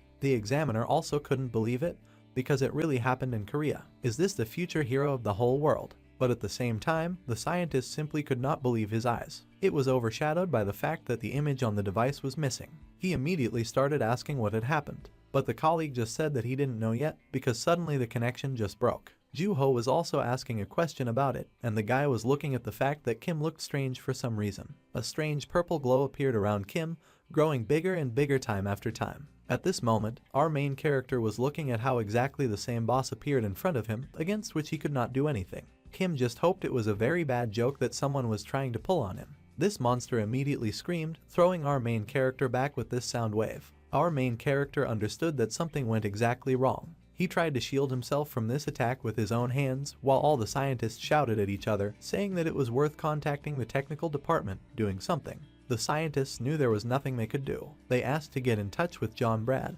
but others said that they were currently trying to contact the Awakened USA agency, but it would take too long. The examiner knew that all this was very problematic, because no matter what abilities were shown during the tests, Johnny Brad's abilities were never interrupted. If the system didn't accept abilities, then Kim Soo-hyun's spirit should have bounced back. The examiner couldn't figure out what was blocking Kim's way out of this state. Sweat broke out on the inspector's body, and he gritted his teeth. And at this moment, our main character continued to suffer blows from the boss. He throws our character from side to side. Kim couldn't do anything at all. He understood that the S-rank test should have ended at the second stage. Had he just encountered a mistake or a phenomenon? This definitely hadn't happened in his previous life, and he didn't know where the creature in front of him had come from. The monster again tried to drive our protagonist into the ground. However, as soon as he tried to strike, our main character just dodged such a blow and began to climb right up the monster's arm. Kim was sure that the monster had met exactly the wrong opponent. The monster's arm was rendered harmless with a single light blow. She started to fall to the ground, and Kim wrapped his own aura around himself and continued on his way straight to the monster's head. Kim rose into the air, he swung a punch over his head and then delivered a similar one directly at the monster. The monster seemed to cry out in pain, but then, looking at his hand that would be torn off, he came to his senses. Kim was sure that everything would work out for him now that he would finish this competition. But just as he thought that, for some reason, the monster's severed arm grabbed Kim's body, stopping him in mid-flight. Our character knew that now the monster was coming right at him. He knew that it was a magical energy augmentation device that allowed him to instantly focus power outside of his body and release all of his mana. Kim decided that he was going to release all of his mana in one go. A huge amount of energy gathered around, our hero took a sword in his hand and then swung it. The mana charge flew straight ahead while the monster itself launched its eruption from its mouth. Both charges collided in mid-air, but Kim's strength exceeded the monster's, so all the monster could do was watch as the charge of energy flew straight at its face. Kim noticed at one point that the hand that was holding him was gone. Was it really over? Kim looked ahead and then noticed that his friends had appeared in front of them. They immediately started shouting at him, asking him questions. Is everything alright? Kim was a little scared, but was he okay? Of course, Kim asked to be released from this place, the published capsule. As soon as our main protagonist came out of his capsule, his friend immediately took him and started shaking him, and our hero asked to let him go. The examiner asked if everything was alright, if Kim was alright. The examiner immediately put down and lowered his head, saying that he was very sorry because they had a technical failure. Kim, in turn, said that everything is fine, but are there any exam results? The examiner and the scientists were shocked by this answer, and they immediately started whispering and asking each other if it was strange that he wasn't afraid.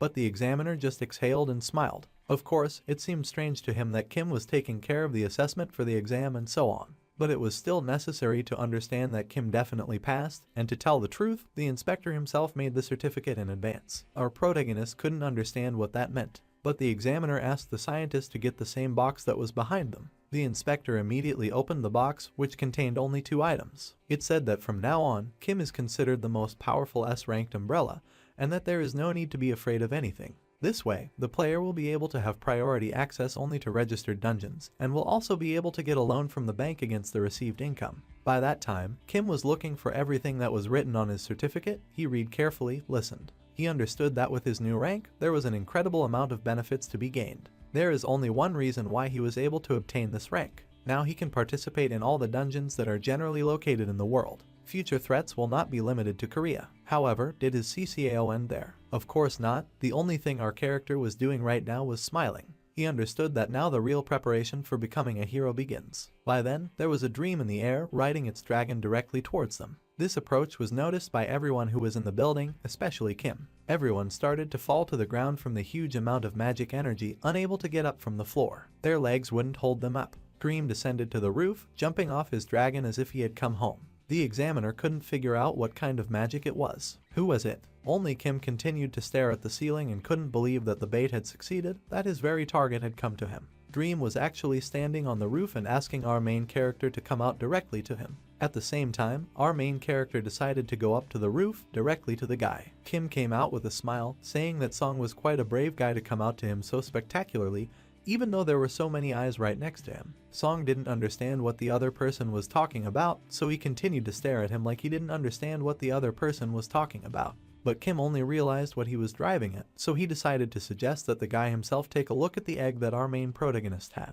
Our main character immediately took that egg out of his bag and handed it to Sun, who had come just for him. Sung was surprised that our character took out such an item so easily, but Kim only responded by saying that he was a little surprised because he would never have thought that it would come so quickly. Song decided to smile by then. He said that he was only responding to his provocation, and then said that he should leave him. Our main character thought that he was talking about him, but at the same moment the dream said that he was talking about the egg, but our protagonist should only run away in fear. The dragon that had just disappeared appeared right in front of Kim's face. Dream looked like a madman. He was probably just crazy about mythical animals. Kim, who was still able to dodge this blow, couldn't have imagined that the person in front of him would be able to attack him without warning. Is he going to take the egg by force? If that was the case, it would definitely be a disaster that needed to be dealt with. In that exam, he actually spent almost all of his mana, and besides, this battle is for safekeeping. Constantly, the dragon that flew behind Kim tried to attack him, tried to beat him in all sorts of ways. As soon as the egg is taken away, he immediately loses. Kim knew that his main mission and surrender at this moment was to protect the egg. Song was about to put this egg directly into his inventory, but Song grabbed his hand and told him that he should have kept this egg. Both men were thinking. It was a win for everyone who was nervous, but the only thing neither of them could have expected was that the egg would start making strange noises. After a few seconds, one thing happened, or rather, the shell began to crack. Both people were looking at this case. The shell fell to the floor. A small red creature crawled out. Kim realized it was a dragon. The dragon started making strange noises and then tried to sniff out what was happening around it. Kim, in turn, understood that although the dragon was small in size, but it was only obvious that the dragons had lured the highest position among the mythical beasts. Kim was definitely lucky. By that time, the dragon was already able to open its eyes. As soon as he did, the dragon decided to look at his dad. The dragon's eyes lit up, and it immediately pounced on its dad, plastering him to the face. The dragon that belonged to his son was looking at this whole situation with incredible malice. Kim asked his new friend to get off his face, because there was definitely no time for this. However, the dragon that was approaching them both immediately stopped, which surprised our character very much. The dragon immediately approached its master, who was shocked by his dragon's behavior. Why did he behave like that? However, our protagonist also couldn't understand this state of his opponent. Did the enemy hero just say hello? Droken finally asked to feel sorry for his son, and he just continued to stroke him and look around at our hero, asking him to change the whole situation, because this situation was actually strange. We could see the building where Dream most likely lived. Song and Kim immediately sat down at the table to drink tea. Song asked if he got a dragon after passing the 10th floor. Kim also replied that he was only telling the truth, that the Dragon Zero was a reward for completing 100% of a given floor. Dream tried to feed the dragon of our protagonist, but he constantly squalosea. Song said that his dragon told him that there was a higher level creature in front of him than himself. Kim knew that if he said that, then the dragons actually had a class division that he was hearing about for the first time. Kim, watching his dragon play with Sung, asked him what he wanted to do. Does the dream want to take him still? But Song, still amused, said that he had changed his mind completely, that there was no need to worry about it. Our protagonist immediately looked at him and asked, so why did he then try to take him away? Dream interrupted our protagonist at the same time and asked if he knew how long dragons live. Kim said he didn't know, so Song told him that dragons grow up in 3 years just by eating dew, and then live for another 1,000 years. Dragons are creatures of supernatural origin. Unlike humans, they have great integrity, gratuitous faith and devotion, and give their own love. From the very moment of reviving, they choose their own master. The next morning, or the actions of the host affect the essence of the creation. If the host is a villain, then the dragon will become a monster. Even if they don't become monsters, there are people who use such creatures as weapons, so this is the reason why Song collected these eggs so that those creatures wouldn't go down that path. All this is for their happiness and well-being. Kim was completely shocked by this information, but still decided to exhale with a smile on his face. At the same time, the two of them started discussing their pets. Song explained that his dragon is about 5 years old, but still, if you think about it, the dragon is still a lot of fun. Song knew that he himself could live for 100 years, but the dragon had to live in Odentute for another 900 years, so it would be better if he could forget his master. Kim, looking at all this, could not accept the fact that this is not an immature rich man who just collects magical things, but a surprisingly young man with Wednesday to Wednesday thoughts. Our protagonist at this point noticed that his dragon was running towards him, and the dream tells him that his dragon chose him. Dream said that the creature doesn't hatch if it doesn't like the person or their magic, so for this reason, Dream will now keep an eye on it, and if it doesn't raise it properly, it will immediately take it away. Sun gave off a very scary aura, making it clear that if the dragon didn't grow like this, he would just take it away. Our protagonist was a little scared, but still calmed down after watching his dragon devour even more food. Kim was asked if he had chosen a name, but Kim smiled and gave him the name Mir. It was already evening outside, and our hero was returning from Sun's apartment. All he could think about was that it wasn't as strange as it looked. In his previous life, he had a bad temper due to selfishness and so on, but it was even unexpected to see a different side of such a person. He couldn't believe that such a person cared so much about someone. Kim was looking at his pet, who was sleeping at the time. He even started drooling from being very comfortable. Our character decided to exhale and then began to give up, asking what is the origin of the world. But while Kim was returning home, we could see that he was being followed. The person asked if we need to report further from our protagonist, but his boss only said that they should keep an eye on that target. The scout said that he understood his boss and then decided that it was worth leaving, or rather going to start following our main character. At this point, we noticed a man who was wearing a certain necklace, and then a picture where it was clear that the scout could not even notice that a certain killer appeared behind his body, which eliminated him in a split second. Our protagonist was still there by then.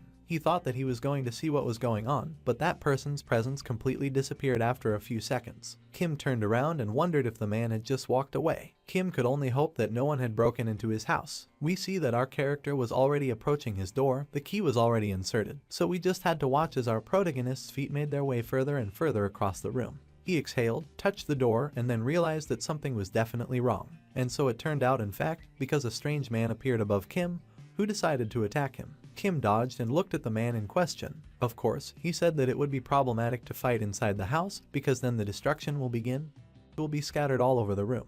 But the man did not listen to him. He continued to jump around the room and strike, or rather try to strike. Kim kept dodging, so the bandit just had to keep trying. Kim, having exchanged many blows, realized that the man could not take up speed, that he could keep up with the blows of our hero. This was a very strong opponent, and the main thing was that the figure now definitely could tell that the opponent was female. At this point, Kim turned to his rival and said that he understood that he broke into his house and all that, but still it is not necessary to disturb the sleeping child, meaning his dragon. The bandit didn't listen, so he immediately started his nova. He launched an attack and then jumped out of the way. Kim staggered, knowing that his magic had partially recovered, so there wouldn't be any problems in a fight. It will be hard not to leave the world without knowing that person's goals. But the bandit at that moment again asked him to attack with a certain movement of the hand. Of course, it was understandable why the bandit was now fighting only with his bare hands. Our Kim noticed a long time ago that he had intentions to take the world, but the opponent only wanted to compete with him. Our main character immediately smiled incredibly slyly and aggressively. He put his clothes along with the sleeping world to the side and said that he used to think that the bandit had a different goal,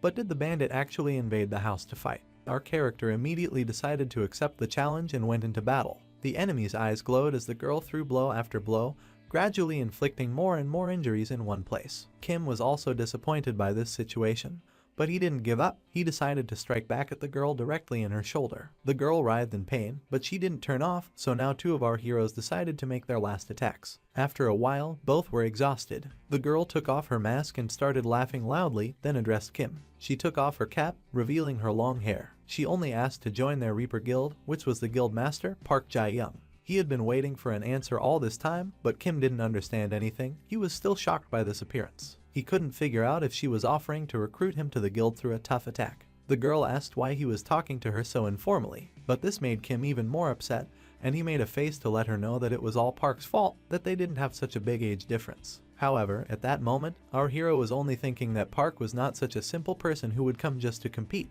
In old age, or rather in the future, this particular girl, who has a beautiful appearance, great strength, has always attracted the attention of people, and she was appreciated as a leader leading humanity. However, before this flower fully bloomed, in an all-out war with the Domp Guild, she lost her life. Based on this experience, it is likely that the pack, or rather the Reaper Guild, has a hostile relationship with the Domp Guild. Kim looked into the eyes of the same girl, and he knew that he was the person who, even if only briefly, used the name of the Domp Guild on himself. So he decided to ask the real reason for Park's appearance at his house. She needed a clear goal, so even now, Park was beginning to ask that she didn't know why she was here. They both fell into a strange silence, neither of them understanding anything. This situation caused a In her previous life, it seems that Park was also an oddball, but not so much. Kim asked her to leave, since there was no other reason, since he had no intentions of joining any guild, but Park immediately said that it was all a shame. Our character knew that it was a pity to let her go like this, so he even decided to try something out a little, just once. He immediately asked her if she had come because she was interested in the Domp Guild.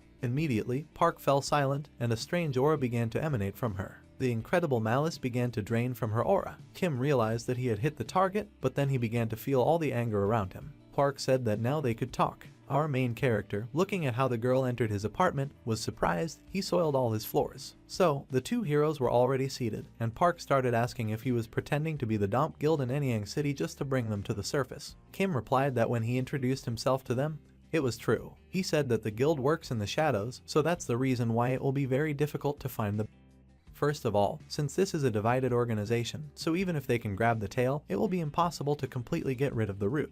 Park was surprised by this information. She couldn't believe that the person in front of her knew the whole situation so well. But was this the reason why Kim wanted to destroy the Aries Guild? Kim thought for a moment, then said there was more than one reason. He remembered Hack June and decided to say that there was just a guy that he wanted to save, and anyway, he destroyed this guild, because it was destined to collapse anyway.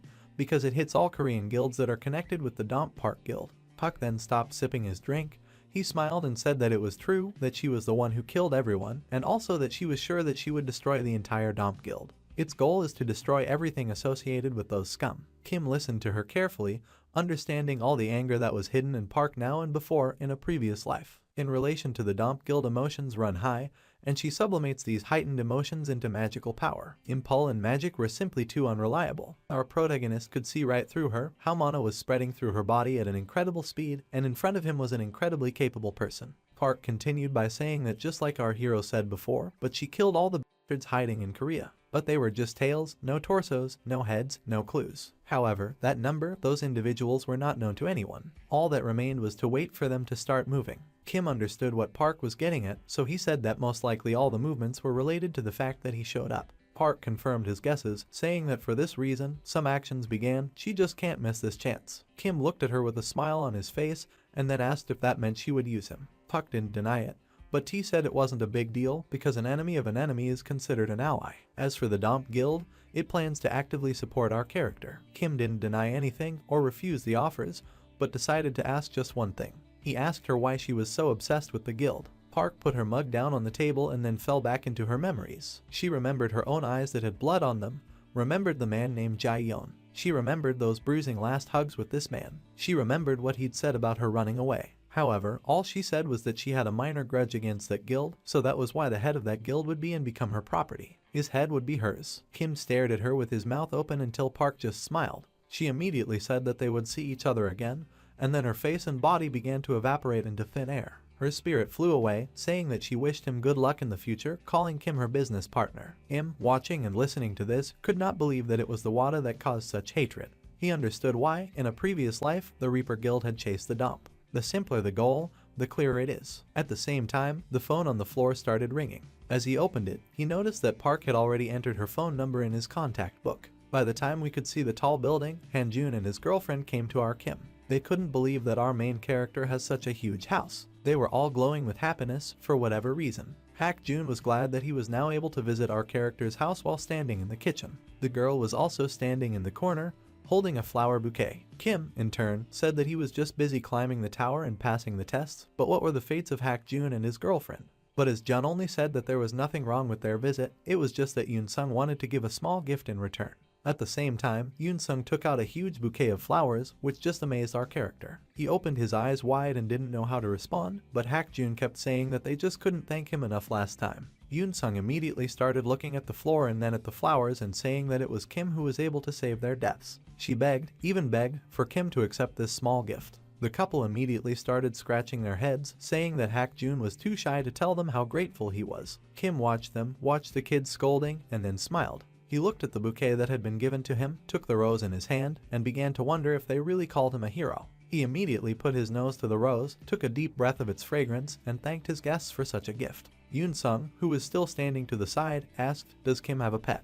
Or something like that. Kim didn't know how to answer that, so he said something like that. But Yoon-sung was happy for any animal. She couldn't believe that Kim had a little dragon with her. Kim said that most likely his world is asleep because he is still a child. But as soon as this phrase was said, the dragon already flew to the head of our protagonist. Yoon-sung immediately couldn't help but smile, and Hak-jun clearly wanted to touch the baby who had just woken up. At that moment, the little dragon decided not to even open its eyes and headed straight for the girl. She didn't know what was going on, but it was too late, and now the world was sleeping on her shoulder. The girl couldn't get over the fact that he was so cute, and Kim couldn't believe that the little dragon was getting so close to someone. It seems that he liked Yoon-sung very much. At this point, Hak-jun was talking to Mir, saying that his shoulders were much wider and more comfortable. It was obvious that he also wanted to keep it. But as soon as Hak-jun raised his finger to the dragon immediately began to hiss at him. Many people were scared, but Yoon-sung only laughed at the situation. At that moment, Pak called our hero's phone. This surprised him, but he still had no choice but to take the call. Kim got up from his chair, but Hak-jun was asking, "Is this really the S-ranked Park?" Our protagonist said that this is all true,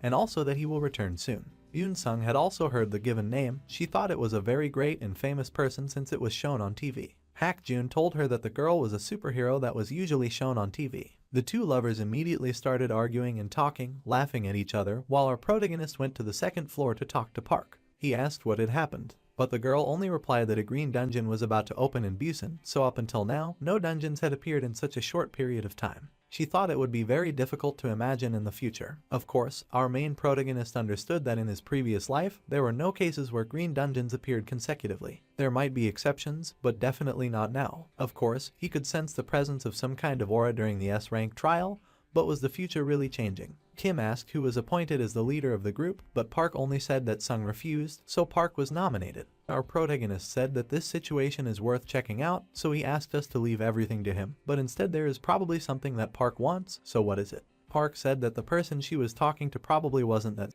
so she said that it was like those from the Domp Guild. Domp would arrive in Korea on the exact day that he indicated. Puck said that from now on, the guild should be left to her. Kim couldn't believe that such a girl was saying all this, because in a previous life, the Domp Guild Domp had organized simultaneous terrorist attacks in the United States, China, South Korea, the United Kingdom, and France. Suddenly revealed her true identity. Earlier this year, the first blue dungeon appeared in the United States. During a dungeon raid, they killed a few S-rank cast iron players, causing the raid to fail and lead to a flash. As a result, countless people died. Kim knew that he could entrust everything to Park, who would arrive in Korea, and he would start his own investigation in the dungeon. Our protagonist immediately leaned on his bed and decided to entrust the case to Park, which he told her. However, he advised her to be careful, asked her not to go too recklessly, or she might die. Park, who was holding the phone to her ear, asked her not to worry, and he also warned her that he would send all the detailed information in a text message. As soon as the phone was put away, a drop of blood appeared on Park's face. She thought he was talking nonsense. We could see that there were a lot of bodies from the Domp Guild near Pack Dump.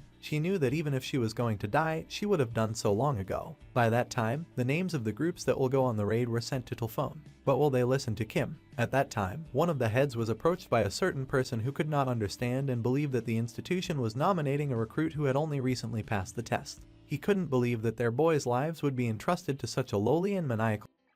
It was the Papillon Guild Master, Lee Gang HWE. The person in front of him said that it wasn't appropriate to call Kim a rookie since he was also an S rank like the others who might have been in his place. Are there really no problems with the rules? But the head immediately asked to summon other S rankers instead of our Kim. He even said that if it wasn't a dream or something, he wouldn't recognize anyone. At the same time, the guy said that since the head says so, he will tell them that their Papillon Guild will not participate.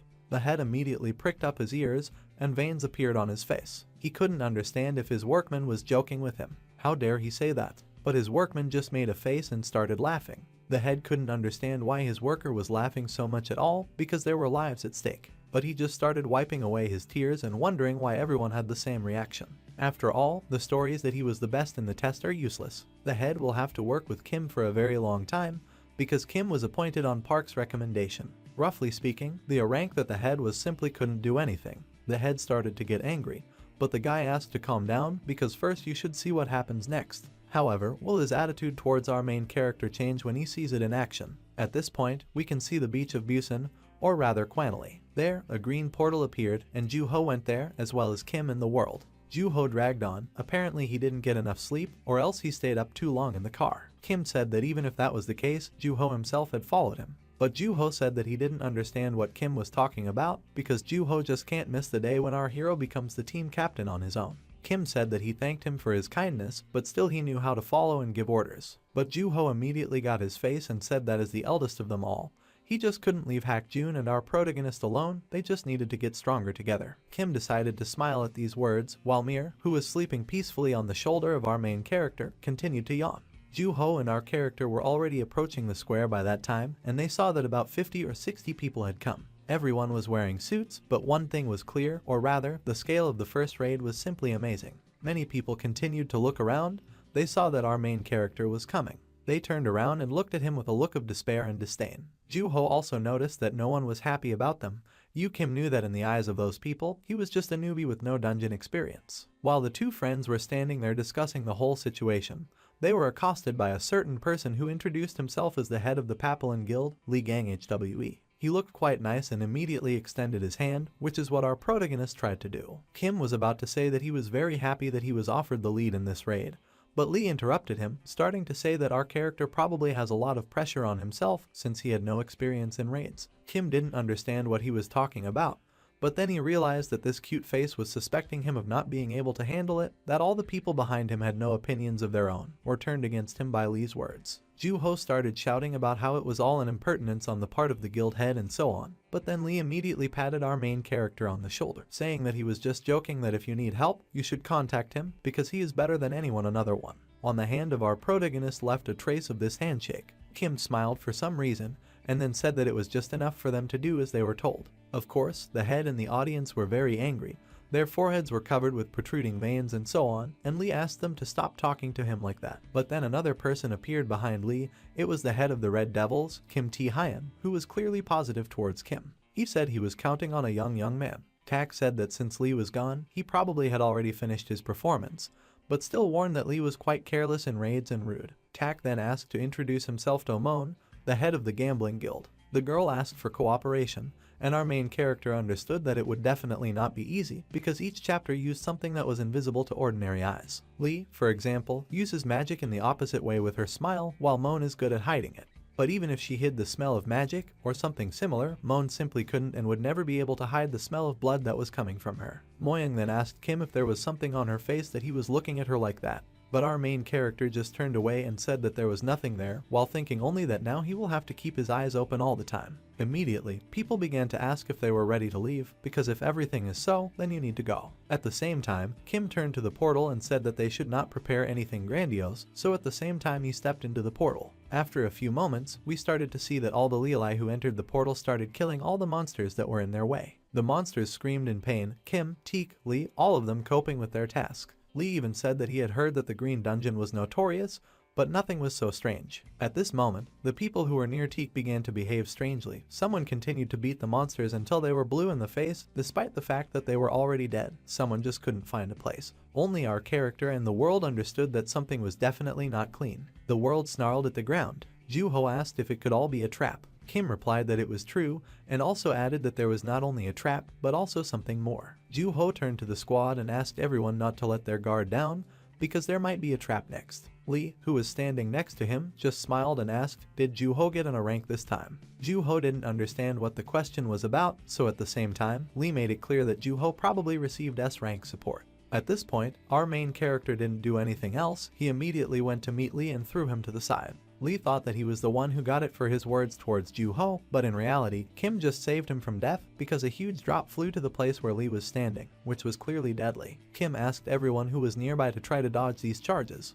Everyone immediately started dodging as Lee stared open-mouthed at the sight that now enveloped them. They saw a strange blue flame. Lee only had to invest while others realized that they were learning where they couldn't even think of being. They were trapped in an underwater city. Many people thought that this place was similar to Atlantis, but what kind of dungeon could be luxurious? Many people thought that this was just incredibly amazing, because they did not have any problems with breathing as such, they could not even feel that they were underwater. Kim said that the entire dungeon remained underground, and Tak thought that this place was suspicious, because instead of the brilliantly luxurious Atlantis, it was like a creepy ghost town. The girl immediately started shouting and saying that there was something strange in that particular direction. As soon as the people turned in that direction, they noticed a strange destroyed ship, which seemed to be moving right in the water. After a few seconds, we were able to see the ship closer, but the world clearly began to growl at it. People who were in the squads also began to notice something strange, or rather that it was getting colder. Tak said that recently something very strange began to happen. For starters, Soo-hyun and now others. At the same time, people noticed someone's presence. Kim stood gaping as Lee told everyone to get ready for battle,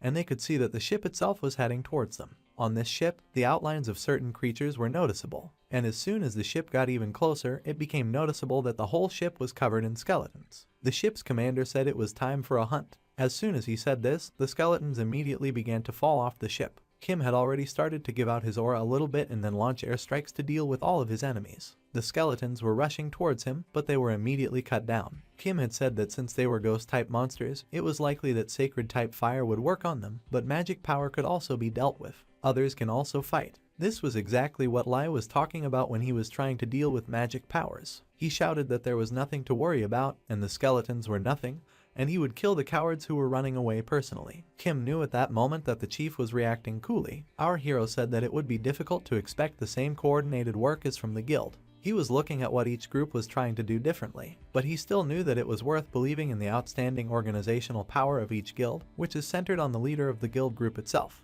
Kim thought it was possible to make up the whole brawl on them. At the same time, our staff called out to Juho, who couldn't understand why our hero was calling him. But as soon as Juho looked to the side and saw that Kim was just flying away from the place on his phoenix. At the same time, we began to see Kim approaching the ship. As soon as he got a little closer, he noticed that many guns were pointed at him as well as revolvers. Our protagonist was able to dodge this attack and then jump to the stern of the ship. Right in front of him was a skeleton that was different from all the others. It had a hat, a huge hat, intelligent eyes, and also a revolver in its hand. Most likely, it was the boss of this dungeon or just events. But Kim couldn't think because it was already time to cut off the enemy's head. The sword of our main character did just that. It went through the cartilage of the skeleton. All the skeletons started to watch as their boss head fell off their shoulders. But at the same time, the captain did not die. He took and absorbed the souls of his companions. The head returned to its place and more skulls appeared in its place. Most likely, the ability to recover and become stronger through the absorption of souls. The battle will definitely be long. However, it was at this moment that Kim started to hear something strange. He started to hear that all the skeleton souls were begging for mercy. All these voices reminded our protagonist of how his take asked people to help them. Kim lost his temper and started yelling about how he owned a body that he hated so much. The skeleton immediately stood over our main character and began to draw his sword. The skeleton immediately started smearing with its sword, trying to hit the skeleton. The skeleton also tried to dodge this attack, but it didn't succeed. The skeleton's sword was knocked out of his hand. The skeleton watched as his weapon flew out of his hands, and our protagonist was already heading for one of the ship's masts. He leaned on his sword and began to peer at his opponent. He couldn't figure out what to do with his opponent. His power doesn't pose any threat, but now it's recovered, it's a bit of a hassle. Prolonged combat and full concentration of magic are still ineffective. He knew that if this continued, it would definitely be dangerous. He knew that everything he saw was dangerous. Doesn't this guy have the sacred power of being trapped in fire? His attacks were accurate, and his magic power was also running out. At the same time, the skeleton realized that it was time to finish. It immediately began to suck the power out of its skeletons. The skeleton, having absorbed everyone who was on the battlefield, began to say that it was getting boring, so he asked Kim's permission to devour him. The skeleton, which had many other faces on its face, began to say that it was overflowing with souls. Its body began to transform. Our protagonist decided to launch his attack. He immediately rushed at the skeleton, but Kim's magic didn't work at all. His magic power was just at the limit. The skeleton screamed, laughed, and then asked if our main character was getting hotter. As soon as this was said, a huge charge flew straight at our main character. There was a huge explosion on the ship, silence. But in reality, the skeleton continued its attacks, the ship exuding incredible energy. Juho was looking over there and didn't know if our character was going to be okay. The skeleton continued to launch attacks that our character couldn't take anymore. It was at this moment that the dragon showed its power. It started to glow, which scared the skeleton, so at the same time, a charge flew at the skeleton, which burned it. The skeleton started screaming that it was in a lot of pain, started grabbing. Kim, in turn, noticed that his abilities, both physical and magical, had increased. Is this the ability of the world? The world immediately began to smile, and the skeleton was looking for a place to go. He understood that the person he was fighting before didn't have any magic power. But is the skeleton itself still alive? Kim suggested that if that was the case, he should spend the night with him. Kim took his sword in his hands and asked the skeleton to prepare for death. He will suffer until our hero stops. A few moments later, the ship was blown up. Juho, who was downstairs looking at the situation, realized that there was no need to worry. He knew that Kim could handle everything with SLG Bone.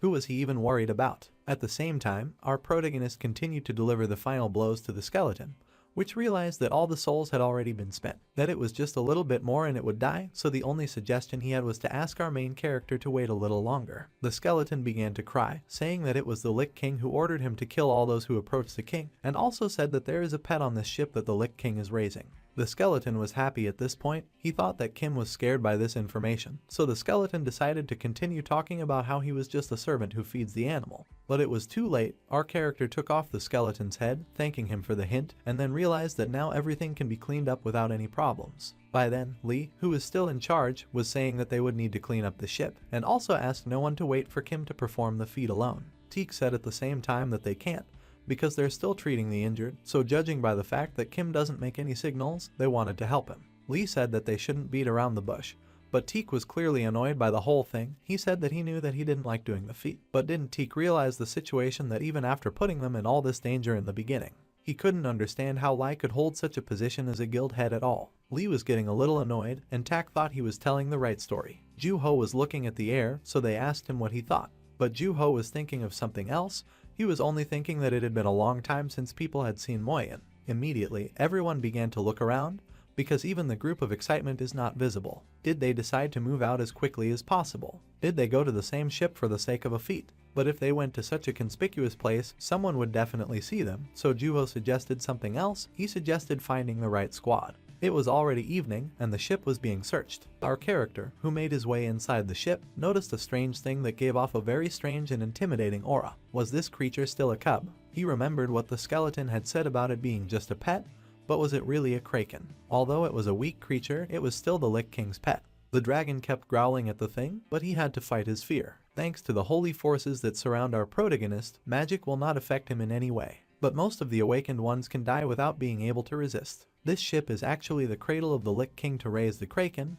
The very aura around it says so. The ghost captain and his crew killed people and then sent them to the ship. So the spirit and faith of the people became food for Kreen and he grew. Even if you go inside the ship to kill the kraken, but because of the dark powers of the Lich King, it is impossible to escape from death. This must be done in order for the kraken to become much stronger. Everything was prepared pretty thoroughly, but right now the egg was dormant, in a sealed state, so you had to kill the egg while it was sealed, putting all your strength into your attack. Kim expressed great gratitude to the Lich. He took his sword, decided to attack the target, but at the same time two people decided to attack our main character from the back. They thought they had pierced his back, but the shield that was behind our main character protected him. The world looked at it all with a very strange expression on his face, but our hero decided to attack the two who attacked him as well. He tossed them aside, then decided to settle them. A few seconds later, the targets were hit. Kim knew it wasn't going to be that easy, but it wasn't that easy. It's a good thing that he prepared the Iron Turtle attribute obtained on the 21st floor, so just ask the one who was hiding in the darkness to come out with a look full of malice. At the same time, Moan and a squad of her eyes went to meet our main character. She knew that our protagonist would be able to guess, but not so quickly. Kim said that he guessed from the first time they met, when the girl reeked of someone else's blood. Was she advertising for the Domp Guild? Of course, the people in her squad immediately started shouting that Kim was worthy of being their opponent, since he could see their ability to hide. Our hero just held his neck and said that their ambush was obvious, that there was nothing special about it. But aren't they tired of killing the awakened ones in the dungeon and causing outbreaks? Of course they can kill him, disguise themselves. But what will happen next? Are they causing a flash of the blue dungeon to appear in the US and then putting all the blame on Kim? Everyone was shocked at how the person in front of them knew everything at all. They knew that information was controlled even in the US, so they know very little about it. Then the others began to laugh, saying that he was right, but that the day would finally come when they would all be revealed to the world. The same bloody holiday that will appear in every country. It was hard to imagine how many people would die. They all thought it would be a great plan to blame Kim for everything. On the faces of the people appeared incredible cruelty, rage, bloodlust, and murder. But Kim just exhaled and said that he didn't know anything about this plan, but would it be possible only by killing him? Will they be able to touch him at all, or will they be able to kill him? The man at the head of the group immediately frowned. He couldn't afford to let his opponent be so impudent, so he took up his battle stance and asked him to chat as much as he wanted, because he really will die in a few seconds. Kim also picked up his sword. He said it was obvious that all the guys weren't the only ones who came to Korea. The management team could also come, so everything else was definitely on Park's shoulders. A black man appeared in front of us, saying that all the people they were waiting for had arrived, that the whole squad had gone to the dungeon. They said that even if Kim survived, he would be dealt with. But who was sitting in front of the man now? It was Cancer, who said that unlike all the put down, the man in front of her looked stronger. The man said nothing and then asked if this was all the girls doing. But Park just said that the guy seems to understand everything himself. The man immediately began to take off his jacket, saying that he did not believe that his people lost to such a woman. Park, who got up from the mat, said that everyone was saying the same thing, not knowing what the future would hold. The man who had red eyes said that there are annoying insects in Korea that get in the way besides Kim, so he will have to deal with another bushkayaki to complete the whole plan. Park, as well as the man, clashed in battle as Kim also fought a fierce battle. It was noticeable that the world was trying its best to help its master. It improved his attacks, which passed through the enemy's defense. The enemies also couldn't land a single blow on our protagonist's body. All of them looked to the side, shouting that it was worth attacking covertly. As soon as the order was given, all the people who were around disappeared. It was clear that it was no longer necessary to go into battle so completely, But there was still a world that could smell danger. Who would have thought that the Lich King's spirit could hide its presence? There was no choice at all but to rely on the world. Our character asked him if he could smell the enemy. The world made a sound, so Kim put it on his head and asked him to warn about the danger. Our main character immediately closed his eyes, but the dragon began to point out the places where there will be enemies. At one point, it did. The little dragon just kept pointing its paws at the place where there would be danger, and our protagonist pierced them with his sword. Many people even thought about running away from this place, disguising themselves as someone else, but then they thought that nothing would work out. Even the Ghost King fell to Kim's attacks. They realized that the person in front of them was too strong, and it was not known if they would go crazy because of the smell of that very core. As soon as the man thought about it, he knew that this was what victory was all about. Immediately, the enemies showed up. Kim prepared to attack, asking if they could defeat him. However, it wasn't until later that he realized that the humans weren't attacking him, but the Kraken. He knew he couldn't let that happen. He was rushing at full speed towards the core, but it was too late. First, he was surrounded, and then he noticed that in a few seconds the core will be broken and the dragon will wake up. So it happened in fact. The core exploded, the ship was hit by an explosion, many people began to fall from it, while laughing that the victory was for them. The dragon's torso was visible as it grabbed that person with its tentacle and simply squeezed. Kim also tried to get out of the whole situation by looking at the Kraken. He knew they hadn't seen each other in a very long time. Kim asked the world to help him, so as soon as our protagonist's sword was loaded, it immediately went straight into the Kraken's eye. Kim knew better than to throw as many punches as possible because he couldn't let the Kraken recover. But there was also a problem. Buffs disappeared from his weapon. It was all because the world wasn't so mature, its abilities just opened up. What should I do in this situation? Kim, too, was exhausted and realized that he had no choice but to fight because of his hero's immortality. However, just as he started to think about it, Juho showed up and asked him not to scare him like that again. The three of them dodged the punch, and Juho started saying that our character just doesn't appreciate how important life is, so he asks Kim to correct this habit. Kim didn't pay much attention to it, because he was more interested in why Juho was even with him. But he only replied that the Azart Guild was gone, so there was no other choice but to go to the ship. He was just worried, so that's why he went there. Kim thanked Juho for such an act, saying that he shouldn't have left